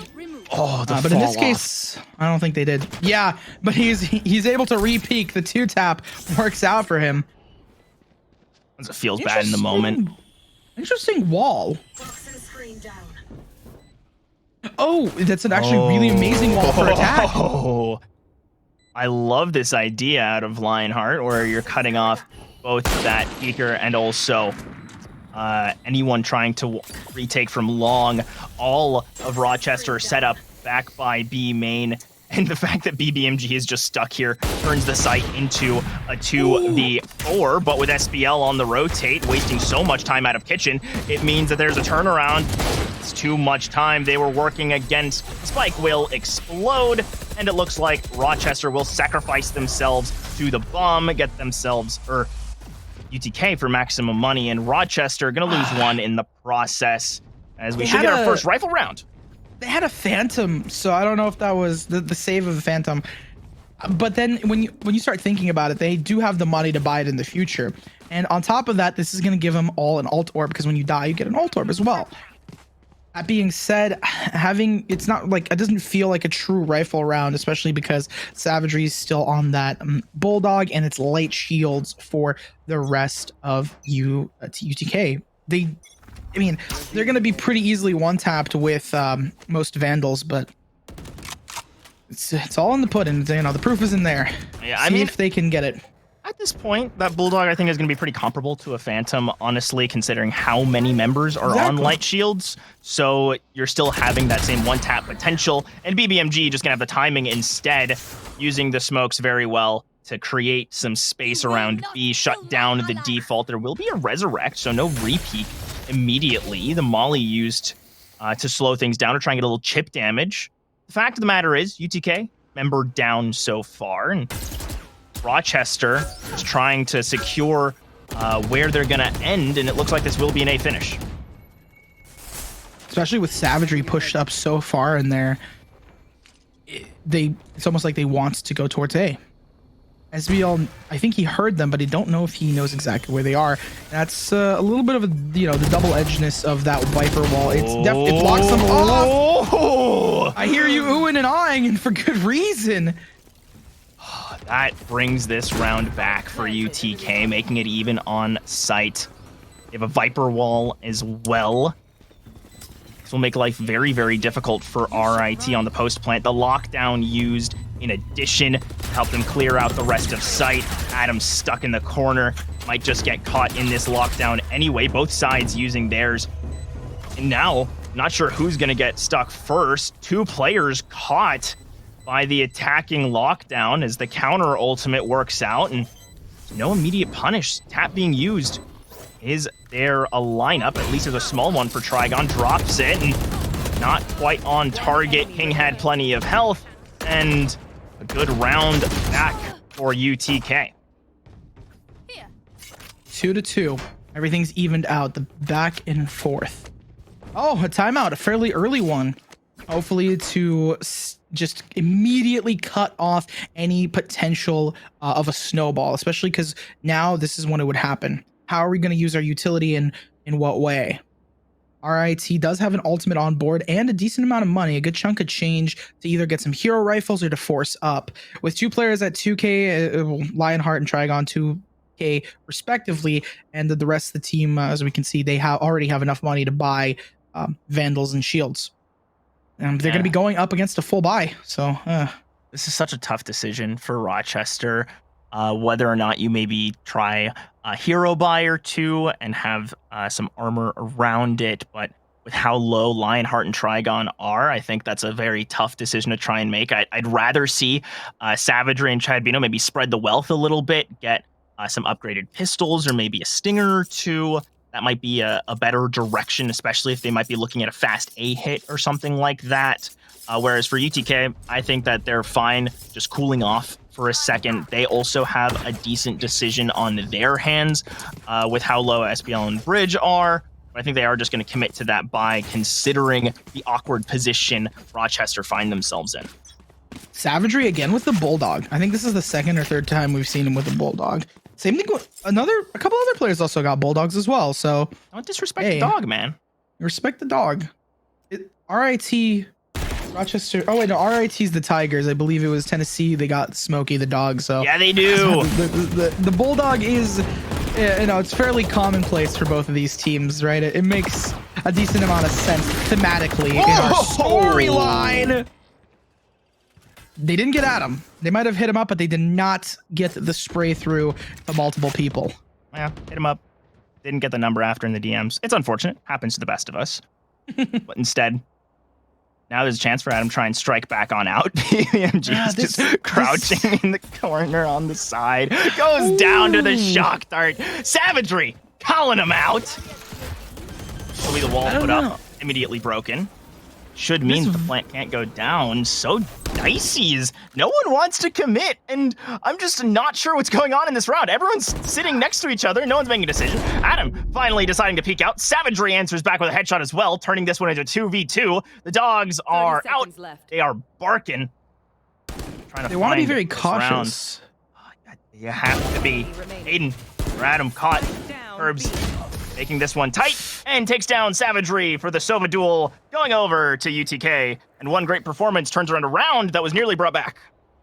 I don't know how I feel about that Viper wall. I see a lot of people talking about how that Viper, like to get that about that Viper wall. I feel like the Sage wall is better to get that short and temporary space. And what I mean by that specifically is that Viper wall, to line it up to cut sight, I feel like if you did it a little bit deeper, maybe, especially getting more control of sight and then using the Sage wall for that temporary space that you need to plant the spike and then either play further back or take more control of the site would be generally better. I see a lot of, you know, Valorant content creators and Radiants talking about these, you know, Viper lineups and how you want to use that wall in which way. We do see a lot of like the standard, right, you know, Viper walls on Icebox. Maybe breaking that mold and trying something different can change up the pace of the game and change up how you play it. Just that Viper wall, I don't know if it's the way to play B site.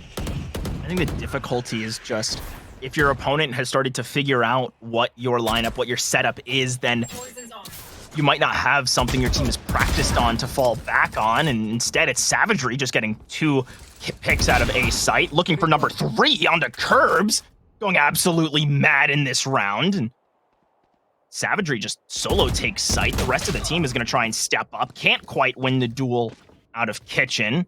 That's still okay. He cooked plenty. Give him a break. And RIT need to hold this post plant. And this is like, just to keep going back to the Viper Walls, this is what we see consistently. It's this big little cross section. One is covering most of the sites, and it's cutting off the screens push. And then the other one is covering anyone who's playing far back, anyone who's playing on rafters. EBMG knows that the last 2 members are...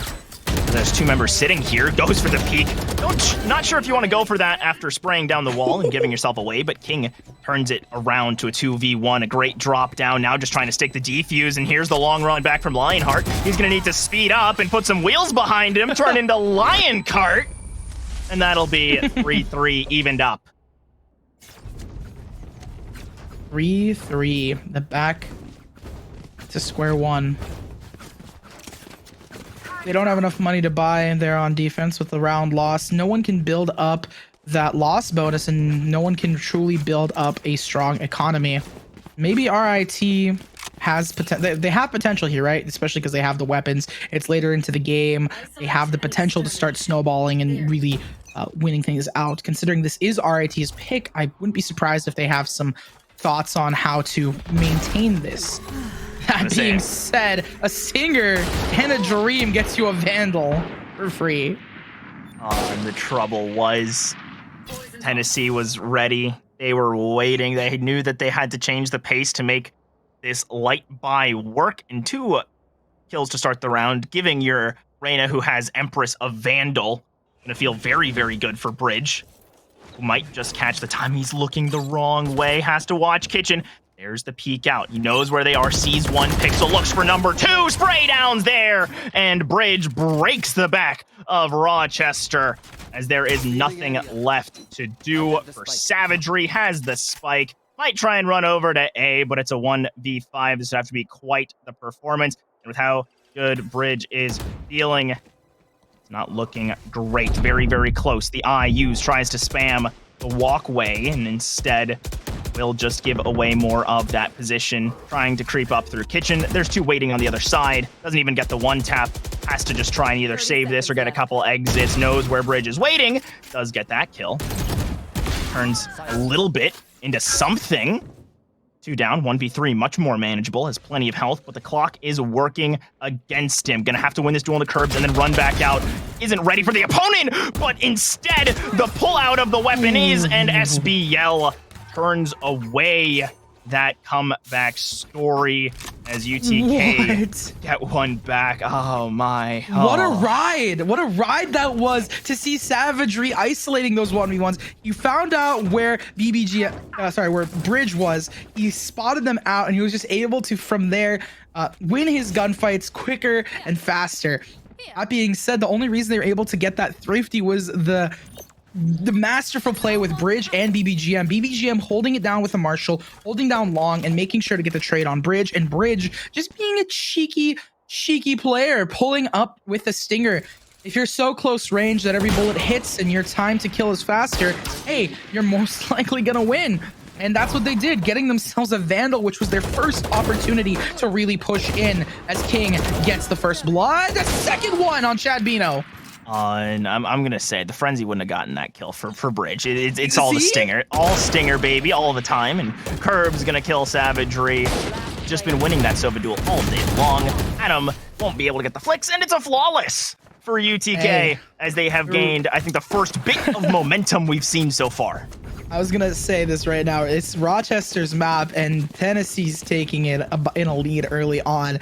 Now, it's just going to be up to Rochester to slow down their snowball to make sure that they do not continue. Again, we see this traditional Viper wall consistently, and I think that there's so many ways to get creative with Viper walls to change up the pace of the game on a map like Icebox. So when I see that Viper wall, I'm just thinking to myself, like, it's good, but why don't you maybe use it for either, like, save it for retake? Let's say if they go B. Like, there's so many other possibilities. I think. I don't know why I'm ranting on it. Well, no, but like I get. I was thinking the same thing, but at this point, it's like, if it ain't broke, don't fix it. And also, it does free up BBMG to be really aggressive on B site, because without a Viper wall, this is sort of playing into the mentals of your opponents, where they don't expect you to be lurking around that kind of forward position. Savagery gives it away. You know he's up here. Gets just domed by King. Just look at the flick of the wrist. It's too beautiful. Flick of the wrist. They're doing magic almost. Trigon's trying to find someone BBMG. Oh. I think you're right. They Trigon's doing work. There. It's the Killjoy dip, apparently. Killjoy's got the flick of the wrist, and Bridge has a couple kills on the back side. These really dirty positions that UTK is finding are just making these rounds nigh unplayable for Rochester in their default, giving away one hole on the map, and their opponents are just charging on through it. And now Trigon will get to see who wins the KJ duel. It's King with that K in the name. The bonus synergy to add up. It's all up to Chad Bino. Has yet been able to do much this game, and that will continue as Bridge wins the Duelists duel. Okay, but when we see Chad Bino on an op on defense, we're going to be eating our words when we look at the scoreboard. Because I remember from the scoreboard, I think he's currently at 0 kills, which is it's an unfortunate scoreline, and it happens sometimes. Happens to the best of us. Oh, no, that one. I lied. One last round. Never mind. He's absolutely going to pop off. He's going to pop off right now. He's got that. Chad Bino's got the ult right now. No, he's gotten... The thing I was going to say, though, is that once Chad Bino's got that op, he's got those outplays, I think that we're going to be seeing slightly different strategies and thoughts. Yeah, I think it has to, right? We know that Chad Bino can be very confident and be a real difference maker for Rochester, and has just been completely shut down this game because Bridge is just doing stuff like that, where you walk up, walk out, and say, thank you very much for giving us a lead, and Savagery says, I'm gonna snatch it right back, as we're all even so far. There's a Blade Storm available, and looks like that will be the option. Both Duelist ultimates popped with the Empress here as well. First kill doesn't go the way of Bridge, as Savagery will snipe that one down with the Guardian, and the Viper's Pit used to confirm this. So many ultimates popped by Rochester, as they really want this round. To hopefully make things even. At least get 4 or 5 rounds into the next half. Almost getting caught off guard. The Guardian is all that they have. Doesn't work out. BBMG gets out of it. That's illegal. That felt illegal. That felt kind of dirty. I agree. It just doesn't make, you know, the movement capability. It's not even a Neon. Not even like, you know, movement character. Just using the corners. Oh, curves. That's all that matters. They're going to try and get the half, but the right click from Chad Bino. He's starting to cook, warming up, and so is BBMG. I thought he got it to half, but just not quite. There's no time. Savagery bought it, and will get killed. Win! That's another round for them. 2 rounds away from tying things up. The change in pace, exactly what they needed. The fact that Rochester were able to bring that one back, yes, it took 3 ultimates, but I think if you remove that, it's as much about getting the confidence back, right? Chad Bino went from having 0 frags for, I think, 8 rounds, and then gets 3 in the last 2. That's a very, very big difference. Of course, it might feel like I'm ragging on them or anything, but no, it's more so Chad Bino's been shut down, and now they're finding a way to enable one of their lead players create space alongside Savagery. And the fact is, you get these 2 cooking together, it's going to be a pretty good meal, but Bridge just needs a pot and a pan, and will take down Lionheart, send him straight to the junkyard.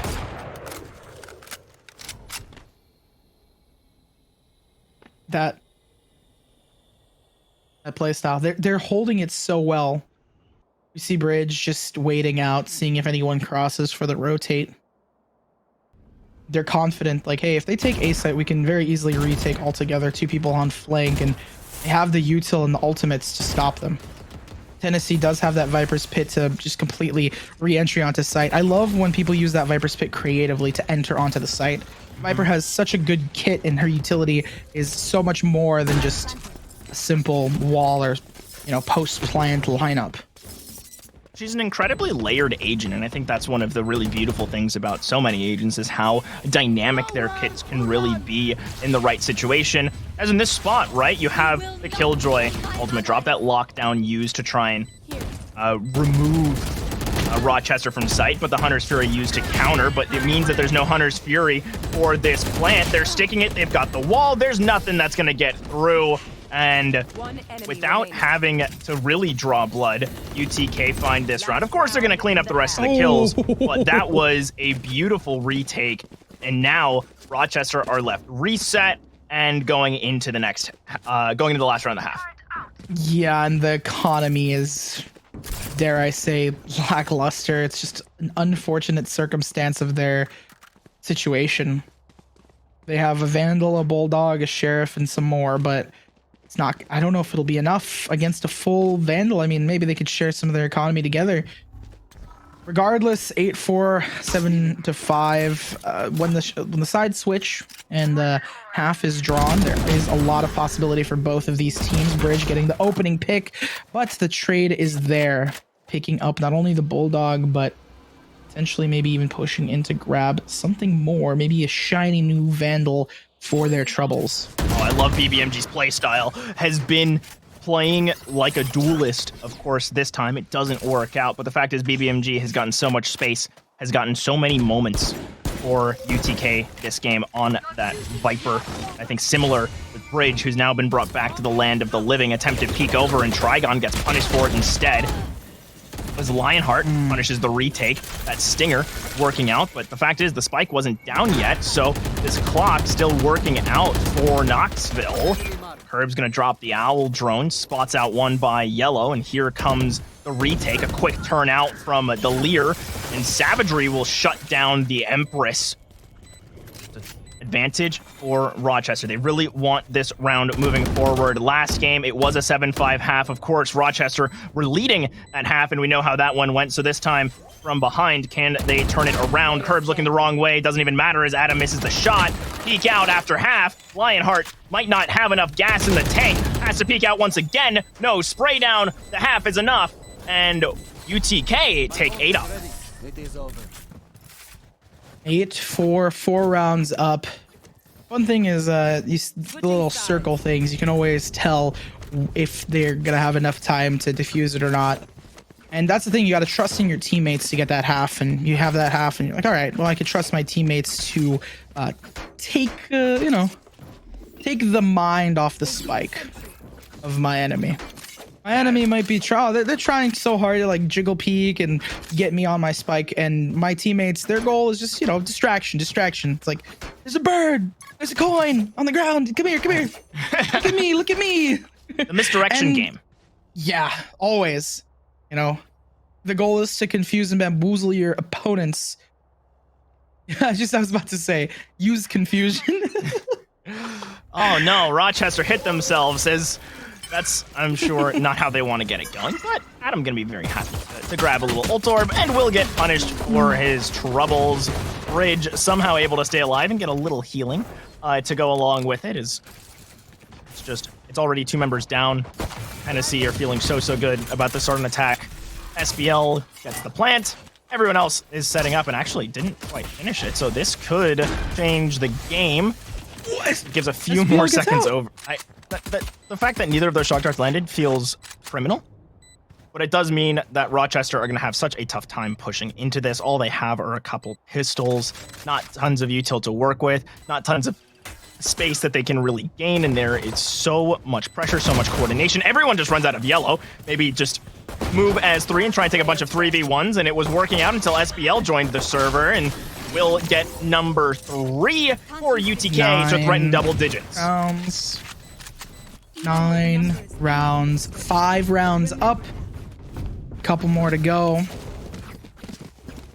It's 4 rounds left for them to close the series out, 3 to get to match point, and that is going to start building and compounding the stress. RIT did pick Icebox, but I think UTK, we don't have any info if they've never played Icebox from what we know, which honestly kind of makes sense.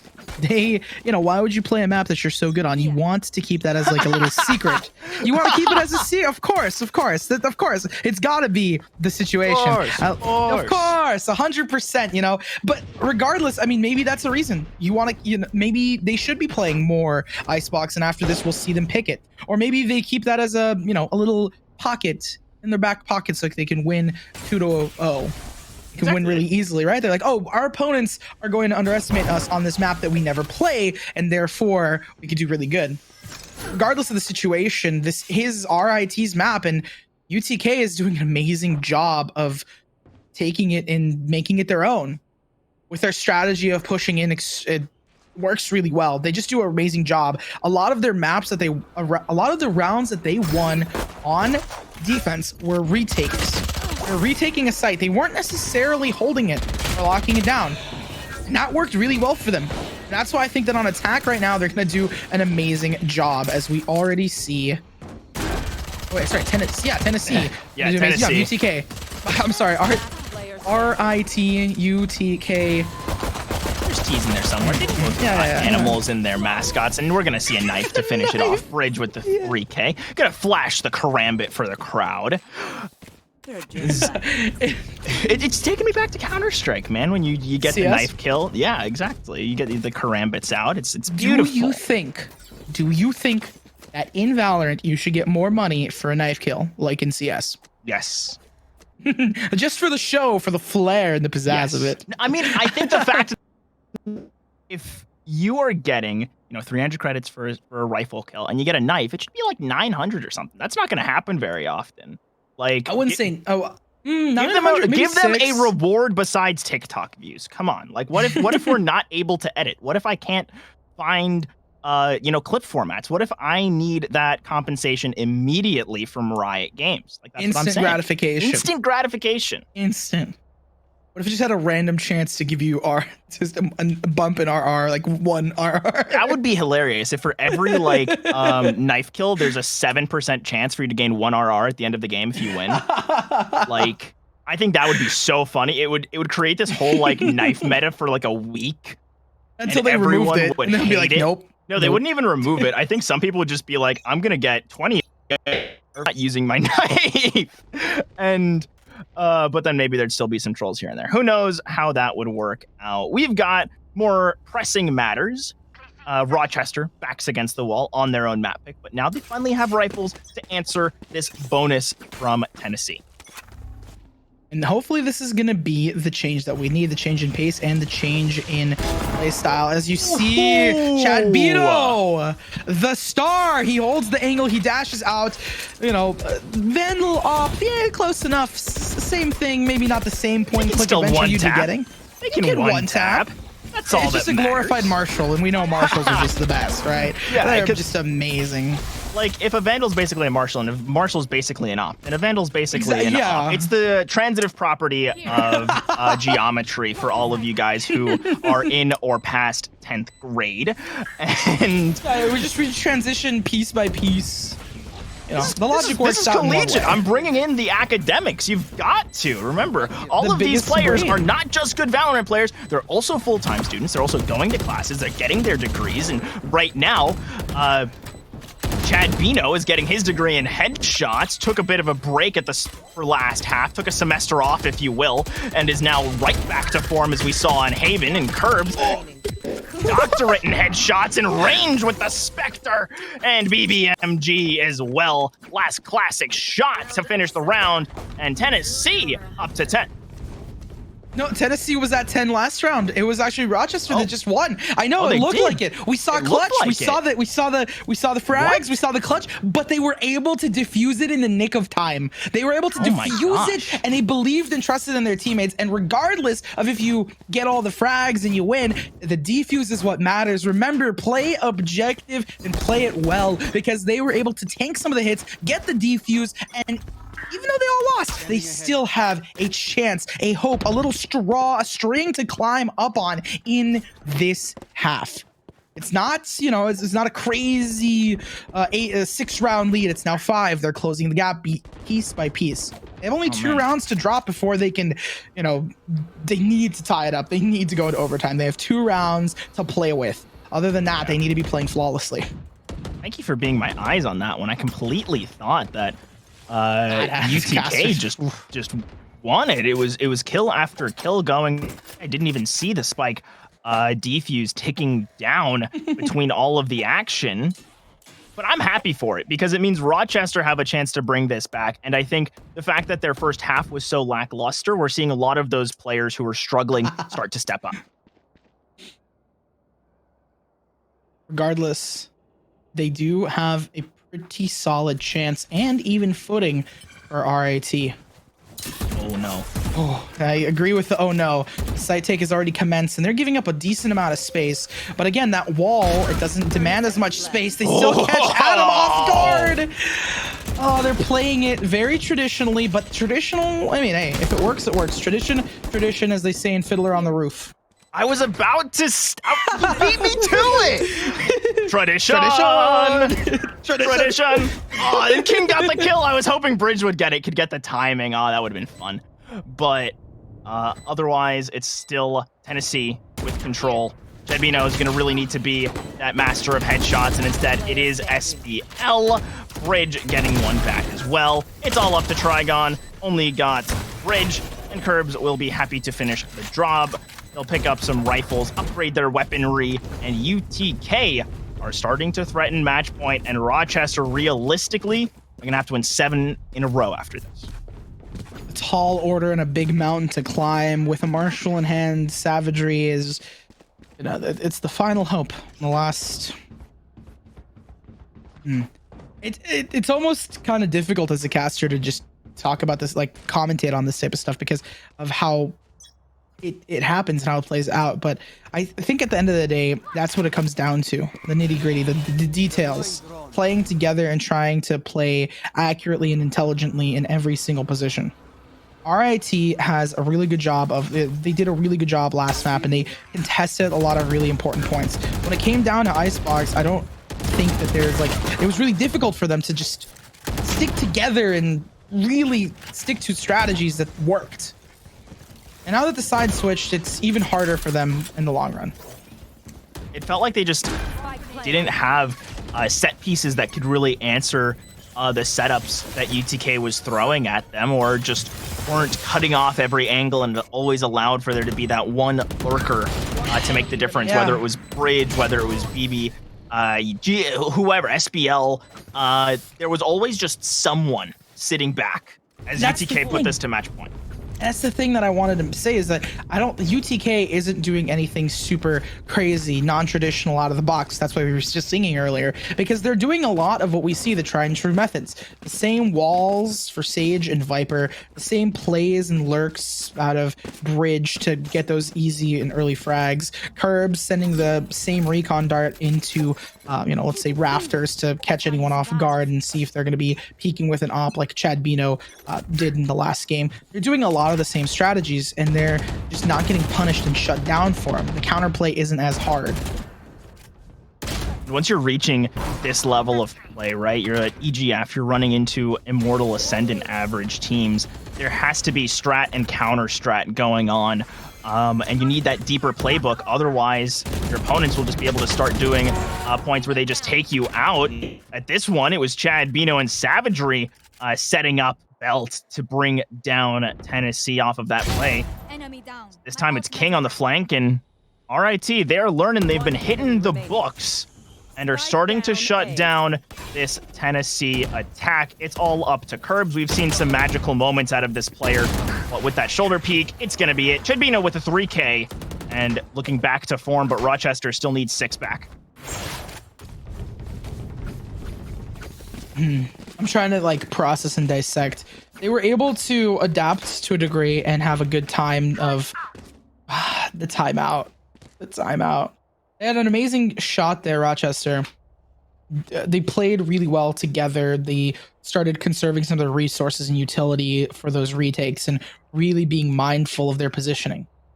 Chad Bino is starting to warm up and do an amazing job hitting about to hit double digits in terms of kills. But in general, this timeout is really going to, it's going to bite them, especially because it's going to reset the mental of UTK. It's going to give them some new strategies and thought processes.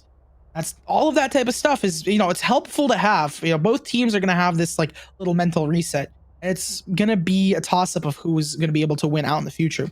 But with having 6-round deficit, how long can your fairy tale run go? I've seen some that go pretty insane. I saw one match between, I believe it was South Florida and Embry Riddle on stage where Embry Riddle was down 12-4 and bring it back to overtime. It was unfortunate that they wound up losing in double OT, but still the fact was they got 8 back-to-back, which means it's possible. It's possible, but it's a tall order. Such a tall order, and I think especially when you're staring down bank accounts like the ones that are present on UTK, they've got at least 1 or 2 more rounds in them if you were to lose this one, whereas Rochester, of course, it is do or die. They have a couple ultimates to play with, and now Lionheart's going to peek off of this turret's contact. The Leer is heard. They know that Bridge is around, and King's going to be the first one to take this peek. Looks the wrong way, and BBMG has to hop over, flash out from the Sova, and Savagery gets the third. Everyone picking up a kill so far, and it's really, really good read from Rochester, just finding their opponents lacking, for lack of a better word, and Trigon gonna try and take this duel against Curbs, gonna win that one. SBL to do here, a flawless for Rochester as they are starting to march on back. What an interesting play. Rochester, there was some resistance there, and instantly the Hunter's Fury comes out from Savagery to block off and protect and make sure that Lionheart stays alive, so then him and Trigon can play together and hopefully not only get some kills but also keep that momentum going that they were already getting. And it turned out to work perfectly for them. It was enough to block and stop the refrag from Bridge. Bridge jumped across, King died, and it's like I say King and I instantly am thinking to myself, wow, it's like chess, right? One piece died, another one was blocked off, and then another one tried to go for a retaliation, something to fight against them, and it doesn't work out because there's another more powerful piece on the board that was stopping them from doing so. Yeah, it's unfortunate because they couldn't. That the Queen was the one that got caught out with Reyna. It's unfortunate. You lose that one. It's -9 for the point total if you're playing chess. Here. This is so tight. Yeah. So tight. Adam's going to need quite the timing on the BBMG here, as they see nothing so far. Oh, spots the one gun. That's enough for SBL. Removed Sage from the other side, and Rochester with another advantage to start the round, but BBMG, he's lurking, and he's going to answer right on back. The quick rotates coming through for the rest of Rochester, but the Viper's Pit already committed by BBMG. That's going to make life so difficult for the Tigers. Now Savagery going to just run right into Bridge. You can't be going for those kinds of angles and not ready for it. Peeking your corners is so necessary, and the lockdown's used to try and remove this Viper from her pit, but she has got fangs and is ready to peek out, runs into 2, and Lionheart snaps it back. Viper v Viper action. Curbs and King. They're waiting on opposite angles. They're trying to pincer into the remaining members of Rochester. The tap was there, and King gets Trigon. I don't think that Lionheart's ready unless he is. We'll have to rev up the engines for the Lion cart to start running, but there's no time, there's no health, there's no more options for Rochester, as it will be UTK taking map number 2, just as they did map number 1. 2-0. UTK did an amazing job altogether.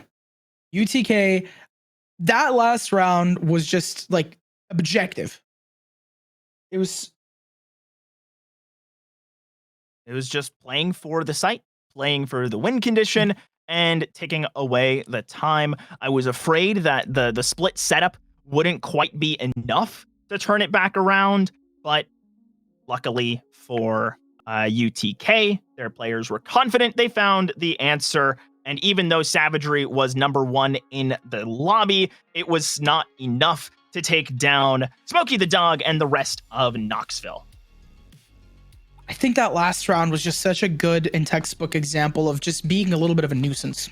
If you're capable of denying them the defuse and really just playing for time, you don't really need to be worried about if you win, live, or die. You just need to make sure that the bomb goes off. And that's what happened. That's That all being there is said- to it.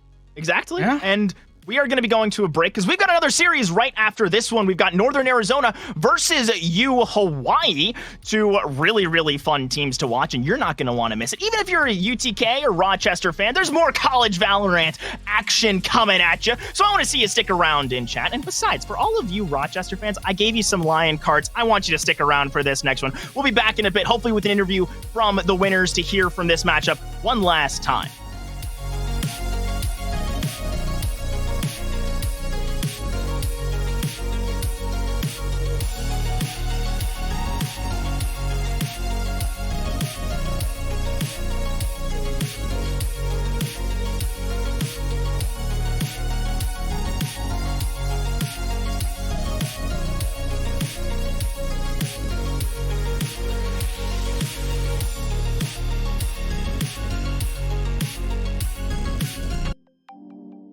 Esports is competitive gaming. Imagine playing really any video game you ever enjoyed playing, but playing it competitively to the best of your abilities. The esports club, though, we're more than just competitive teams. We host gaming for everybody. We just want people to come out, play games, have fun, and then hopefully host a few good teams that might win a few championships for the school.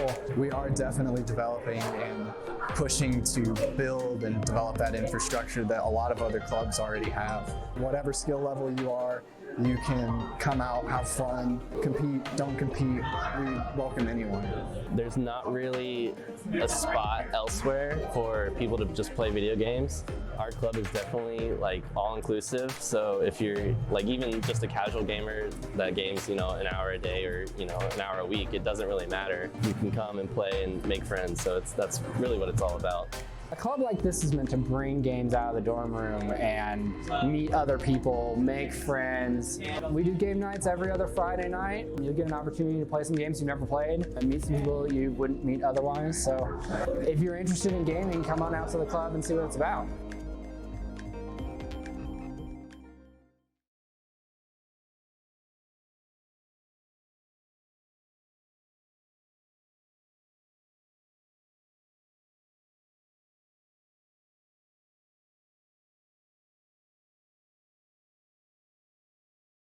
Agree?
Welcome back as we're about to kick off our final series of the day. We've got the Northern Arizona Lumberjacks up against the Hawaii Green Wave, and this is going to be a very, very exciting game. Saw both these teams last week, and boy, am I excited.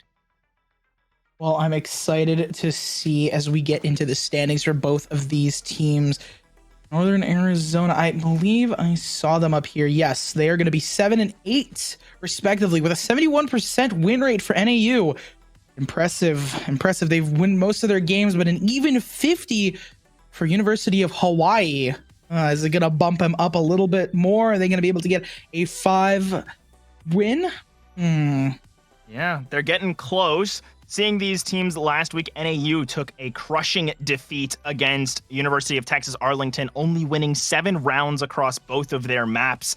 And U Hawaii did something similar to U Idaho, where they were the dominating team, going 13-5 on Split and 13-1 on Ascent. So if Ascent shows up, this matchup, it will be a little dicey for NAU as they have those rough memories of losing against UTA, and of course, very good memories for Hawaii as they crushed last time they were there. Yeah, I'm excited. It's exciting to see the rosters. I want to see and meet the teams that we are going to have, both Northern Arizona and University of Hawaii. Ooh, some Immortals we see already, and some beautiful, beautiful pictures.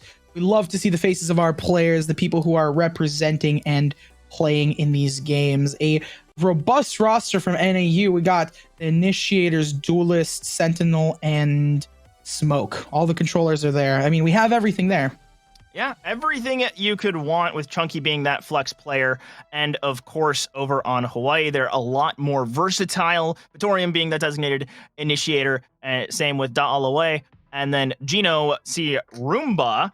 And let me check my note. I think it's going to be Kia, or not sure. I've blanked on that last name. My notes are not doing me good. There's a few names it could be. There's Void Thomas, and of course, Kia, who can all step up and be that 5th member for Hawaii moving forward. And this is going to be a really, really good matchup. And of course, NAU, love to see those pictures. This new program really stepping up. I've been seeing them in Valorant and Rocket League, and they've been crushing it in both sides.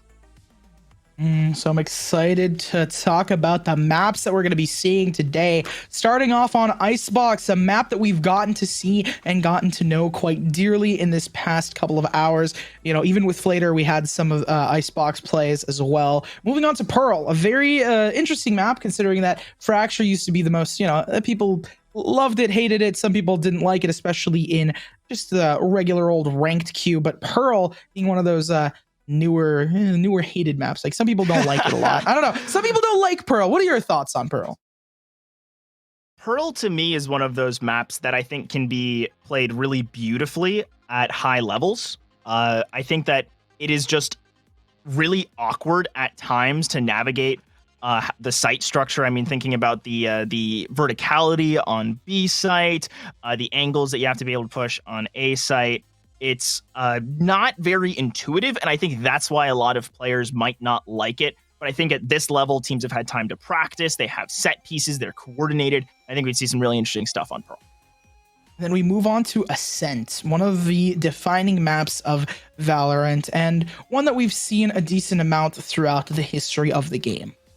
Yeah, and this is, I think, going to be quite the decider. I'm thinking it leans towards U Hawaii, as the last time they were on it, they only dropped 1 round. But for NAU, and again, they lost 13-4 on Ascent, so they're hoping they can just pick up 2 maps back to back. But of course, this is Hawaii's pick, and NAU have yet to pick up a win, and in their last meeting, just barely lost out to the Green Wave.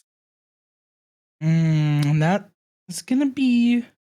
Wait, they lost out 11-13, so there's going to be a good fight. I believe in their potential. That being said, the more experienced team does have the advantage here. They already have a decently thought out composition. NAU has everything locked in, but University of Hawaii is still probably thinking of and processing what to pick and where. Although if they lock in, I believe it's... Oh no, it's not mirrored. Rin is going to be going with the Omen, and On to Peak is going to be going for the Jet. And this is really interesting, is on Icebox, I've seen a lot of double Initiator play. Back in the Chamber days, you'd see some double Sentinel play with the Sage Chamber combo.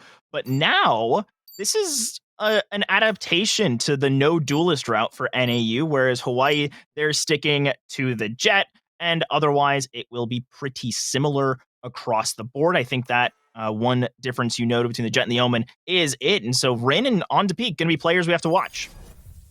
I remember us talking about how it makes sense to like have a duelist if you are going to be playing a more, if people are trying to do some individual outplays, you can definitely still play as a team with a duelist, obviously. But I feel like you really need to be, it's a must to play together, to play effectively if you do not have a duelist.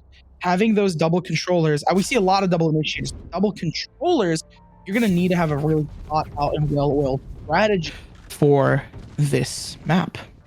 And I'm thinking that considering Rin is playing that flex role, is choosing the Omen instead of the Jet, that this is probably going to be a more aggressive Omen. At least that's what I'd like to see, going for cheeky off angles with the teleport, trying to play within the smokes. I think those are all really good options to try and disrupt the pace of play so far. And actually, NAU, they're starting off, they're leaning their controllers to one side and their sentinels to the other. Having a really strong A lockdown isn't surprising, though. All things considered, I'm not... A is a very common site to take round one. It's very common to either see a really fast mid rush or really fast A rush. No one really rushes into B. That's the thing. It makes it really interesting when people do rush into B. That being said, we're going to be seeing the mid play. And it's all working out for Rin. 3 up off the Ghost. Dalawai is going to be able to get 1 just onto Dinkers. That's not going to be much compensation for everyone that they've lost so far. And with Rin spotting out CJ Roomba, it's going to make life even harder. It's just C Roomba, no J. I don't even know why. I thought there was that extra letter involved. And that's going to be a nade kill for a shock dart kill. Some util frags coming out, but it prevented any plant, as of course it's stuck out in mid. It's gonna be all up to just one player to bring this one back. Running around the corners, get spotted by Aphex. It'll be NAU grabbing round number 1. Off the back of their Omen, Rin doing an amazing job, just playing it very cautiously through the smoke. They decided to peek, and he was able to take the, they were able to combat it. They were able to fight off against it. That being said, the first bonus round, we see Guardians in play for Chunky and Rin. Not surprised to see them buying up, although Chunky with the light shields, that was, the Sage has just been nerfed, right? So you're not getting as much value out of healing yourself.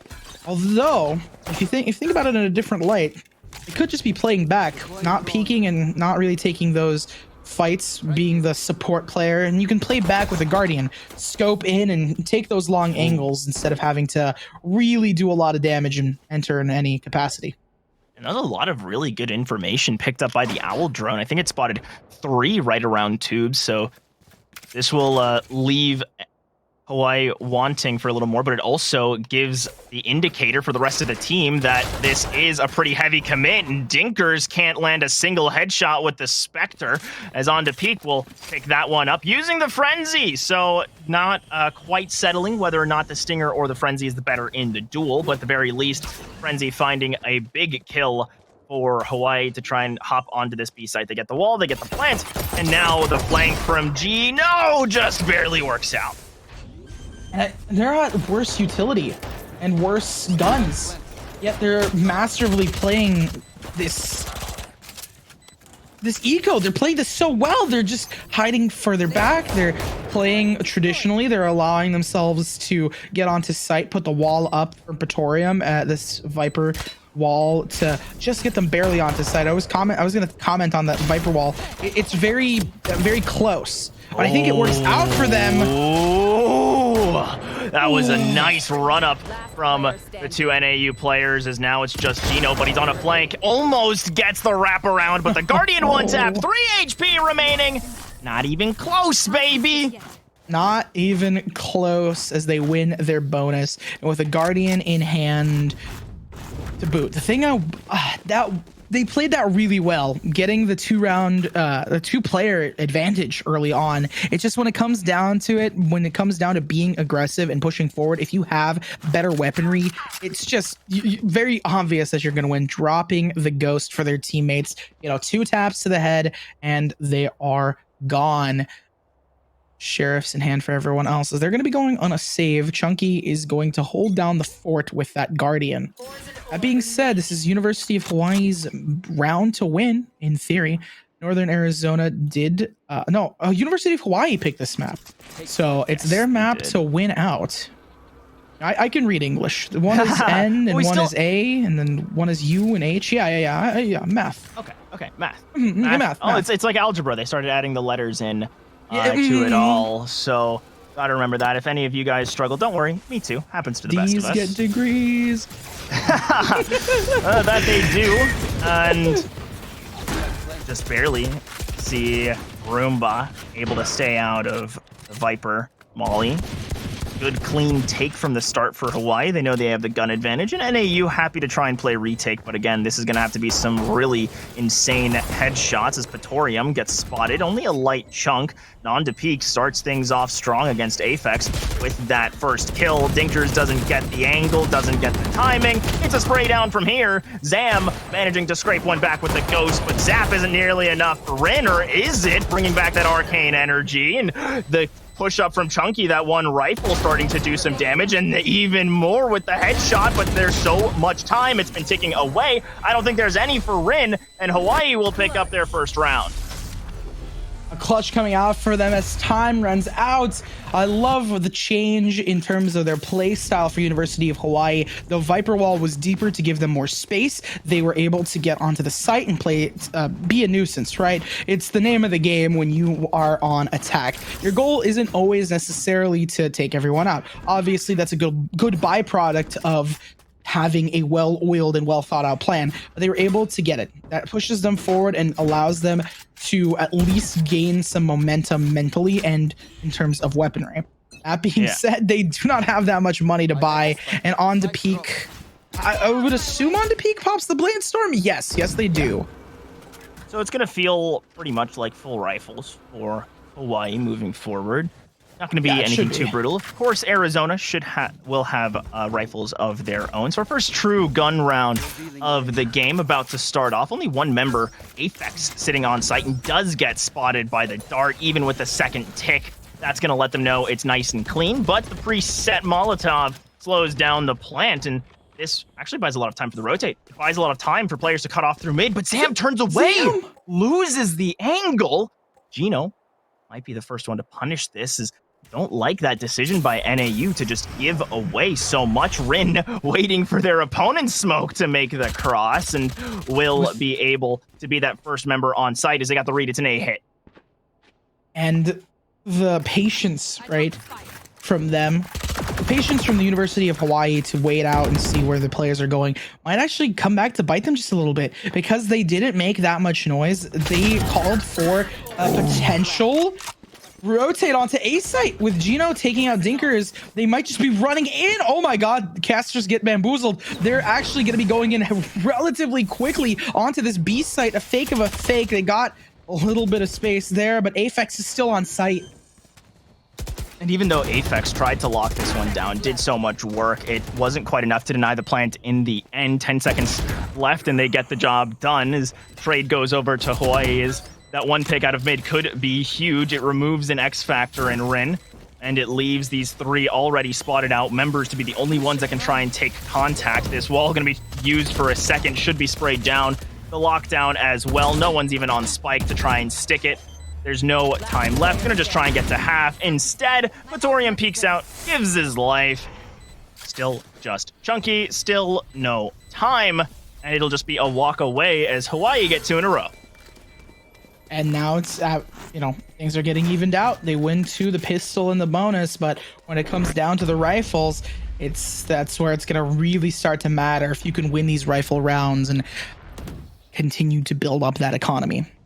That being said, I think they're going to be going into a save. Chunky being the only one having the hero rifle kept up from the last round. Gonna buy some armor, a little utility around it. Yeah. NAU just structuring themselves to be ready for that next gun round. You Hawaii wanting to keep the momentum going, but props to NAU. They've made all of these losses very, very expensive. So even with a win here if it's expensive. Again, Hawaii is going to be in a really tough spot economically, and if NAU somehow pull off a crazy thrifty, it will be very dangerous moving forward. So I think this is a pretty crucial round for the direction it goes, not necessarily whether who wins or loses, but how much damage gets dealt, and that's a good way to start with Zam and Chunky getting one apiece. Gino trades it on back, so it's even so far, but there's still a rifle on site. There's still some decay to be dealt, and Dinkers has a sheriff in hand to make this even scarier. Snake bites are being used to clear off a couple positions that nobody on NAU is sitting. Ults on both sides. They are trying to make sure they can be a bit patient with their utility. The dart gets broken, and Aphex takes him out. The crossfire, like you said, works so well in their favor. That wall is so good. It's a worst case scenario too for Hawaii. They were looking good. They had momentum. They had the gun advantage, and then a couple kills from a couple members makes this first bloods. Just a bunch of free money, a great round, an economy killer. They keep 3 guns. They keep 3 guns after this. Sure, they grab a Guardian, but a Guardian in the right hands is basically an op, which is basically a Marshal, which is basically a Vandal. Exactly. Yeah, exactly. The transitive property. It just keeps growing afterwards more and more. That being said, they tossed it up, they changed things, and they got those first bloods. If you can get the first bloods, I feel like you can really carry that momentum forward. The first couple of kills and pieces of damage, making it a 3v3 and putting a spike into a compromised position for a little bit there, it causes a lot of chaos and confusion. Taking that confusion, you capitalize off of it, and that is how you continue, how you secure a round and continue to win after getting those first bloods, even if it is on even footing. They're looking to get some more first bloods from Chunky. The fact that Chunky gets robbed there, in my mind, not actually getting the headshot, it was technically a wallbang, so it was technically not a kill. And technically Hawaii are going to be happy as Gino will go down. I won't be happy about that, but they're happy for a second when they had all their members up. But there's 3 ultimates on both sides. Oh, there's 2 and 3. The lockdown for NAU. Not even needed. Aphex just going to get these kills. And Roomba, while the first to get damage, will be the last to fall. A 3K for Aphex on the Killjoy. As University of Hawaii, they have a chance to bounce back now. Full buy, and this one really matters.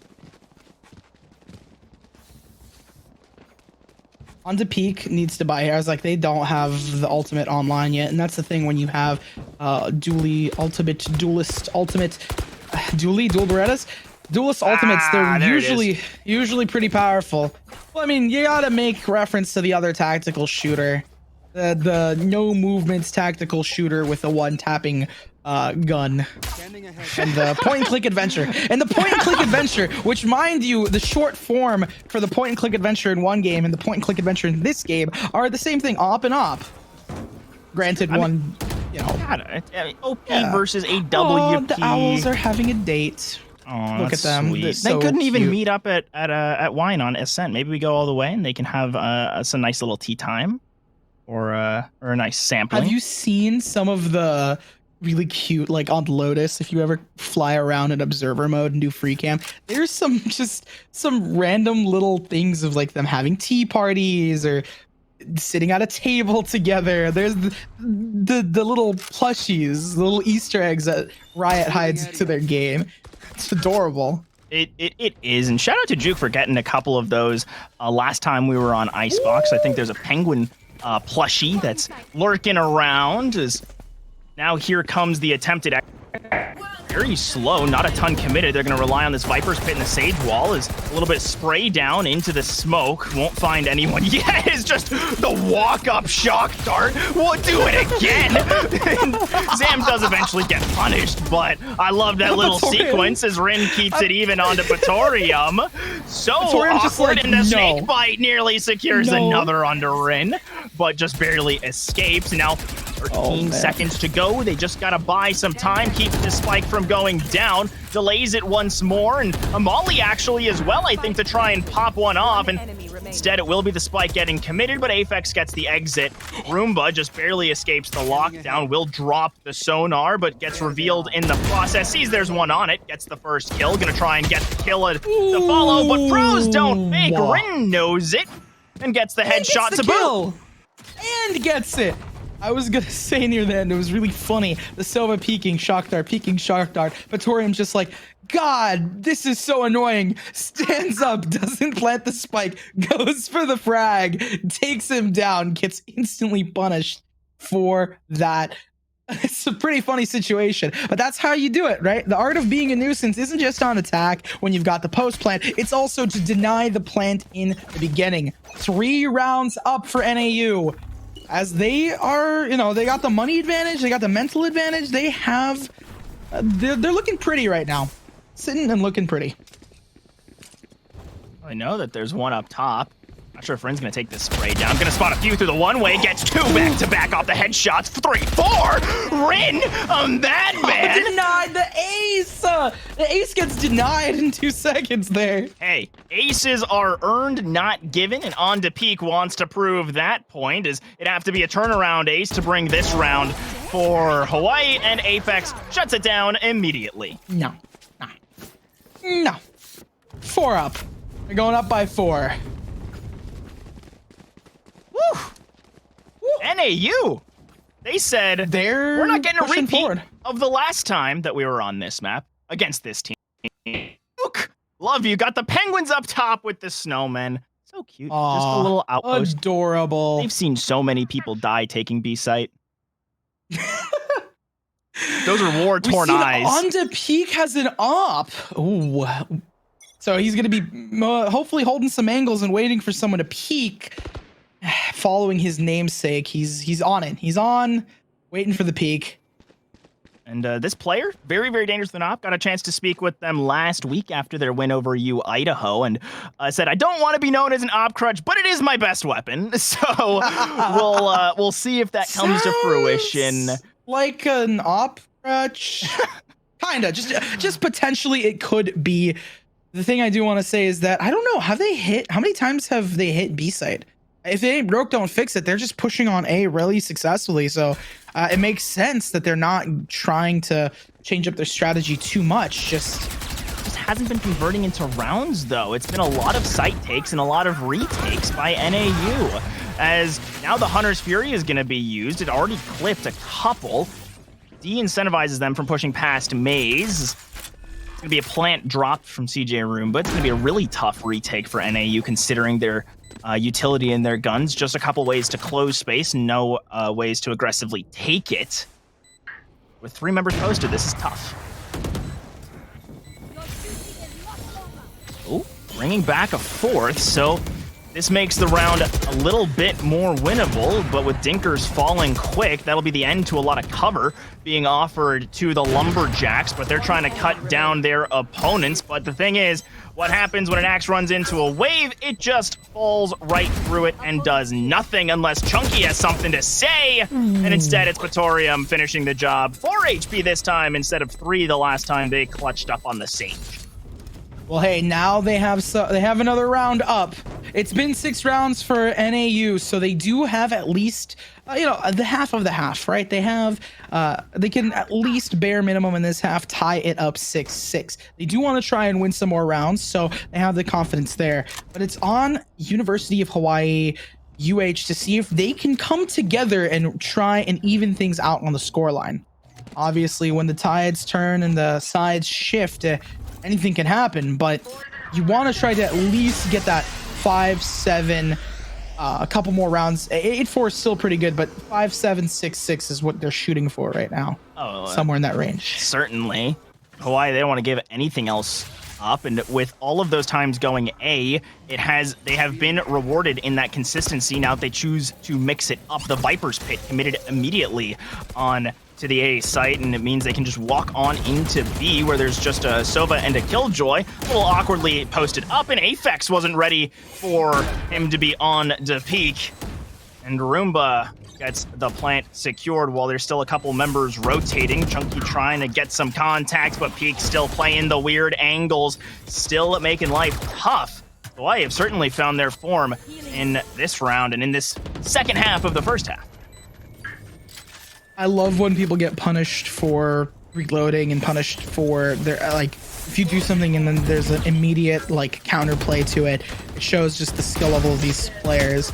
And the opposite, when they don't get punished for something that they should have been punished, when they can outplay in such an amazing fashion, that wall works out. Chunky gets Zam comes up from it. He has no time. Unfortunately, if they got the half, there would have been enough time, and that is going to be another round for University of Hawaii. Again, the art of being a nuisance, you gotta be there. You gotta try and get the bomb down. The wall goes out to slow them down, but then they're instantly breaking it, getting ready, and playing together. As we see some more beautiful free cam footage. And, ooh, another penguin. Aw. That's an adventuring penguin if I've ever seen one. He's got his backpack. He's looking out on the great horizon, wanting to explore more beyond this plane. He's got a beanie strapped up, gonna face that cold weather. It's a radio. It's like a radio backpack. Even he's better. communicating. He's exploring. He's teaching. He's on an expedition to do cool things. And NAU Rin. Yeah, algebra. Just a remix of the alphabet. He's doing an amazing job getting that first blood for NAU. Man, I've never heard of algebra being considered a remix of the alphabet, bringing it into math, but I'll have to store that one away for the next time I hear someone complain about the maths. It's just a remix of the alphabet. You can read, you can write. Why can't you do the math? And of course, they'll be mad about that one. And I'm sure that NAU are going to be pretty mad about the Viper's Pit and the Sova ultimate, that Hunter's Fury coming through to ruin their ultimates, but Zam doesn't care, just cuts away the smoke with one fell swoop. Rin runs into Maze and grabs another as the trades are all working out for Hawaii, and where they have struggled and failed in the last couple rounds, they will succeed today, putting number 7 onto the board.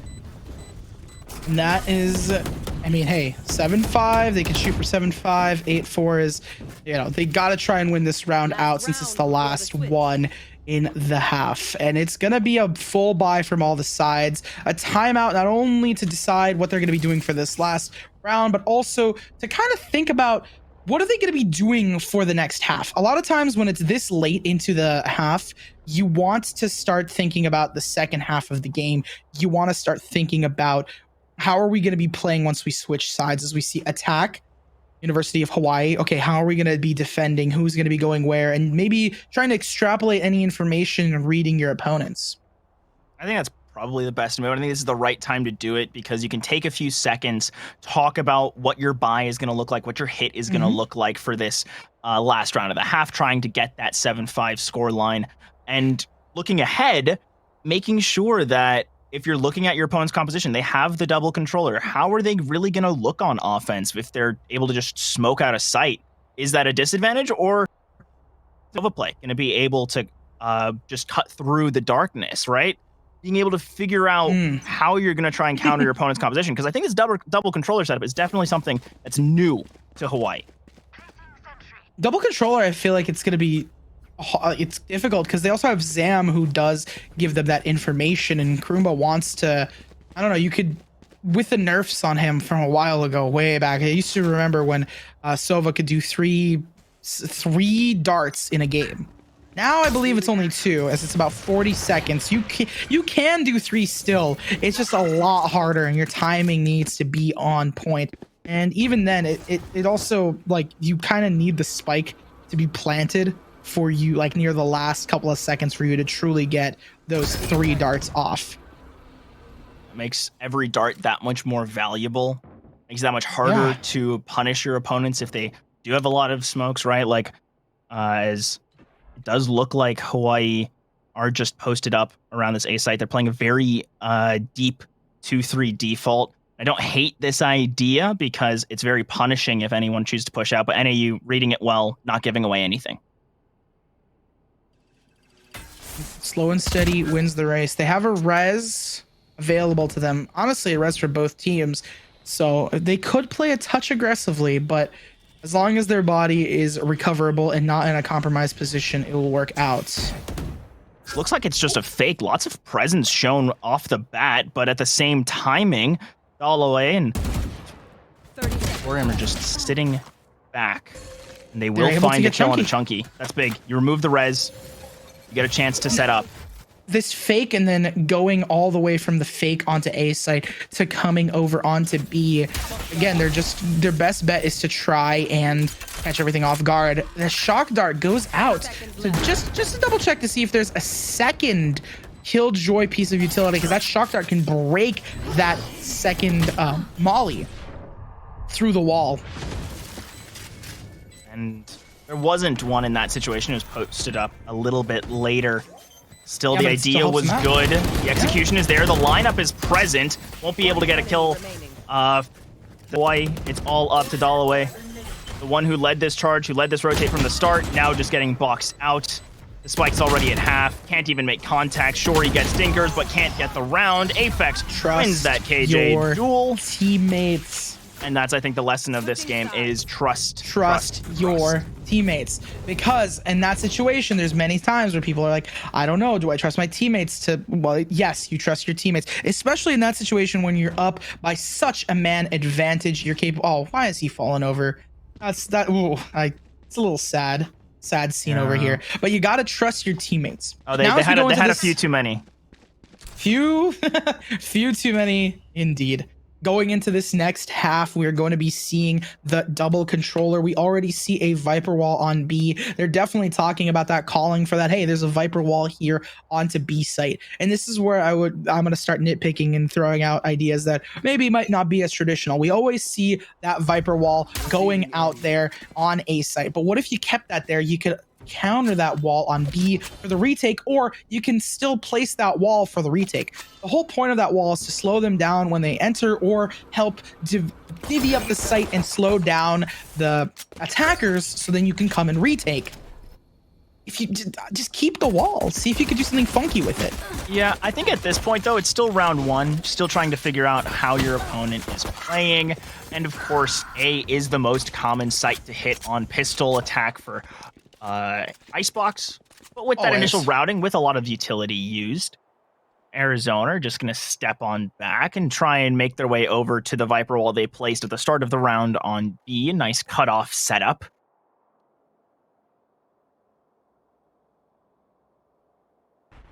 Zam slowly trying to find anyone, catch them off guard. They just went really deep into A and did a decent amount of damage there, in terms of presence and in terms of just showing them off. The taps to the head.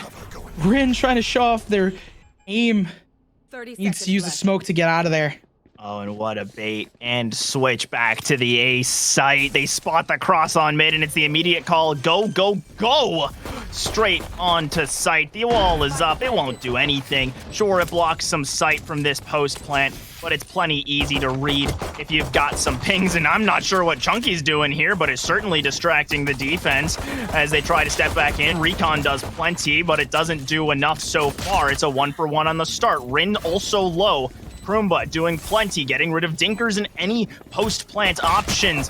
And Zam posted up on pipes, able to get one. Rin goes down as well. The recon wasn't fast enough, and now the pistol shots are off. Despite one headshot, there isn't quite the second. And Gino will finish off this defuse. Hawaii happy to start off with a win.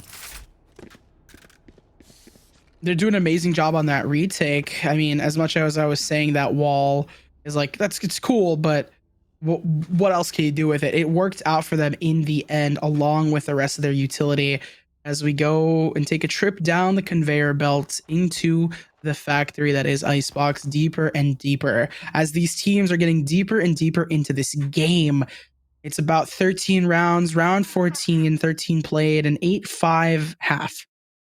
On the peak, going with no weapon, interestingly enough, just going with that Ghost in hand, as everyone else buys up for the University of Hawaii so they can have this bonus round. Playing for Sage, the op. I was going to say Sage using the Recon Spectre, Recon. Wow, like in the cinematic. Crazy. I was going to say they could be saving for the op. I don't know. I see a lot of people go for I see a lot of players going for the Sheriff play, because as powerful as the Ghost is, a lot of people can buy light shields, especially if they're on a save, so it's not a clean one tap with the Ghost. Yeah, might have just been what they carried over or what a teammate already had and they wanted as much money for later. As Chunky gets a fadeaway headshot onto Kroomba, but it's immediately answered by Patorium. Still no site control, which means no spike planted, and Patorium with a good read that there's someone else waiting in the wings. Aphex trying to find the peek out, hugs the wall, looks away at the wrong time, and that will be the Spectre snagging another kill for Patorium onto peek. Managed to pick one up off of a teammate's body, and will manage to grab this second round. 6 up for Hawaii as now going into the gun round. This is where it matters. Guns galore onto peak, already going for the op. I told you, he's going for it. I think he was actually... The reason why I had to go ghost is because he wouldn't have had enough money. No money. So the thing that worries me about this is that, sure, you're maxing out your money here though, and with everyone else bonusing with the Spectres, I guess it makes sense, but in most situations, you're not going to get a full sweep and a flawless victory. Sometimes you lose 1 or 2 Spectres. Whoever's making the Somans, stop. No, the trolls live on. Penguins. I just think that you have that op right now, and it's one of those things like you're investing a lot of money, and you're going up against Vandals, Phantoms, and potentially a lot more utility. So you have to really be careful and methodical with how you play. Sure, On to Peak is an amazing player, so I don't expect them to lose it right off the bat, and I expect the contrary. They're able to take out Zam, but they need to play a little bit more conservatively with it. Ooh. Don't doubt the op. He's playing plenty conservative until Dinkers manages to sniff out the angle, but still, the work was done. 2 picks and preventing that spike from being carried away. It got caught in transit. I like this little flush out of Holloway in the corner, making sure that no one can sit in maze and make life very difficult. As for a second, it does seem like NAU are blind, or Hawaii are blind to where the spike is, but NAU would just rather take the fights and see if they can win them instead. See Roomba, you've got to land your shots, otherwise Aphex and Dinkers are going to get a couple of kills themselves. Here comes the pincer, and Gino gets that strike as the op will be picked up. A Vandal as well, and Hawaii, you're starting to streak a little bit. 3 rounds up. The sides have switched onto peak. Got the operator back in hand, which is the same thing as a Vandal and the same thing as a Guardian, which is the same thing as a Marshal. But they have the op in hand. Full shields bot up against Sheriffs and a Stinger. The Dream can live on, especially with, purchasing the Sheriff and a Dream. But when you're going up against On to Peak, who's currently feeling themselves top of the leaderboard, and with an operator in hand, it's just precarious, difficult, and even somewhat stressful to peak these super long angles. So you have to peak them with utility. Can't peek them dry. The matter is that On to Peak is varying where they play from round to round. There being that dynamic opera you really want on a team, but at this point, nearly caught by Zam if there wasn't a tighter rotation, and now just might catch Zam out and will walk straight into the crosshair. Weren't ready for an op to be posted up so close. And then they move away. They go to a different position. Like you were saying, the dynamic range of this player. There's 1 player left. They know where he is. The op in hand. The turret is going to meet its maker. And they are just going to be posted up, waiting for Aphex to peak because they have the spike. I'm not worried about it. Nope. And that'll be some more Killjoy on Killjoy fighting. And it'll be Hawaii walking away with 4. We're all evened up here on Icebox. And this is, I think, a very, very good timeout for NAU. You need to reassess what's going wrong. Good thing that they have a timeout processing how to hopefully win some of these rounds. Are they going to be buying up this round? They do have the money for it. And how are they going to combat the aggressive nature of On to Peak? He knows exactly when to peak and when to push forward, holding that op in a very precarious angle and instantly repositioning. It's very difficult, especially to punish that op play, because On to Peak almost always is thinking ahead of time and has that tailwind active to get out of any danger, any precarious situation. And he's gone. No one's peeking there anymore. He's not on it. He's on the other side of the peak, the other side of the map. I try to make it work and it just didn't function. I try to do fun sometimes, and then I hear like casters, they just do immaculate puns. Like I've heard a couple that you've done, and it's just like, I'm not that, I guess I'm not that witty. I'm here for like the nerding out, the very nitty, like the details, like the complaining about Viper walls and like, how can we min-max and optimize these operator buys? Don't worry. I only got it because I was a creative writing minor in school. So to all of y'all out there who say that poetry classes don't get you anything, got me some witty banter. That's all I can say. Yo, gets me some puns, gets me some practice, gets me some alliteration if I'm feeling it. Some rhymes. A little bit. Speaking of the dynamic op, pushing up in an aggressive angle on A site and then instantly realizing no one's there. Time to dip. Go into a completely different angle. Probably Snowman to hold it down as much as possible. I think so, but this Viper wall already going to be up by the time On to Peak finds the rotate. Might use an updraft here for a little information, but I think NAU will be wise to that potential. They drop the lockdown and we'll just wait a second for it to pop, make sure that their opponents can't do anything, and use a second ulti to confirm the plant, the Viper's pit to lock down site. I think at this point, they just want to put one on the board, don't care how much it takes. It's 8-8. It's down to, it's got Snowman on the board. Snowman it's 0-0. 8-8. Nothing. 8-8. It's 0. Same thing as 0-0. Keep that mentality. Keep things fresh. See if you can get it. They catch On to Peak off guard. Oh man. I do like you mentioned, it's 8-8, basically tied up, basically 0-0, basically just the start of a swift play game, and Rin is running right out the gates. And won't be enough of a response for Hawaii. And the Lumberjacks finally get a chance at a round in this second half and manage to get a plant and the explosion to boot. They took out On to Peak. They got him down. They made it expensive, but not super expensive. There is an ult in his hands, and there is an operator there as well. Blade Storm or op. Realistically, On to Peak is going to have a absolute field day still. You need to be cautious about it and hopefully see if their cheeky plays can work out again. The Sage wall and the utility that they use to get onto B site and taking the space to catch On to Peak off guard is really what did it for them. And we can see that NAU have avoided that A site like the plague ever since On to Peak was able to pick up the op. They don't want to run into those sight lines that are so tough to cut off with the options given to you on the attacking side. And now might have a gap. Oh no. That was scary for a second for Rin, who was just hiding behind the box. Nearly. So close. And now just a deep teleport. No one's there. He grabs the site. Of course, there's still one member waiting in the wings, and Aphex will show up and pick it up for themselves. And this swap from NAU, baiting out the rotate and then able to transition off of the teleport. I love just this change-up that we're seeing over and over again.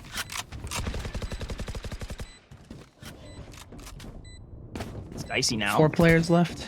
Oh. Have the position. There's a lot of possibility here for this retake, but Chunky is just doing damage to them to slow them down. There's 2 left. I wonder if they're gonna save, or at least try to save to a degree. On to Peak. They don't want to lose that off, but they have the Blade Storm for the other round. They have plenty of money for other weapons. Looks like Chunky doesn't want to pick up that op. NAU not having any great operators on their team, so just gonna let it fall by the wayside and not carry on into this one. Is now this is a tough spot. I think Hawaii, they planned for this, where they would have that jet, of course, by someone else. Use the Blade Storm for a rifle and a couple light shields. Will realistically make this a pretty full buy for both sides, but NAU have been able to bring it back. They've been doing so much work these last 2 rounds, and now, after creeping into double digits, are starting to threaten that match point. And they've come back. I believe Hawaii was down and out and got it to 8-8. Now University of Arizona Northern saying that in reverse order as my brain is starting to it's evolving just backwards. They are trying their best to get this to match point, considering this is Hawaii's map pick. Hawaii is hopefully going to adapt, change something about their play style. I think for NAU, they just want to win this one because they don't want to go to Ascent. They don't want to face a team that went 13-1 against an opponent. They don't want to go to a map that they just recently lost 13-4 on. So if they can get Icebox here, where they were so even the last time these two teams met, it opens some real opportunities as the spike will get planted, but Chunky actually doesn't have to sacrifice their life for it. Did Krumba hit their teammate? I think there's a little bit of a team tag in there. A couple chunks going the not by a lot, way. but definitely a little bit. I was about to say, Gino is just a little bit touched up. Gotta love the Hunter's Fury and counters Hunter's Fury for both teams, but it still didn't matter going for the lockdown instead of defending the spike. Hawaii just hold that and barely anyone goes down. And it's getting really close to being even again. And the last time it was even, one of the teams was able to even things out unevenly in their favor. Northern Arizona University, last time it was even, they managed to win 2 rounds. Under the pressure, they adapted and changed. So I wonder if they're going to try to do it again, especially considering that it's becoming the end game. We're here. It's a couple of rounds, 3 more to match point for Northern Arizona University, NAU. Oh, just one off guard. On defeat. The aggressive plays, they just need to... They're doing so well with the aggressive plays for University of Hawaii and Northern Arizona University, almost like I think it was 100 Thieves versus I'm not exactly sure. It was 100 Thieves versus Ascend, where CNED was their main opera. They just avoided CNED as much as possible. Just avoid on to peak. If you can take them out or at least catch them off guard, whatever site they're on, you gain that info and dip out. There's a lot of potential there as the wall bang goes out. That was absolutely massive. Which now means the 3v5, no spike planted, your opponents know where it is. Any audio cue will give away so much as Aphex just has to walk up and try and find a way back down. But Gino gets the timing. Gino and Dalloway get 2. And Ren all alone gets 1. Nearly gets transitioned onto peak, but it's 4 surviving for Hawaii. And onto peak has just come alive so far, getting opening pick after opening pick. Need a drop. 10-10. Score has been evened out. On to peak has been absolutely dominating. Getting the op as well at 0. Hey, they might not have any money, but the rest of the team has the economy necessary. Torium with the revive potentially for their team to help them out. Exactly. I wanted to note that Hawaii is on lower ping, right? Yeah, Hawaii has like super high ping. Like that's higher, actually worse ping. Yeah, that's actually one thing that I was going to bring up a little while ago for this team is they play on average 50 plus higher ping than their opponents, but their team play is so often incredibly well coordinated that it allows them to make up for it in a way. And of course, on to peak ping doesn't matter to this guy. He's just going to beat you on the duel every time anyway. So now here's the walk-in.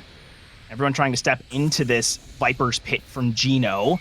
It's going to be a default plant attempted, and of course, Gino will have a snake bite for that, so no one committing to that risky play quite yet. I'm going to wait for some information, and everyone at just 1 HP. It is scary, and Gino gets the first with the snake bite. One wrong move, and it could be number 2 as Chunky just barely dodges it away. Healer will be able to find her way back up. Oh, and it's such a late rotate from the rest of Hawaii that this time ticking while people are low. Not sure if there's the time to make it work. Smoke is dropped to slow down the push. Chunky doesn't care about HP totals. He just cares about being in the ratty angle and gets Krumba. As Dalloway gets Dinkers, it's dicey back and forth. Chunky gets caught by On to Peak with the shorty like a melody. And the rest of the team trying to do what they can, and Rin just cannot keep up. He's not singing along to the song, but is taking down On to Peak and Patorium. But you gotta hit the person on the spike. Gino gonna grab number 11. This has been a close match. 3 rounds up for University of Hawaii. A great adaptation coming out from Northern Arizona University as they planted in deeper. Still in the line of sight if they wanted to play further back, and still very, you know, they might not have lineups for it, but they have the ability to send those shock darts and those mollies deep into and under rafters. Unfortunately, that Viper's Pit still stayed up and made it really difficult for them to see their opponents. Keeping that Viper alive and planting made it a lot harder for them. The utility going to flush out onto peak. And Zam realizes that there likely is a Jet ready and waiting who actually manages to hide themselves away. So on to Peak's location, still unknown, but it seems NAU are recognizing he's been everywhere but mid. So they'll try and get a little bit of space out here and spread out the rest of their forces. Right now, on to peak, he's confident in this play. And I think, again, they could pull off some VCT strats here, find out where on to peak is, and then just kind of dip out. Realistically, like, you know, that's a good player. Respect it and dip out. It might sound a little bit weird, like, oh, why dip out? Take the duel. I mean, give the respect to the absolute amazing no, they player weren't of the watching week. Boiler, but Chunky wasn't ready for 2. Panicked, or Chunky was ready instead, and oh, that is an awkward spot to be in. It is so incredibly dicey for University of Hawaii. They've got 3 members up. It looks like they're just posturing back. They might just play for exits. This would be such a slow retake. Yeah, they're just saving. I think, at the very least. This is such a delayed pincer attempt. Maybe they are going to go for it after seeing so many members walk all the way back. Oh, I don't know about this one. And yeah, they are just going to run away. And this is going to be taking us, both teams, in 11-11. It's going to be even. Make a wish. Especially if they're gonna, I wish. I wish. There's a lot of things I wish for, but the one thing that I know for certain is that we're gonna be seeing a beautiful explosion here with everyone saving their weaponry. University of Hawaii. Their strategy is very good, using on to peak and keeping him up and up. But again, you're in a situation where you're on attack. NAU is on attack. They could just plant the spike and completely avoid the top fragging player onto peak and still do an insanely good job. Of course, NAU still has a lot of really high fragging teammates and players. They're, you know, just in raw stats, there are 3 players with over 20 kills. But when it comes down to it, kills don't mean as much as teamwork and synergy. If NAU can simply avoid onto peak and make sure that they don't find him, he can win out. On the other hand, if on to peak needs to be pushing in and playing with his teammates, Daloa, Gino, both of them playing really well to slow down the aggressive nature of NAU. Yeah, and I think that at this point, you're seeing that top of the scoreboard. It's on to peak. It's Dalloway. It's Gino, who are doing so much in a lot of these post plant positions. But of course, Praetorium up there, 13, 17, and 10. And Krumba has just been able to spot out so many opponents. And I think it's a very similar story for NAU. I mean, again, we've reached 11-11. You don't get there by accident. You get there with so much help. I'm sorry. It's I can't put it on my Snapchat story. I'm not in middle school anymore. But I do want to see these teams just slug it out, because we haven't seen that really. We haven't seen a lot of aggression out of NAU, and at this point, it's not going to want to be here. Is on to peak, missing for I think the first time we've seen in the last couple rounds with the op, and Chunky's gonna be thanking their lucky stars for that one. Here. On to peak tries to get something through the smoke. We've seen him do a lot of damage just with the game sense, but it doesn't work out. Krumba going for a very aggressive play that gets punished. This late into the game, it's not going to work out. I think he was going to find the other Sova, but you got to be wary. If a Sova is droning, especially at this level, you're guaranteed to find at least 1 or 2 players protecting his body and making sure they don't get caught off guard. Maybe the hope was after spotting out the Sage deeper spawn, going towards A, might have been the idea, but I think it is just a matter of you have to realize they trust their teammates to be with them. You have to recognize that fact. As looks like Rin setting up for an execute onto the A site. Everyone's walking, cutting that noise, and it's drawn members over towards B, but I think that one shot will be the indicator, and that smoke certainly will be as well. This is going to be a deep teleport, immediately spotted, but does give Rin some information on where the rotates are coming, and Galloway does well to get one back. Gino punishing Rin out in mid. It's a 3v3, really best case scenario after that opening for Hawaii, but with Chunky getting just a couple pixels on top, it's all up to Gino. Only has a snake bite and a little bit of smoke for the wall. Chunky's on the angle. Chunky's taken down. Maybe Gino here is relying on their opponents playing too far back, but there are lineups for both players. Zam is still so far forward, and even though you stick and pros don't fake, Gino's gonna go down. And that's going to be match point for Northern Arizona University. NAU, they didn't, they might have not done the best at the beginning of this half. They had some hiccups here and there, but they found their groove. They realized the power of On to Peak is pretty strong, and giving him an op or a Vandal or a Guardian, any one-tap potential, even a Marshal, is really dangerous. So avoiding him is priority numero one. Yeah, I used two languages there. Besides my illiteracy in both English and Spanish, and I didn't do well in that class either. It is one of those things like if you have a really star top fragging player, just avoiding him is really, it's a simple strategy, but it works. They find out On to Peak is there and they instantly rotate off. Exactly. There's no reason to fight it. There's none. Why would you fight against someone that is so good and single-handedly dominating your team, getting those first bloods and taking you down? That's not to say that other players aren't doing well for Hawaii. It's just when some player is that level of dominant, it's hard to combat. And I think that the kill score, it's not like On to Peak is that much further ahead of their teammates, but the impact of those frags, right? There's a big difference between getting 1 or 2 kills in a post round or having a couple trades, right? Those are all, of course, very impactful, but it's not the same as getting 2 solo kills to start a round, or Gino spraying through the smoke to remove Chunky from the picture, take away the res opportunity when it would be so desperately wanted here, as Hawaii are going to have theirs. And while the lockdown gets destroyed, there's still a numbers advantage. There's a real chance we go to overtime, as Aphex wants to say something about it, but the trigger discipline's a little late. He spots out his position. Dinkers takes advantage for a moment. They're spraying smoke. Rin and Dinkers going mad. It's huge. The spray's not there. And NAU get revenge against Hawaii. They got 13-11. Will they answer right on back with their own? When you avoid a person who really has an impact on the game, when you try your best to make sure that, hey, this person is really causing us problems. 7 first bloods. Hey, they might not. Remember we were talking about impact just a second ago? 7 first bloods for On to Peak. And once you get those first bloods, just like in most competitive shooters where you only have 1 life, you're down a player. And at that point, the mental's down, the game is down, you're down. It's difficult.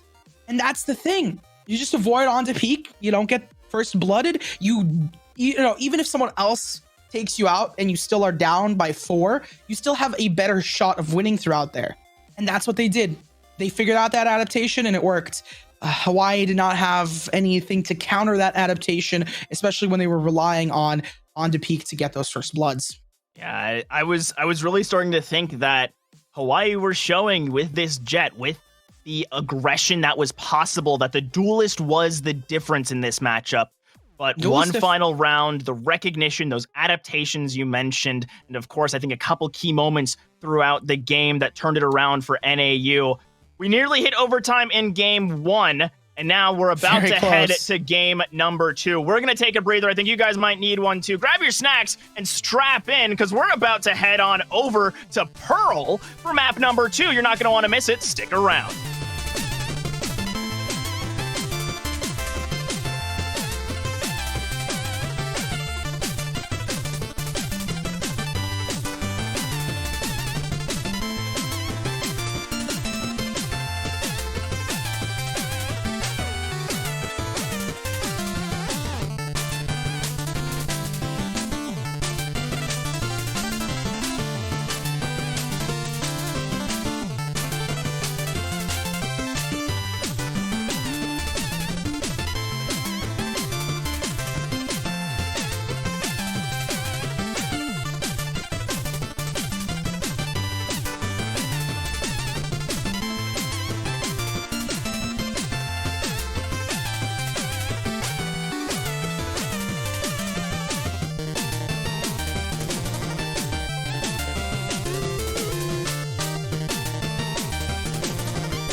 Welcome back for potentially the final time, since you can't see our beautiful faces or our tags. I'm Jay Turbo, joined alongside, oh my gosh. Nerds Corner. Nerds Corner. How did I mess that up? We've been casting It's all right. 4 games together, and I already lost it, as we're going to be heading over to Pearl. These players want to hop in the lobby. They're ready to go. And of course, it's getting late.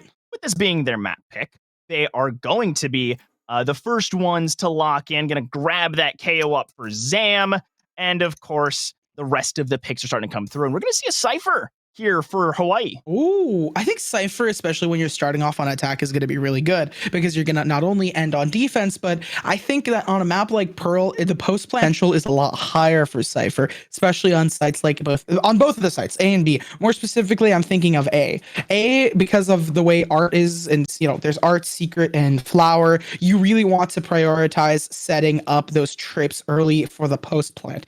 You're going to be really confident in your play style. Now, is it going to be better than the KJ? That's going to be, well, we're going to be seeing it right now because KJ is really, really good on defense, especially when you're going to be starting off on defense. It's powerful. You can have a lot of setups. You can deny post plants, and that's actually going to go the same for the mirror pick of Astra for both sides.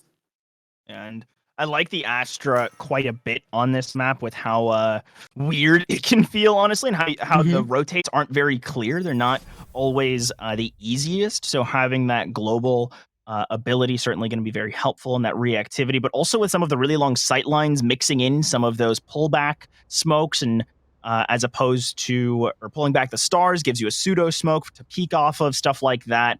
But one thing I'm really going to watch for is Chunky this game, because they were on the Sage last game. We're playing for that more supportive role, that fill role, and this time they're on a duelist.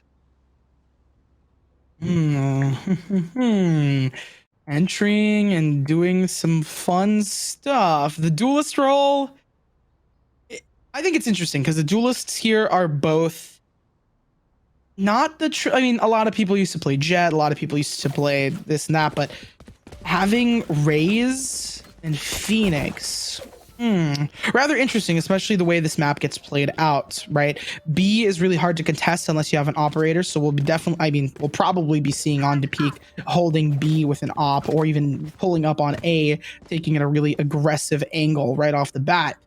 That being said, you get a lot of space for free because it's just difficult to contest it, specifically on B site. So going for a duelist like Phoenix isn't that bad of a play.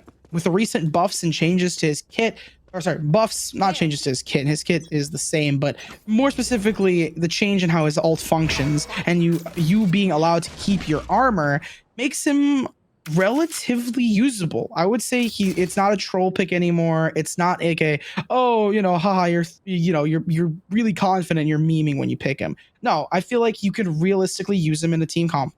You got to get those pop flashes, the wall, it functions really well. Yeah. As they're slowly creeping their way onto A. They avoid the KO knife as well, so this will at the very least move a little bit of that utility. Of course, there's still the KJ on site. She's fully set up and is just hiding back, is just sitting and waiting, but there's the flash and no peek out quite yet. So I don't think they realize Aphex is still just sitting here, and with Zam throwing his knife in that direction, it's going to complete the fake. Chunky's going to come back and Aphex will be revealed. So now it's a matter, will Roomba and everyone else be able to find the start? And with that aggressive peek, it'll get the ball rolling with a lead for Hawaii to start things off. Chunky gonna drop the curveball. Starts out, Roomba goes down, Rin wins that duel as well. Rin finds another, and it is all left to Gino. No one has stuck quite yet. They don't know where this Astra is playing. Will get the kill! Quick transition on to Rin. And somehow we've turned into a 1v1 where Gino has the health advantage. Now it's just about even. Has to stick it to 4, but counts to 3. And Gino will knock that one down. There we go. They are able to get the early round lead. It's always interesting to see how people pick a specific map. Hawaii picked Icebox and Northern Arizona picked Pearl. And yet the other team, it's always interesting when the other team does pretty well, especially in like the opening rounds or maybe even some of those crucial late rounds. We're like, wow, I mean, it seems as though this team has also practiced and has some set comps and thought processes. Gino going for the Bulldog, and I mean, right off the gate, I feel like that's a really powerful thing. You got 3 kills, you have the money to go for it, might as well spring for it. Yeah, you'll have the range advantage at any distance, right? And on top of that, I also want to note, like, you bring up how both of these teams, it feels like their opponents, the team that didn't pick it up, are starting to perform on their maps. When we have to remember, this is the 7 and 8 team, right? They are right next to each other in the standings and in relative quality. As onto Peak, gonna snatch that one onto Apex, and is just gonna try and run right onto Chunky, and the Frenzy won't get any headshots there. The nade used to paint a way forward, Rin having to flee, and the stray headshot finding another kill. That's 3 up so far. And the knife. No, the knife. The knife. It's out. That's gonna be the knife. That was just an execution. It was on the Peak. Almost Winds up getting a 4K. flawless. It's almost a flawless round, and I think another big difference that I need to note is that there's the double Sentinels for University of Hawaii. It's considering the Sentinels that they do have, it's really good, right? You have Cypher's utility, it's global, and it covers all areas and flanks. On top of that, you have the heals from Sage. So On to Peak can get really, really aggressive without needing to worry about taking a decent amount of damage. Like, sure, they can take 60 damage before they're like super worried about their health. And giving On to Peak all that space, right? We saw on Icebox how when this player is enabled, they can just make magic happen already with 5 kills in 2 rounds. Of course, 4 of them from the last, so certainly having quite the show to start things off. But I'm just really excited to see On to Peak on a pick where he can just run up and gun. The Prowler will spot 1. There's the eye to see if there's a couple more. Actually, it's the Decay that gets dropped. So won't quite see where everyone is, but there's an inkling, and Chunky reads it so well. 4 up and down in an instant. A flawless victory for them. I was gonna say they're playing all together, which is really smart for University of Hawaii, but maybe a little too close for comfort and a little too close together there, as Chunky gets their ultimate and just pops right off. I have no words. I was completely caught by that moment, right? I knew that they were stacked. Chunky had the first kill. I was like, sure, I can read that script, right? I was not ready for them to just completely flip it on me and give him a 4K. I don't think anyone was ready for that. They just lined up like a conga line. They were ready and partying, but the party came to them faster than they expected. And we saw what happens when you party a little too hard too early. You get knocked down and wake up somewhere that you don't remember leaving or getting to. Roomba now taking the lead, trying to get that initiation. Doesn't spot anyone with the eye. Now Chunky has the run it back, and he wants to run back that 4K, but gets caught with the molly in hand. That's gonna real give him unfortunate. Gonna just allow this showstopper. Duelist ult for Duelist ult, both getting nothing. And first blood struck immediately as it turns into 3 kills back to back. Advantage for NAU so far. And On to Peak just gets caught. Aphex gonna be happy to add another kill into their tally.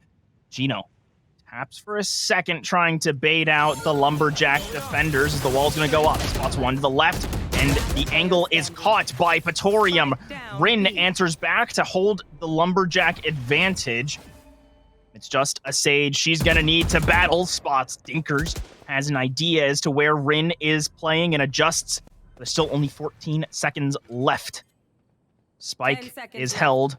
Gonna have to try and find a plant, but the second you stick this, your opponents will swing and reads it, but still no time. Dinkers runs away, and we have Arizona snatching that one up off of the clock, and oh, that's unfortunate. Patorium want to try and bring 2 guns over. Instead, it's just 1. Great that they played together there. This time they were not so close together as to get sprayed down. I just think that near the end it was a slight unfortunate play there as they peeked out solo. I mean, you still have the tether, so it makes sense. You know, peek out solo, you can justify it by making sure that, hey, I peek out, solo, but you have the tether, so we can just slow them down, especially with the numbers advantage. But a lot of times you want to be peeking together with your teammates, or at least trying your best to peek one after the other. So one person peeks and the other person comes right after. Plan with that one though was they knew that it was that they'd be peeking it right around the 5-second mark. So if you do stop the plant, you still win the round. So as the highest percentage play, I guess, is Chunky. Doesn't realize he's got another spray opportunity. Still gets one through the smoke. He waits for them to go through the doorway. He waits for them to pass through because that's a really like noticeable spot where you can very easily spray down because you don't know exactly where they are in the smoke, and that nets him so much, not only in information but in a frag. Oh, and the tether helps, but the flash is even better. 9 bullets means there's only 1 kill gonna come from it, but does bring back a little bit of tempo. And that's what's so important, is now Hawaii are sort of boxed into this midsection, unsure exactly how to break out, as Dinkers is going to hear the fast footsteps and runs right into a couple headshots back to back. And now it's just on to Peak. Going to need to put that duelist title to work. 30 seconds left. On the clock. So patient. We're getting ready. Okay. Ooh. Okay. They're just hiding in a corner. And again, we're starting to see this back and forth looking at the scoreboard. It is 2-3. But the momentum coming out from NAU. They've won 3 rounds in a row, so their economy is starting to stack up. That's not to discredit or discount University of Hawaii, as they do have the maximum loss bonus currently. So they're getting 2,200 credits. I'm just going to sit for a second and just look at this like comic shop. I want to go to that comic shop. I just want to, you know, go in, peruse, check out some War Dogs. It's like mega nerdy to say that I want to go to that shop, not because of any like, I just want to know the lore of Valorant more. I feel like that, like if you read those books, like those actual books, you'd know more about the lore of Valorant, which is like, I feel like that's really cool. Yeah, it is, exactly. It's like you watch the trailers, you get some, but just like the MCU, you don't get everything. So this time, it's going to be Dalloway getting nothing as Junkie watches the angle and finds it on back. Torium with the plane as the Great Divide is used for a little bit of cover. And on to Peak, sprays through onto Zam. Hawaii going to be very happy to get one back with a member they lost mid. And I was just going to say, I mean, it's so difficult to play, especially if you are having issues. I'm losing my words. Hey, you've been casting for a whole while. For everyone who just tuned in, Nerds Corner's been here all day, and now Hawaii are here all the time to clean up the kills. The Valorant lore is Valorant. The Valorant lore, there are lots of gravity explosions. Persplosions, excuse you. That's a quick tip from our producer behind the scenes, Juke, feeding us all of the most relevant information all the time. Of course, but still, let's reset. We're 3-3, basically 0-0. Yeah, basically the start of a game. It's just we got, big boy guns like the operator and the there's no big guns. They've got a bulldog, they've got a judge. It's scrappy enough. No, I mean the vandal is an operator and a judge is like a short range vandal. Is it one tap? No, it doesn't really one tap. It doesn't. I'm not gonna give you that one. Nah. It's the Bucky. No, all jokes aside though, it is just basically a reset, especially if you think of it as a reset both mentally and in terms of your gameplay. It helps a lot with the mental. These teams really, it's late in the night. It's late in the night for me. It's late in the night for these teams. They have to be thinking about things together. I was going to say, it's not that late for Hawaii. I think they're, 5 or 6 hours ahead of me on the East Coast. It's 11:21 for me. They're still sitting pretty in the early evening. I didn't really think about that, actually. I didn't think that through because time zones, I always forget that Hawaii's time zone is just completely different from the big... From the continental United States. From the main continental United States. I'm just thinking to myself... I was gonna say the Big Island. That is Oahu, and NAU are storming right over it. But Hawaii, you're trying to take their island right on back. Oh man, it's dicey back and forth. Chunky gets Praetorium. It's a 2v5. Ultimates abound for Northern Arizona, and the Lumberjacks are coming through, and they are taking everything that they can. The curveball for good measure, and Gino will fall, and NAU get to take the lead after that soft reset. Good to give the diffuse to Zam right there, getting that. Oh, the null command is already ready. 3 ultimates online and ready for them. If they can get a Nightfall as well, I feel like a Nightfall with a... I think my favorite combination of initiators, KJ and KO. Sorry, initiators. Fade and KO are my 2 favorite initiator combinations because their ultimates work really well together, their utility works really well together, and one is a scan initiator and the other one is a flash initiator. The 2 basic types of initiators that we have in this game. That means it works hand in hand. Now, obviously, we have Chunky for some added flashes in there, so that's going to give them a huge advantage in terms of having blind potential, so their teammates can swing off of their flashes. But I still think that KO and Fade are really powerful, especially when they work together. Yeah, I think so too, right? You just have so much information that you can just snag up, right? And so it's going to be the ult orb grabbed. Looks like Hawaii are playing this very cautiously. Same from NAU. While they've got an inkling that their opponents are on a save, they aren't quite sure what kind of setup they're going to go for. So I like this measured approach. Hold all the angles that you'll have the range advantage instead. They're going to use the overload. They haven't given away the guns that they have. They haven't given away if they're on a light buy, if they're on a big buy, if they force stop. Mm-hmm. Baiting out utility. They baited out the entire ultimate from Zam, a really useful ultimate for retake, just by not doing anything and applying a little bit of pressure. I'm a little intrigued by that decision, but so far it seems it's gonna work out. As oh no, Aphex on the wrong side of the big ol' bazooka. Showstopper. Stop the show for a second. Stop me in my tracks. As on to Peak's gonna stop Rin for being alive this round, and Chunky back to back on the double headshot. Not quite the 4K we saw earlier, but has still been able to string together frags like nobody's business.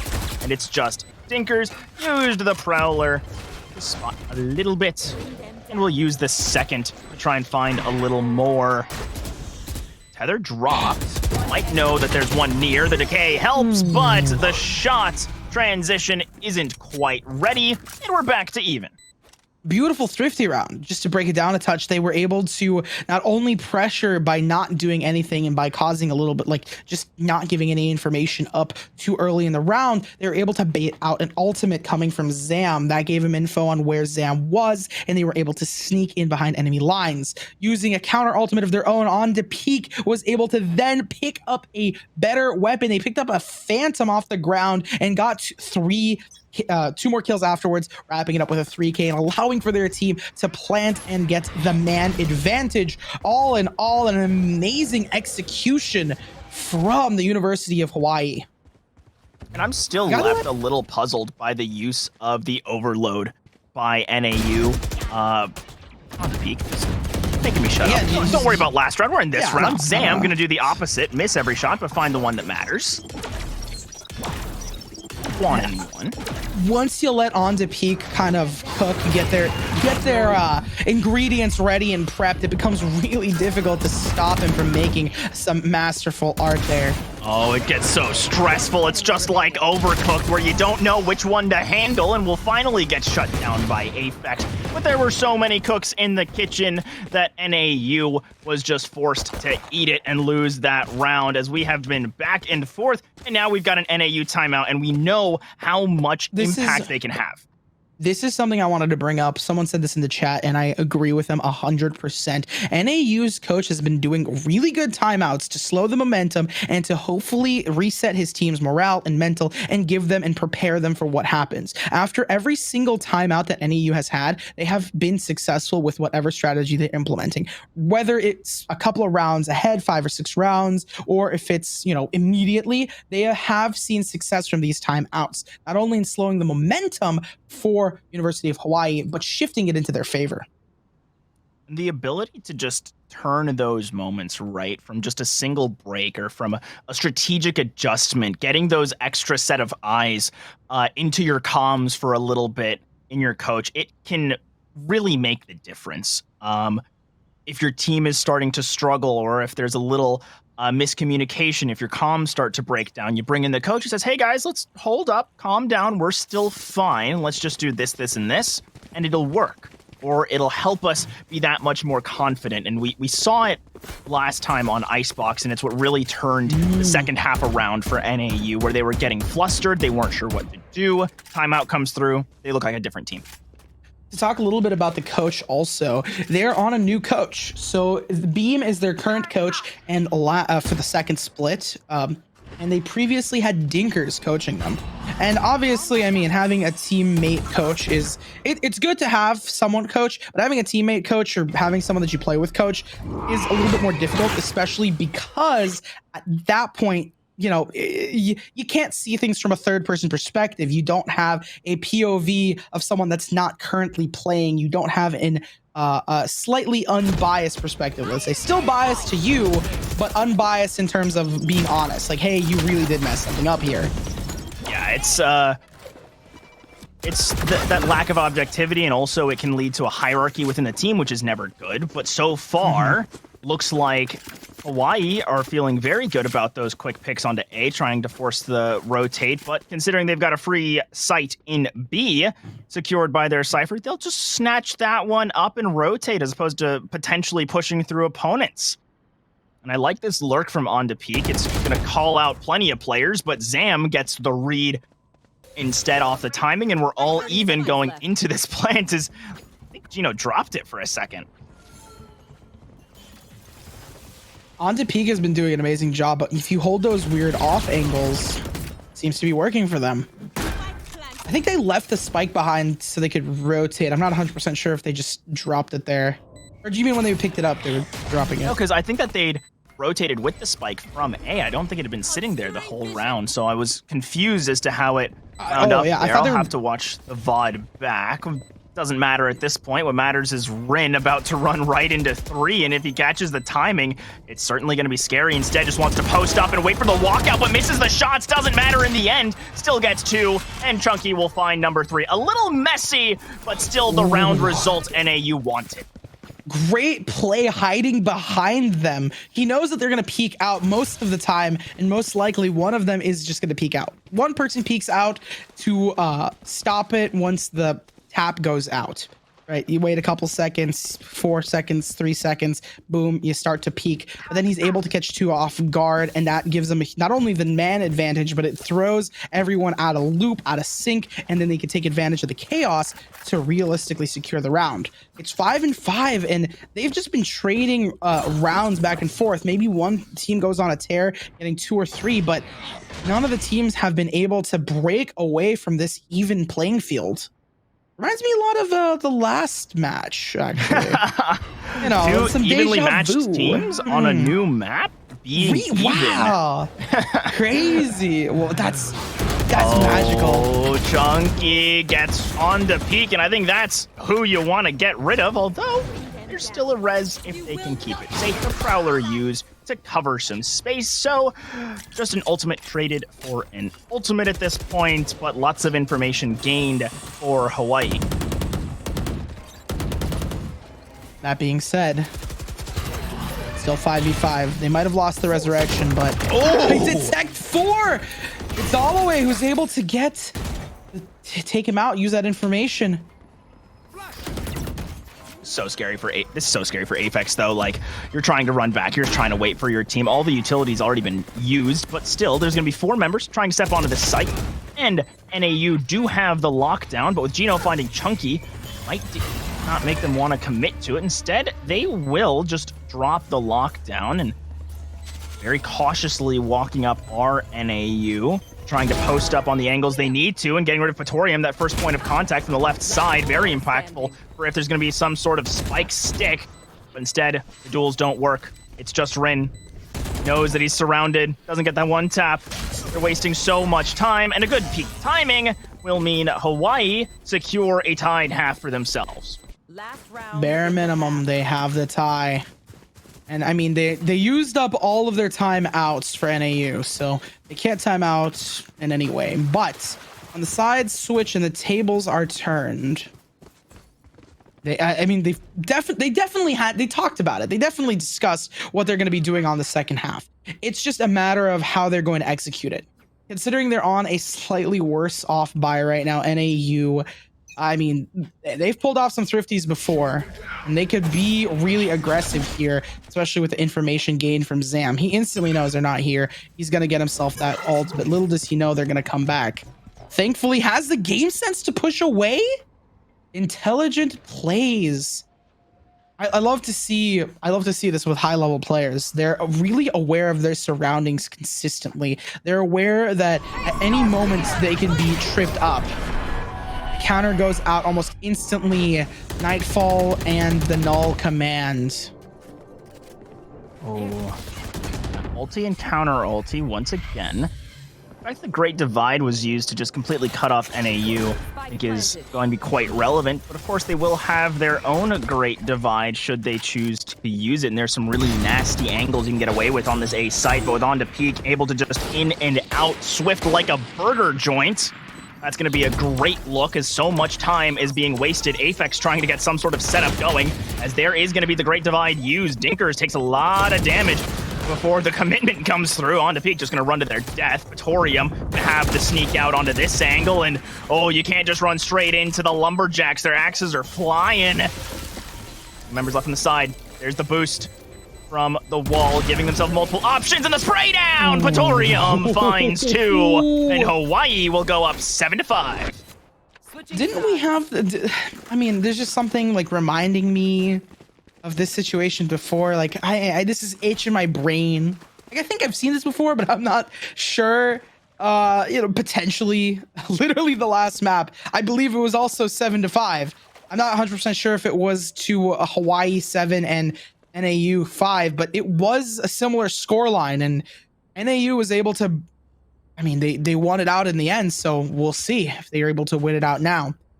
And just to state something, NAU needs to win this so they can move on, and that's 2-0. They can head off. But then again, Hawaii wants to win this and needs to win this so they can stay in this, so we can go to Ascent and see that third map. It's a beautiful thing of series, right? As you get into that game number 2, especially in best of 3s, right? Because in a best of 5, there's so much more time. There's always the potential for a reverse sweep. The map pools are a lot deeper. It's a lot more difficult to sometimes just get a win over your opponent because they're not going to be on their best maps and whatnot. But if you're in a best of 3, it's a real reflection of team skill. Right now, we're going to have to see if there is that same Cypher skill present for Dalloway. Hiding in the smokes, wasting time, forcing angles to be cleared, and just waiting for this. Oh, wait. He knows he calls it, but Chunky gets the kill. On to peak, responds onto Zam with the lineup, but the fact that the spike went down is all that matters for Northern Arizona. Their team is aggressive. Their team is built to aggress. And now Chunky with the curveball is just waiting for an opportunity to explode onto this site, but as more time ticks down, it's all in favor of the Lumberjacks as another kill, another molly, and another death in favor of NAU. The right clicks finally work for Praetorium, and Kroomba bringing this back as there's a few seconds. They've got the wall up. They're trying to find the spike. I think they might already be too late as the headshot goes down. And this spike is ticking. It's too late. Everyone goes down, and NAU get that much closer to bringing us back to an even match.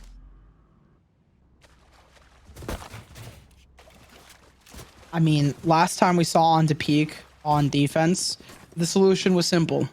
Avoid him. This situation, I think hopefully University of Hawaii figures this out. They understand, all right, on to peak is the thing that they're afraid of. So how can we use that to our advantage? Maybe even kind of using him as like a little beacon, right? If they're going to be avoiding on to peak, if they're going to be like staying away as much as possible from them, maybe using on to peak to push them into a specific site that they want them to be in and stacking it either with utility or with a really masterful plan might work out in their favor. It's a very funky strategy. I was gonna say Chunky nearly getting onto peak there, just winning out the duel off of a timing that I don't think Hawaii was ready for, dodging both the Prowler and, or not the Prowler, the Eye and some other utility. But now this Cypher's pushed all the way out of A, knows what's going on. Dalloway manages to just walk it on back. This is a commitment towards B. Hawaii have to realize that, but they've got to push through a couple Spectres to get there, and Praetorium will fall. That's the thing, he's not having as much impact anymore. On to peak, he had the reason we were talking about it so much is how much impact he was having in the game, and it's not the same. The trades go out and Juno falls. 2 players left for University of Hawaii.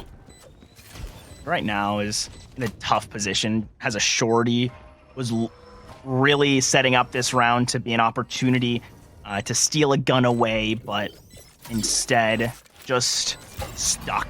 After getting chunked initially, healed back up, and now looks for an opportunity. Thinkers will spray down, gets 3 on the round, and it's 7-7. Anyone got some lucky numbers they want to run up? This is your time.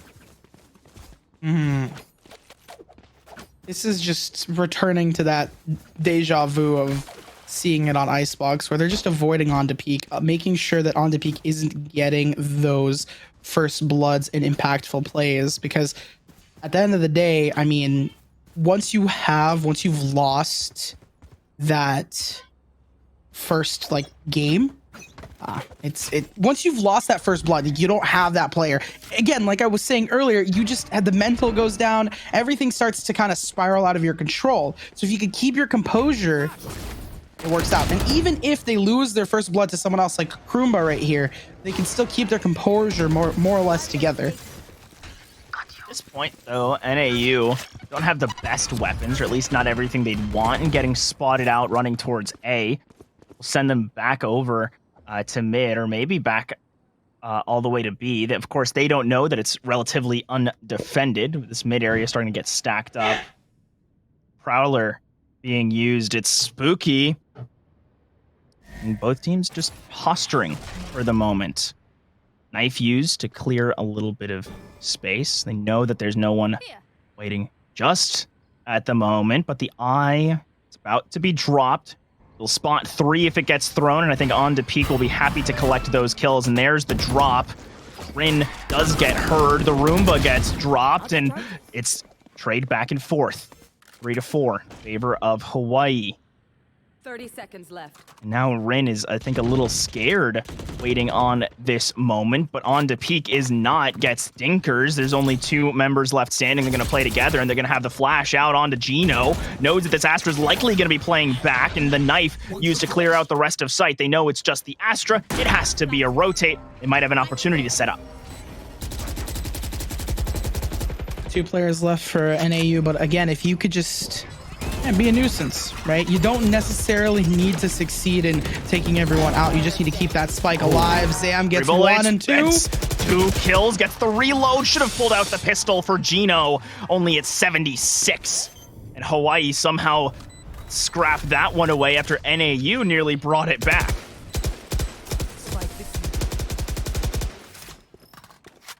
There we go. Hawaii is starting to find their groove again. They're adapting and playing really well on these retakes. They know that they played really I know that they played really well on attack.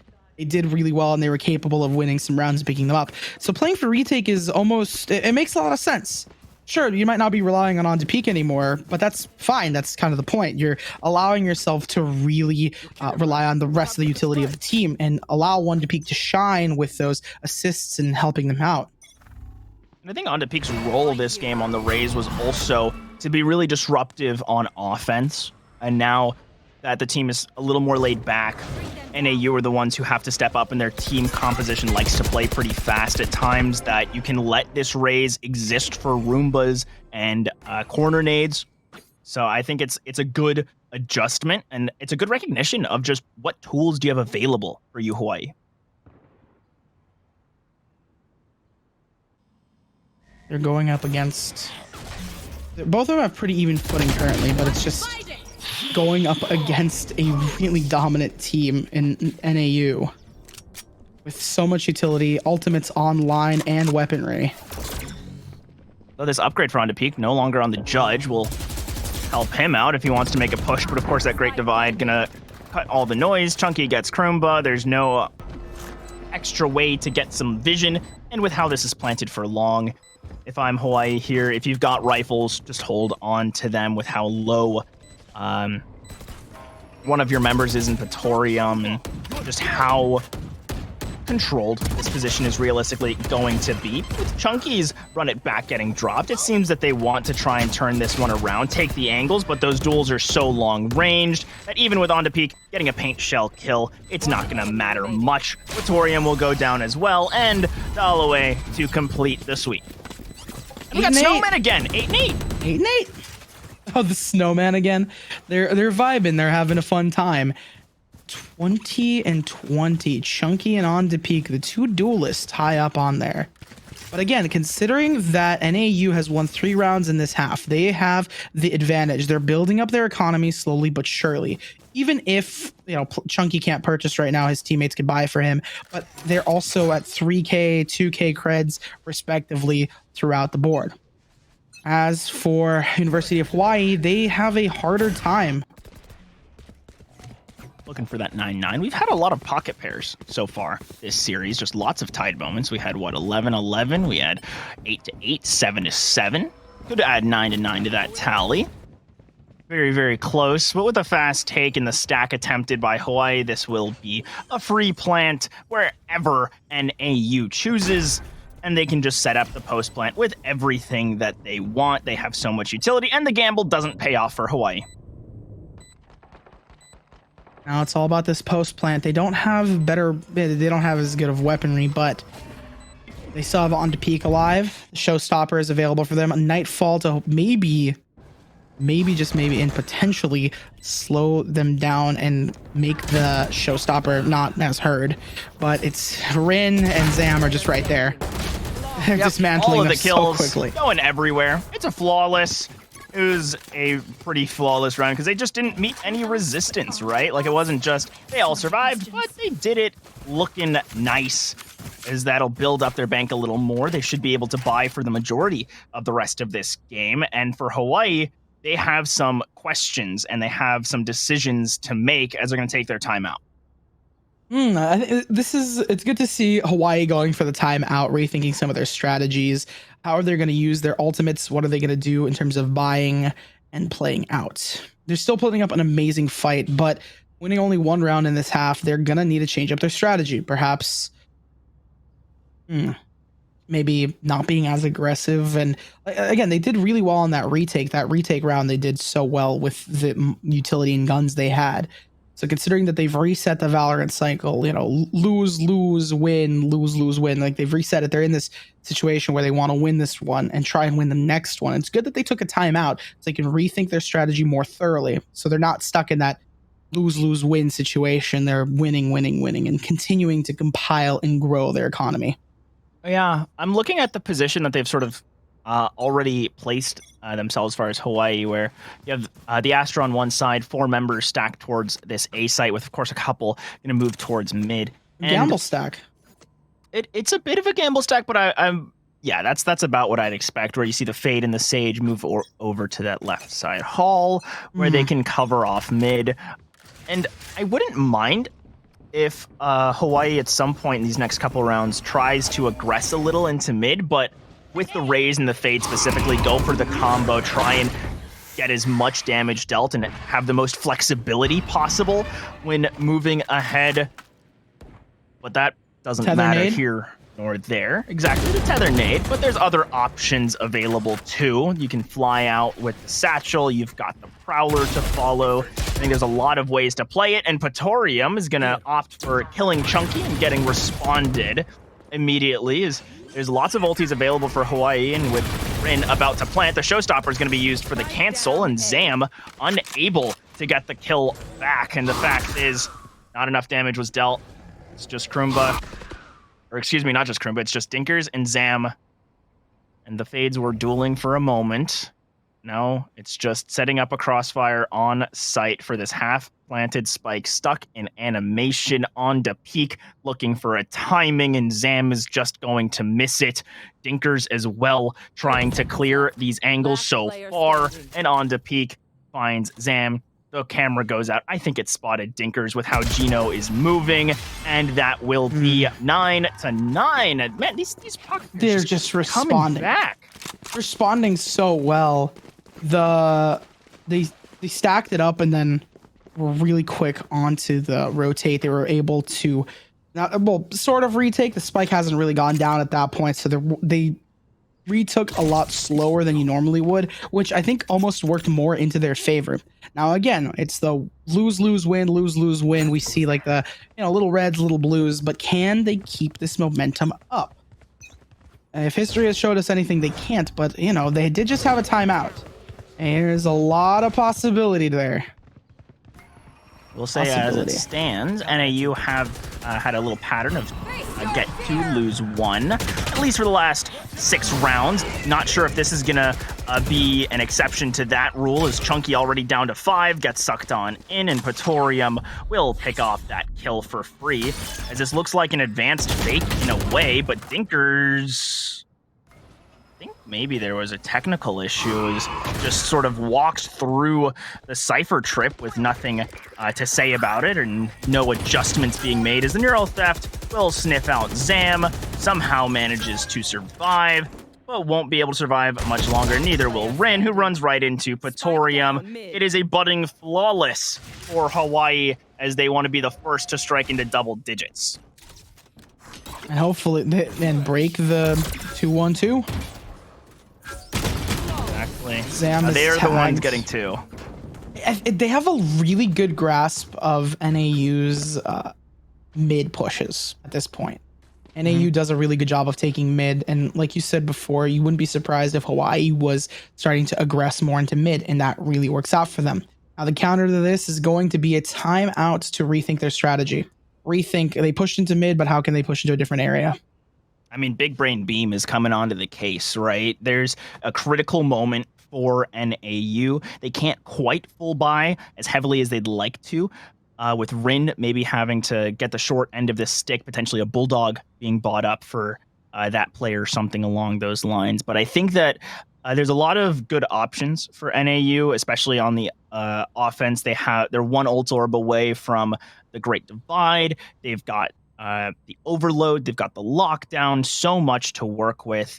And on the other side, Hawaii, they have the Nightmare and the Wall themselves, but those are real retake ultimates, so we'll have to see how that sort of balance winds up going for each of these teams, whether NAU can hold the site after they take it with the ultimates they have, because what we've seen from previous timeouts out of NAU is they like to use the ultimates they have right off the bat to snatch a round. Yeah, but if you're winning off of ultimates, you need to also create a long-term strategy. Sure, the mental is going to go down, and obviously that round win is going to give them more economy to build up. There's a lot of positives to using ultimates to truly win out the round. But if NAU wants to clutch this out. 2-0, clean sweep, and move on. Otherwise, we're going to be going off into Ascent, and it's going to be a precarious battle indeed.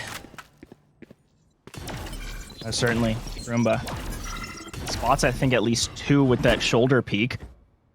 Gives the indication to the rest of the team there might be a couple members, and it's already prompting a rotate, as now that will be the confirmation. The mass suppression going out in waves, and Zam getting fired upon as the peek out from Kroomba gets caught by the timing.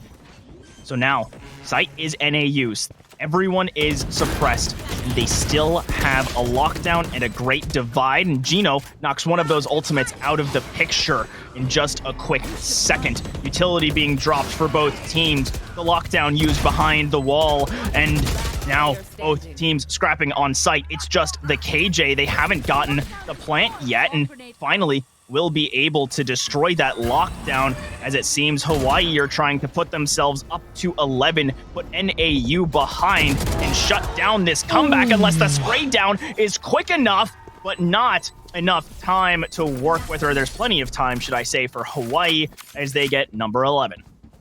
And that is going to be one away from match point. They threatened double digits and they got it. 3 rounds up. That timeout that they took really helped them. NAU's timeout to reset their strategy. Unfortunately, in this situation, it did not help them as much as it did. But again, there's still a couple more rounds and they're not too far off from matching them, getting them to 11-11 or maybe even going into overtime. Regardless of the situation, we still have to see if that timeout, pays dividends, right? And maybe give it a little bit more time to stir in the pot and wait until it really starts to shine. The There was mid just so plays. much invested that round, though, and here's the mid aggression from On Mid Depeek, plays. playing contact with his teammate, runs right away after getting the pick, and there's not much more you can ask for. As now Cypher setup going to be suppressed away, so this should be an opening, but good smoke timing by the opposition to deny the impact of that utility and bring those tripwires back online. Hiding back. He doesn't want to give away his position. For Cypher, he needs to just stay alive in this situation, for the most part. Just to deny them entry. Ooh, and going back mid, I like this idea because your opponents are going to concede it as they go back to site with all the presence that was shown. But On Depeek is ready. He understands that there is a hole there, and he knows that he can take advantage of it. And Zam knows there's probably someone sitting behind the box and will snatch away On Depeek's life as a quick runaway from Pretorius. He caught him out, but Dinkers falls. Oh, that is funny. Just the camera timing, the angle was there. Now there's a tether, and Gino will spray past to get 2 points. Match point, as you were saying. Or I guess I should say map point. This is the decider on if we go to a map number 3. Ascent on the table, and I've been mentioning it all series long, but going to Ascent off of this map win, I think Hawaii are going to be feeling very, very good. They only dropped 1 round the last time they played it, and NAU only got 4 rounds the last time they were on Ascent, so it'll be a real question of play styles and of comfort, but you've got this last round if you're Hawaii, and you have 3 more to force overtime if you are the Arizona Lumberjacks. As for the first time in quite a few rounds, we see the tether nade, and it doesn't find anything. But again, like you were saying, the mid-aggression is going to be, for both teams, extremely important. That being said, Spike is favored towards B site, and they have a decent amount of utility covering that up. Ooh, but the op comes out not from, On Depeek, but from Holloway. I enjoy that. The Cypher op. We got it, baby! We got it! I want to say, I think it's Tanner Metro on Twitter. Someone tag him for the Cypher opping, as now it's the last potential round. You got to pop your ultimate, as that run it back will be shut down. The off deposited back to On Depeek. It's rightful owner on Hawaii after the fall of their Cypher. Dallaway and is waiting for the moment. Gets one right back so quick as there's a Nightmare used as well. It's just Aphex. They're a very good player, but are they good enough to run into 3? Don't get the headshot, gets the transition, but there's too many members to watch. 13-9, and we go to map number 3. Ascent. One of the first and most integral maps in Valorant. The one that most players start off on and start to learn. It's, I don't know if it'll ever get out of competitive pool, but I would be honestly shocked and surprised if it ever did. A very standard map. Super standard. Allows for that back and forth. It's very reminiscent, if there's any old Counter-Strike players, of a lot of the 3-lane structure that you see, where there's a clear main, and a mid that you can bounce between. But these guys want to go the distance, so do we, but we're going to take a breather. I need a drink of water after that game and to get ready for game number 3. So all of y'all, stay strapped to your seats, get some drinks, popcorn, snacks, whatever you need to get you through this next game, as we'll be right back.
We are back for a map start for the final time today. We get one last look at our maps graphic and we can see how we got here. Fracture, Split, Lotus, and Haven all taken off the table, and Icebox and Pearl each won by the team that didn't pick the map, as we will go to Ascent for our finisher, often considered to be one of the most neutral maps in all of Valorant. And I am Jay Turbo, joined alongside Nerds Corner. Didn't forget your name this time. I remembered it. I remembered, of course, as Hawaii. Gonna already lock in the Astra and the KJ, and pretty standard from NAU getting the same, plus a Sova and a KO. 3 wins for both of these teams, but the only difference maker is there's 3 losses for NAU. And the thing that I find interesting about that statistic is that, hey, you get some losses under your belt. That's going to give you some experience. You can understand how enemy teams play, and especially if you go up against a more formidable opponent, someone that is a lot harder to go up against, you might even, learn something from that. Learn some strats. You can rewatch the VODs and see what the teams are doing, or maybe even learn how to play better yourself. See your shortcomings of maybe where you should be peaking, where you shouldn't be peaking, and hopefully win from there. Yeah, and one thing I find kind of interesting is that both teams, their most recent 3 opponents are the same, but Hawaii picking up wins against all 3, whereas NAU fell to both Delaware and Connecticut. So that'll be, I think, an interesting piece to watch. Of course, all the games for NAU very close. The most recent for Hawaii, a complete blowout. So that's going to be, I think, what we're really watching for is whether NAU can keep up with the recent dominance Hawaii has shown and can beat a team that's beat the teams that have beat NAU. Man, I use beaten same time in a 3 in one sentence. Oh my goodness, I'm getting tired. I'm running out of vocabulary. My thesaurus, where is it? I didn't leave it on the desk. That being said, and everything happening, I'm gonna wager that at least Northern Arizona University is also gonna be tired. An advantage for the University of Hawaii as the time zones are playing into their favor.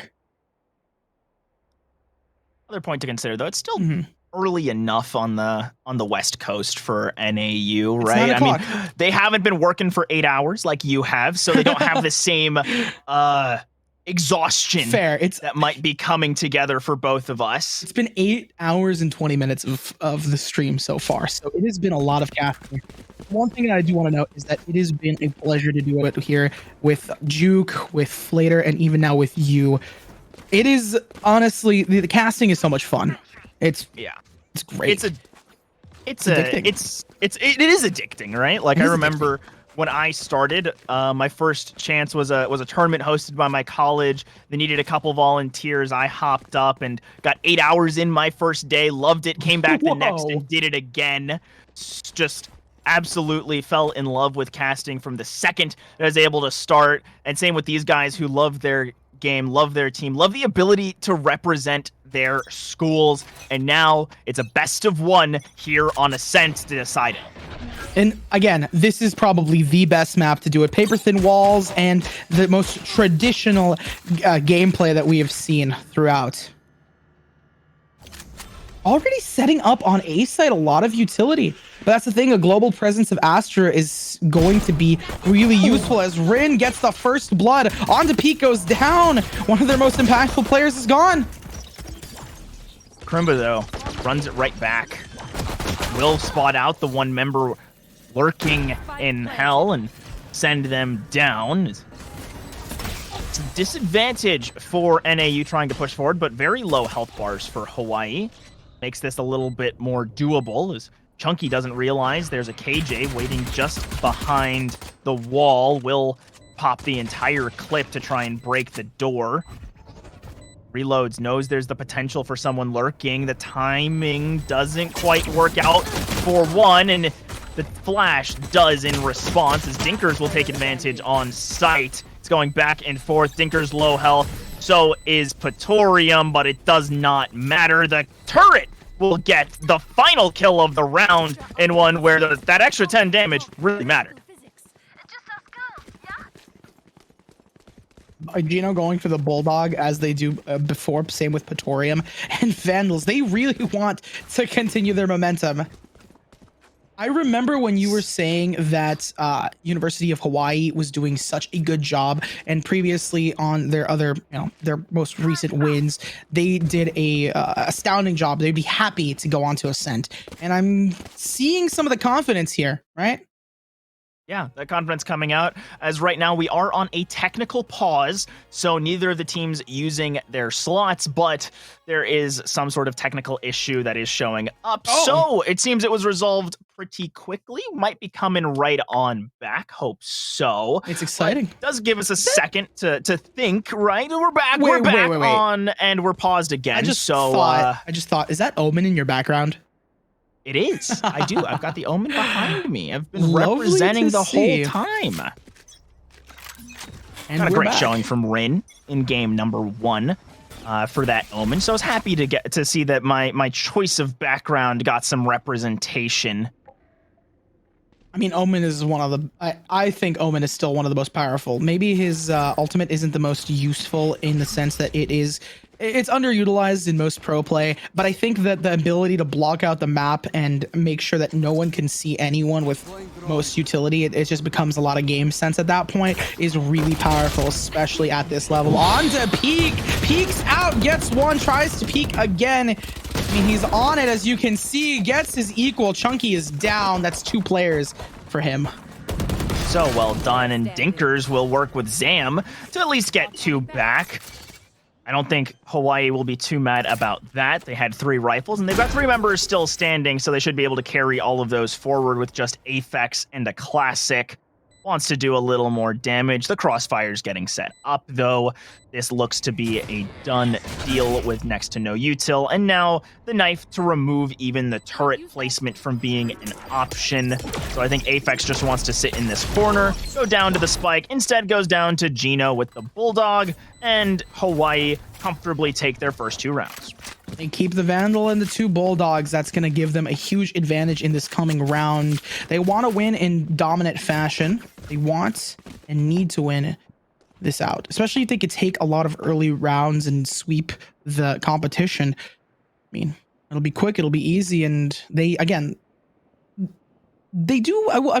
have the advantage in terms of they've played this before, they've won a decent amount before, and they have currently 3 guns, so they're pretty equal. Like this decision, though, from Hawaii in the way that they're playing so far is they're just letting their rifles lead the way. They grabbed immediate mid presence, and they noticed that Arizona have been conceding quite a bit of that space mid, and with that turret able to spot if there's any jump peekers out and spawn, gives them another way to just isolate that information. The smoke used as well.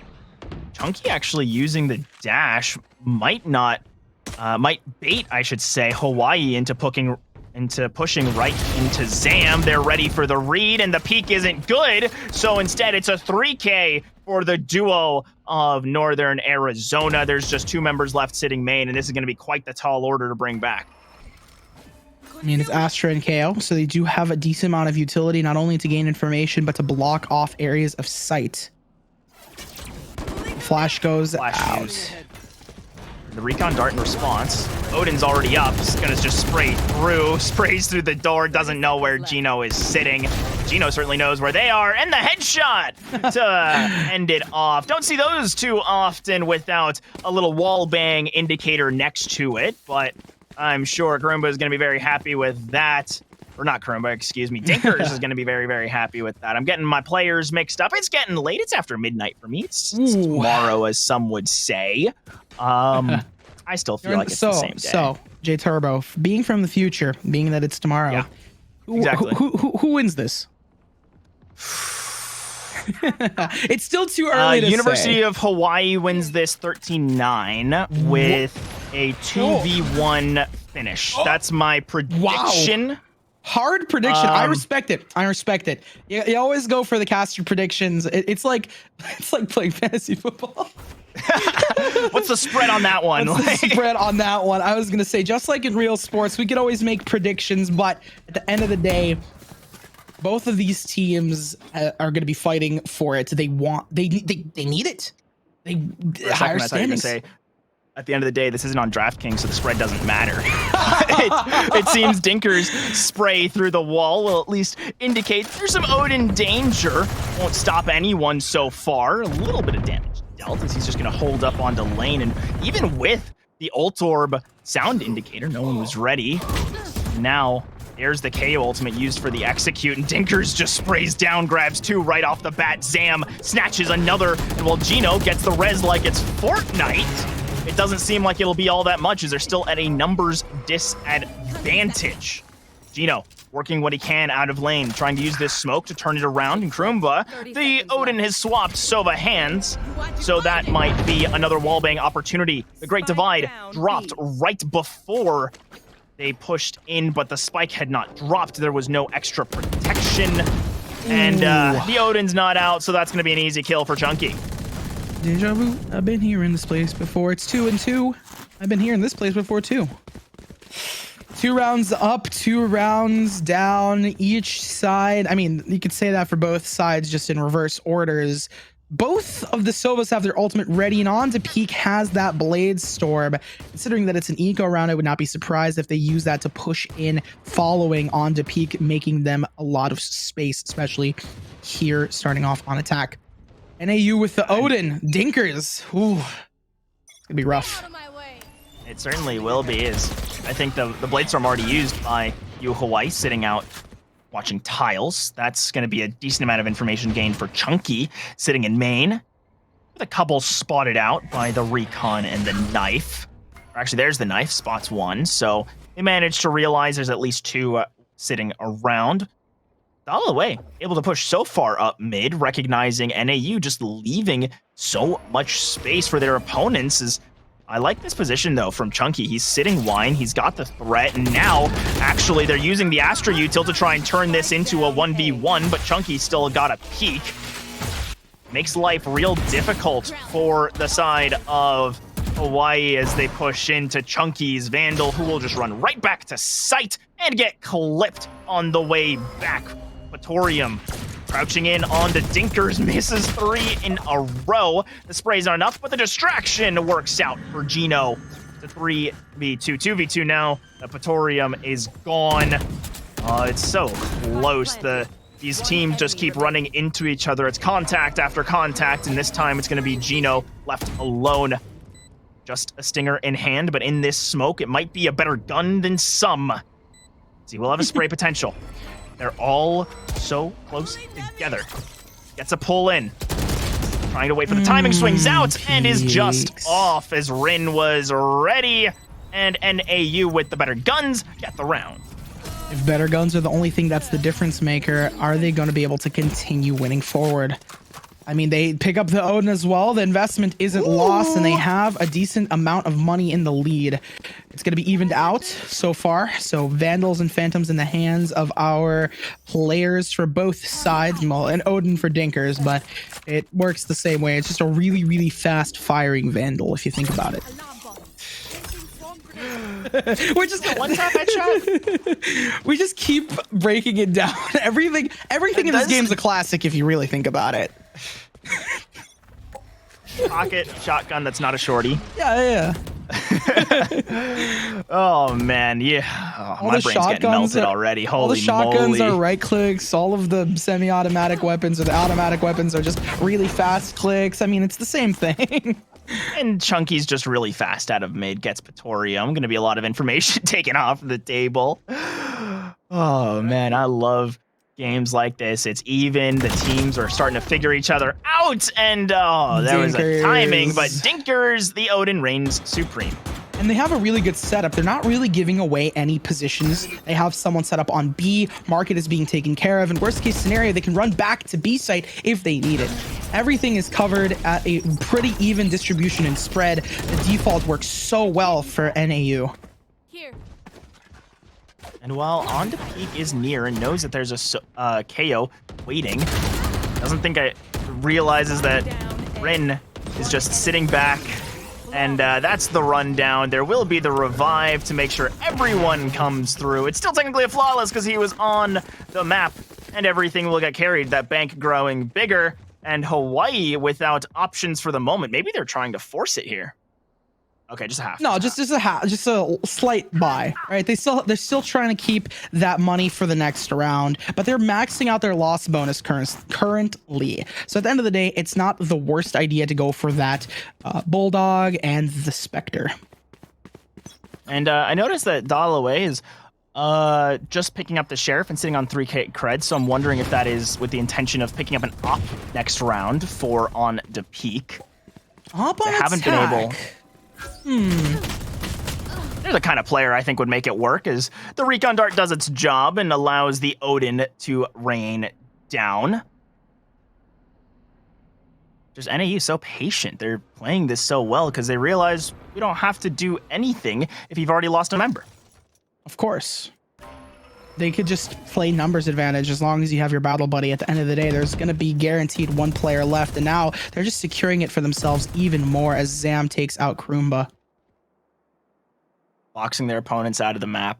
And playing this transition between market and mid so well is NAU's doing the same thing. They're consistently doing it. Killjoy's B, Sova is posted up near mid. Sir, should they switch around the Duelist? The Duelist might be playing mid one time, A the other time, and maybe even... well, they don't need to play B because they have B on lock with KJ. So playing mid is almost as if they're playing B. So they swap that around. Realistically, it's the same thing. Patorium takes out Dinkers, though. It might give them a little bit of room to push into a site. And I think they realize that Aphex is all alone. Setup does a little work, and the peek out does a little more with the kill onto Patorium. There's still a couple impactful ultis, one just taken off the map, and there is still a lockdown. Play it from Boathouse, but even getting there and feeling secure about it is the tougher ask, and the spray through the boxes, as you said, paper thin for Chunky. Now NAU, 5 rounds, and it's been 5 in a row. Yeah, I wanted to say, we were talking about how Hawaii is going to be doing a pretty good job here, that they most likely will be winning out considering they've won. But this is the thing where I'm going to say, if you have those losses under your belt, you do have a decent set of knowledge. They did their homework. They probably read up on it. As we see a team ace, everyone gets the same amount of creds and money. I mean, coming into the second round, you all get a kill, get that $300 300 cred bonus. As it's a well-deserved timeout. That is a perfect timing for it. They are close to making it 6-2, winning 6 rounds in a row as we get to see a cute little teddy bear peeking his head in the corner. On to Peak would be very proud. And Juke, I'm going to give you another shout out with how many fantastic little map moments you've gotten to show us. I'm also going to shout out NAU for having the ascending kill order 4, 5, 6, 7, 8. Nice. And they got a straight going on. I did not better think than about a that. Pocket pair. So love that in comparison to the just 2 pair available for Hawaii with the 4s and 3s. Too young for this. What is this? What is straight? It's like it's the ascending, right? It's 5 in a row. 5 in a row. Does it have to be the same color? Or is it like not the same color, the same suit? That's a flush. Oh, okay. Wait, there's differences. And then a straight flush is when you have both. That's got like a 0.2% chance of happening. How to instantly out yourself as a child? Ask questions about gambling. Oh man, I'm gonna just leave this. I was making my little jokes, and I don't want to get kicked off. So we're gonna move on and keep this going. I think I've mentioned enough betting between the DraftKings and the little poker bits. All right, but we're still keeping it fun here on the evening stream. The last one of the day, the last game here for the EGFC. Setup still staying the same for NAU, but a blistering pace approach chosen by Hawaii as a couple nades do get dropped. Thinker still has the Odin. Spray down, gets 2. Not ready for the peek out, but still did enough damage. On the peak, trying to answer back for all of that impact. And it's a 3v3. There's still the lockdown. Like to see this just dropped immediately by an extra about 15 seconds for the side of Hawaii as they just want to play that clock.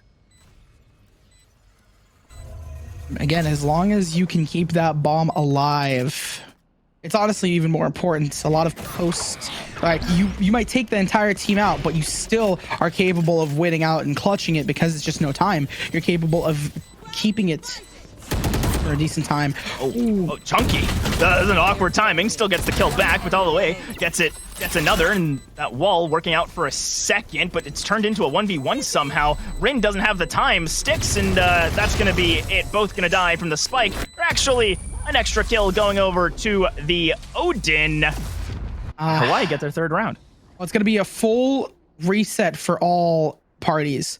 Although NAU has the money advantage, they're gonna have the gun advantage in terms of going into this next round. That timeout really helped them. They were able to slow things down. It's not gonna be a 6-round lead. They didn't win 6. NAU did not win 6 in a row, and Hawaii did not lose 6 in a row. They were able to clutch it out near the end. I wonder if in these timeouts they're going through set pieces. I imagine it's like Blue 42, but Chunky is just going to get kill number 1. Gets immediately traded back. So this, at the very least, is a transition. We can see Hawaii, they're trying to play quite a bit quicker as they realized they were just getting choked on the map before. And now we're going to slow things down once again off of the initial contact. Krumba pushes forward with the little owl. Trying to find any of them. They're super comfortable leaving B for the retake, especially with KJ's utility being set up, as long as the KJ can stay alive. And I feel like that confidence is gonna, I don't know if it'll help them or if it'll make it worse, because being confident is it's good, right? You have to be confident in your swings and your play style, but at the same time, overconfidence can be the downfall of many players. Well, the wall is used, so that'll mean Tree is really the only option available for NAU to push in for the next few seconds, and even then it's smoked off, so the Hunter's Fury going to be used a little late, but Zam's Molly actually will be able to get a kill, and the pop flash out makes him lose the duel to On to Peak, even with the advantage, gives away the position for Rin. Now Apex, Rin, trying to get these initial duels. Stick is starting. Oh, and Rin with the reflexes around the corner, and the stick comes through. And that will be a sixth round for NAU as they dismantle on that retake. They now have it set up. They have, worst case they can do is tie. We see the lovely dinner prepared and ready with the squirrel in the background, just giving them nice look over. I think it's really cool that Riot adds these in. That being said, back to the buys. It is going to be Dinkers going for that Odin again. Everyone else getting Vandals and Phantoms in hand. The rifles are out up against Hawaii's light buy. It's going to be difficult, right? You need to thrifty them a couple of times, and if they can get 7 rounds up, not only is that morale and energy for them in these later rounds, but it's also decent amount of money. Exactly, and I think this Blade Storm will have to be huge. Yeah. If Hawaii are going to win this round. Also, Hawaii doesn't have... So Hawaii doesn't have their max bonus. They can't consistently get money now. So if they lose this, they're not getting as much money as they would have previously. Yeah, and I think that's a point that a lot of players don't necessarily think about, is this is a crossfire, but the other side is an Odin. Even though the initial peak works for Hawaii, the trade comes back for Chunky on to Peak, missing so many knives, only has 1 remaining for that refresh, and considering Spike is dropped and it's in the crosshair of an Omen, or an Odin, not an Omen. He's not in this game, the site being my background. And on to Peak, now without any knives, has to try and make the Sheriff look just as good, and no one-taps are present. Chunky has been playing the space so well. They're just isolating them off the bomb, choking them out of the space. There's the crossfire for Zam. On to Peak, has to make some real jet magic happen, facing down 3, and it'll be instead the counterpart getting the kill. Northern Arizona secured themselves a winning half and hungry for more. That crossfire plus the Odin, it just crossfire plus Odin equals numbers advantage equals win. The math is that simple. You are capable of gaining so much ground with that numbers advantage, especially when you have the gun advantage and the utility advantage.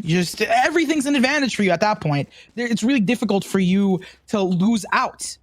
now that it's going to be rifles again for both teams, it's this cycle again in Valorant where you win a round, you lose a round, you lose another win, you win this one, but it's just, you know, you're consistently trying to play a game of catch up. You're trying to get to the level that your opponents are at, and it's difficult. The snowball has already started and you're pushing it up a mountain.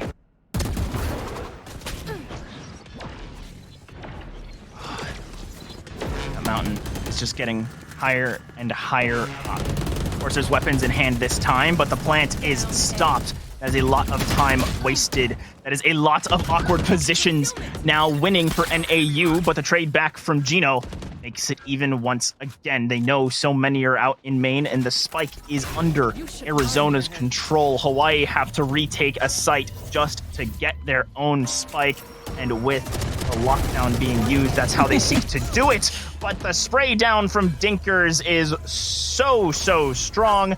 Gino will get stuck, and it'll be another kill claimed by the Odin. Rin getting locked down last round before the switch. They're going to be forcing up here for the University of Hawaii, trying to end on an 8-4 half. Guardians in light shields, Bulldogs in full shields. Different strategies for both teams, both sides, but it's 7K. I'm surprised they didn't go for an up. I think the Odin play is just working out better for them because of that spray down capability. And Odin on a Sova is a very classic. I did not know those had faces. It's a very classic thing. That actually does make it scary. I was like, oh, ice cream, so cute. And then now it's not just ice cream, just like it's not just done yet. We're gonna see, we might potentially see the coveted scoreline that some players talk about in curses and tales. Do you believe in legends, Turbo? I do sometimes, but not always the 9-3 curse. I think it's something that I've seen broken too many times. Something that doesn't have the consistency. It's more of a coin flip depending on the day and on the peak. Wants a fourth round instead. Thinkers shuts it back down. The knife used for a little bit of information, and NAU are striking onto sight, but it's getting bounced back just as quickly. It's an Ares versus a Vandal. There's headshot potential, and it is delivered. The thing I say this, I don't necessarily believe in the 9-3 curse, but I do believe in the ability of a team to come back, rooting for the underdog and rising up from the ashes of defeat. You can come in with victory. And when the sides switch, when the players are playing in a different game, in theory, they could win out. We know on to peak. We kept our promise, says NAU Zam. I don't know what promise they're referring to, but the thing I want to say is that when On to Peak gets an op in their hands, it is going to be scary. It's going to be terrifying because we saw what they could do before. They're playing Jet on Ascent on defense. It's like the 3 dots that you have to hit to get into that op play. The ops are so far away, though, from Hawaii, I feel, because you need such a strong couple of opening rounds, right? You need so much work. And with Zam getting the opening pick onto your lead duelist, that is not what you want if you are the green wave trying to make a resurgence. They want that tide to come back in and give them some momentum moving forward. Far, just NAU on site. The retake's going to be attempted by Hawaii, but if they lose this round, it's the Lumberjacks with double digits. It's the Lumberjacks threatening series points, and it is Hawaii who will get obliterated on the map that they hoped could be their edge in the decider. As there's the util dropped, flashes, everything else. It's a flurry of kills going the way of NAU. They're ahead on the trade. They're staying ahead, and they are winning this opening round. They're trying to secure the rounds in the future. I remember you were saying that University of Hawaii is going to win in an extremely dominant fashion, and I think that it's happening. Like, the dominant fashion is happening, just not in the direction that we predicted. Northern Arizona University, NAU, is taking this, and they are rolling with it. It's because I'm a data guy, right? Like, I looked at the data. It doesn't mean I can do math. Does not mean I can do math. You look but at the I can data. look at some data. I can look at some data. I can't do anything with it. An R value. Get out of here. Let me out. But I do know that going into this, Hawaii had so much experience coming forward. NAU had really struggled against UTA, but NAU, their play style being a little slower and being a little more reactive to some of the set pieces that Hawaii have put together has just been a beautiful matchup of styles that NAU is happy to win. Now on to Peak, just wants to create a little space out of mid, and it just feels impossible with only a Marshall in hand. Besides just the data, we also have the story. Northern Arizona University, NAU has had this and played on this map longer than Hawaii has. The Lumberjacks are here to chop the trees down and push forward. They want to make themselves a bridge and a pathway to victory. And that's what they're going to be doing here. Considering that they've played on it longer, they've had experience, they know what they're doing. I'm not surprised that they're winning. But I am a little surprised that on this round, it seems Hawaii have gotten control, but there's still a Spectre in hands of Aphex and not quite the guns that Hawaii would be most comfortable with. It's going to come down to this. Peak with the timing. Where's the spray? Just barely works out for the attacking Killjoy. Torium breaks it. The spray. There's no bullet. 3 health. Right click. Aphex ends it, and we get 11 up for NAU. They're not out of it yet. They do not want to leave this game with any losses. They want to keep their streak going. That is 1, 2, 3, 4, 5, 6 rounds. I have to count it because my math is not working. My brain isn't working. But the thing I know is that they are just trying to not only get this to match point in such a erratic fashion, but they are securing this round. Regardless of the situation, regardless of if it's a 1v1, a 2v1, they are giving respect to their opponents. They might be winning in a dominant fashion. A lot of teams make the mistake of challenging angles that they don't need to be challenging or over-peaking and over-aggressing, but not NAU. They're capable and truly understand their opponents, and that's what makes them that much more impressive and that much scarier. Exactly, and I'm going to say something. Aphex, the bottom is still at the bottom of the leaderboard for their team, but that last round had some of the most impactful frags that we have seen this series. And it's a reminder for everyone, I don't care if you're in your solo queue games or if you're playing with buds or if you're in a competitive environment like this. Remember, everyone does their job when they need to, and right there, Aphex knew the assignment. He submitted it on Canvas just before midnight, as we all do, and got the job done. Oh, yeah. If you don't submit your assignments on Canva, like 11:59, are you even a college student? student? Are you even a college? Yeah. Are you even attending? You know, I mean, like if I'm seeing an 8 o'clock on some of these guys, I'm like, okay, you're someone on the administration is helping your scholarship come through. You're like, come on, man. It's the late night. It's the late night immediacy. But no, actually, be responsible, guys. Do your homework on time. It bit me in the butt when I was getting my degree. Still passed, but hey, C's get degrees, right? And Chunky now wanting to see if he can find much. Instead, it's going to be Aphex on the ratty angle to punish Kroomba. Again, we're seeing Aphex popping off, doing some nice plays, and that's just the thing. Being a support player comes in multiple different fashions, and it's not just the scoreline. Patorium with the trade. NAU 4 players up, threatening the overtime as it's looming over Hawaii. Oh, and this is going to have to be quite the retake with whatever Hawaii has in their hands. Chunky going down. It's a good start for Patorium. It's a 3v3. Pretty even across the board as a lot of nades are doing a lot of damage. It's still back-to-back 1-1, and Dinkers looking for the shoulder peak. There's no way to stick this plant, and Dinkers sprays it down. We go to match point, and my prediction has been blown completely out of the water as we've gone to 12-13. So unless Hawaii gets 7, and then Northern Arizona wins 1, it's fine. I'd be happy with it. I'd be happy to see this NAU team that got obliterated on this map last week come back to obliterate another team. It's the redemption arc. They got obliterated, now they do the obliterating. Exactly. It's back and forth. It's the moment in the anime. You get knocked down, you go through your training arc, They were going up the stairs, they're just hearing it, and then now they realize they ran into their opponents. They beat them on their map pick. It's their Now they're rival. gonna beat them. It's their rival.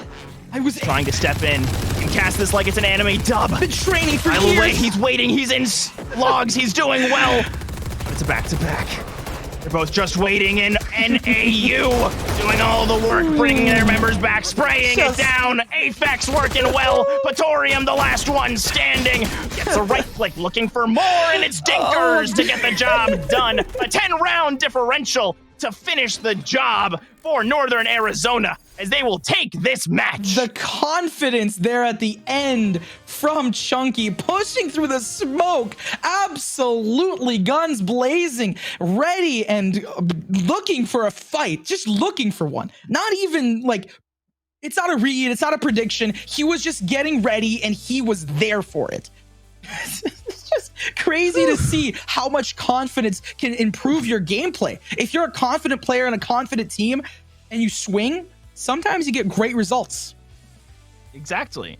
We saw some insane results. NAU really kicking it into high gear at the end. That marks the end of a very, very long day of EGFC Valorant. NAU coming out with the win. You love to see it. I mean, going from top to bottom, Nerds Corner, you've been killing it. Thank you. Thank you. I've been trying to keep up with the absolute chaos that I see sometimes, but it's always a pleasure to be working here. Juke on the production, Flatter early on in the day, and you, J Turbo, follow him over on Twitter. Go check him out. Check myself out as well. Juke, all of us, and make sure to follow EGFC, EGF, and EGFH, all of our socials and all of our platforms.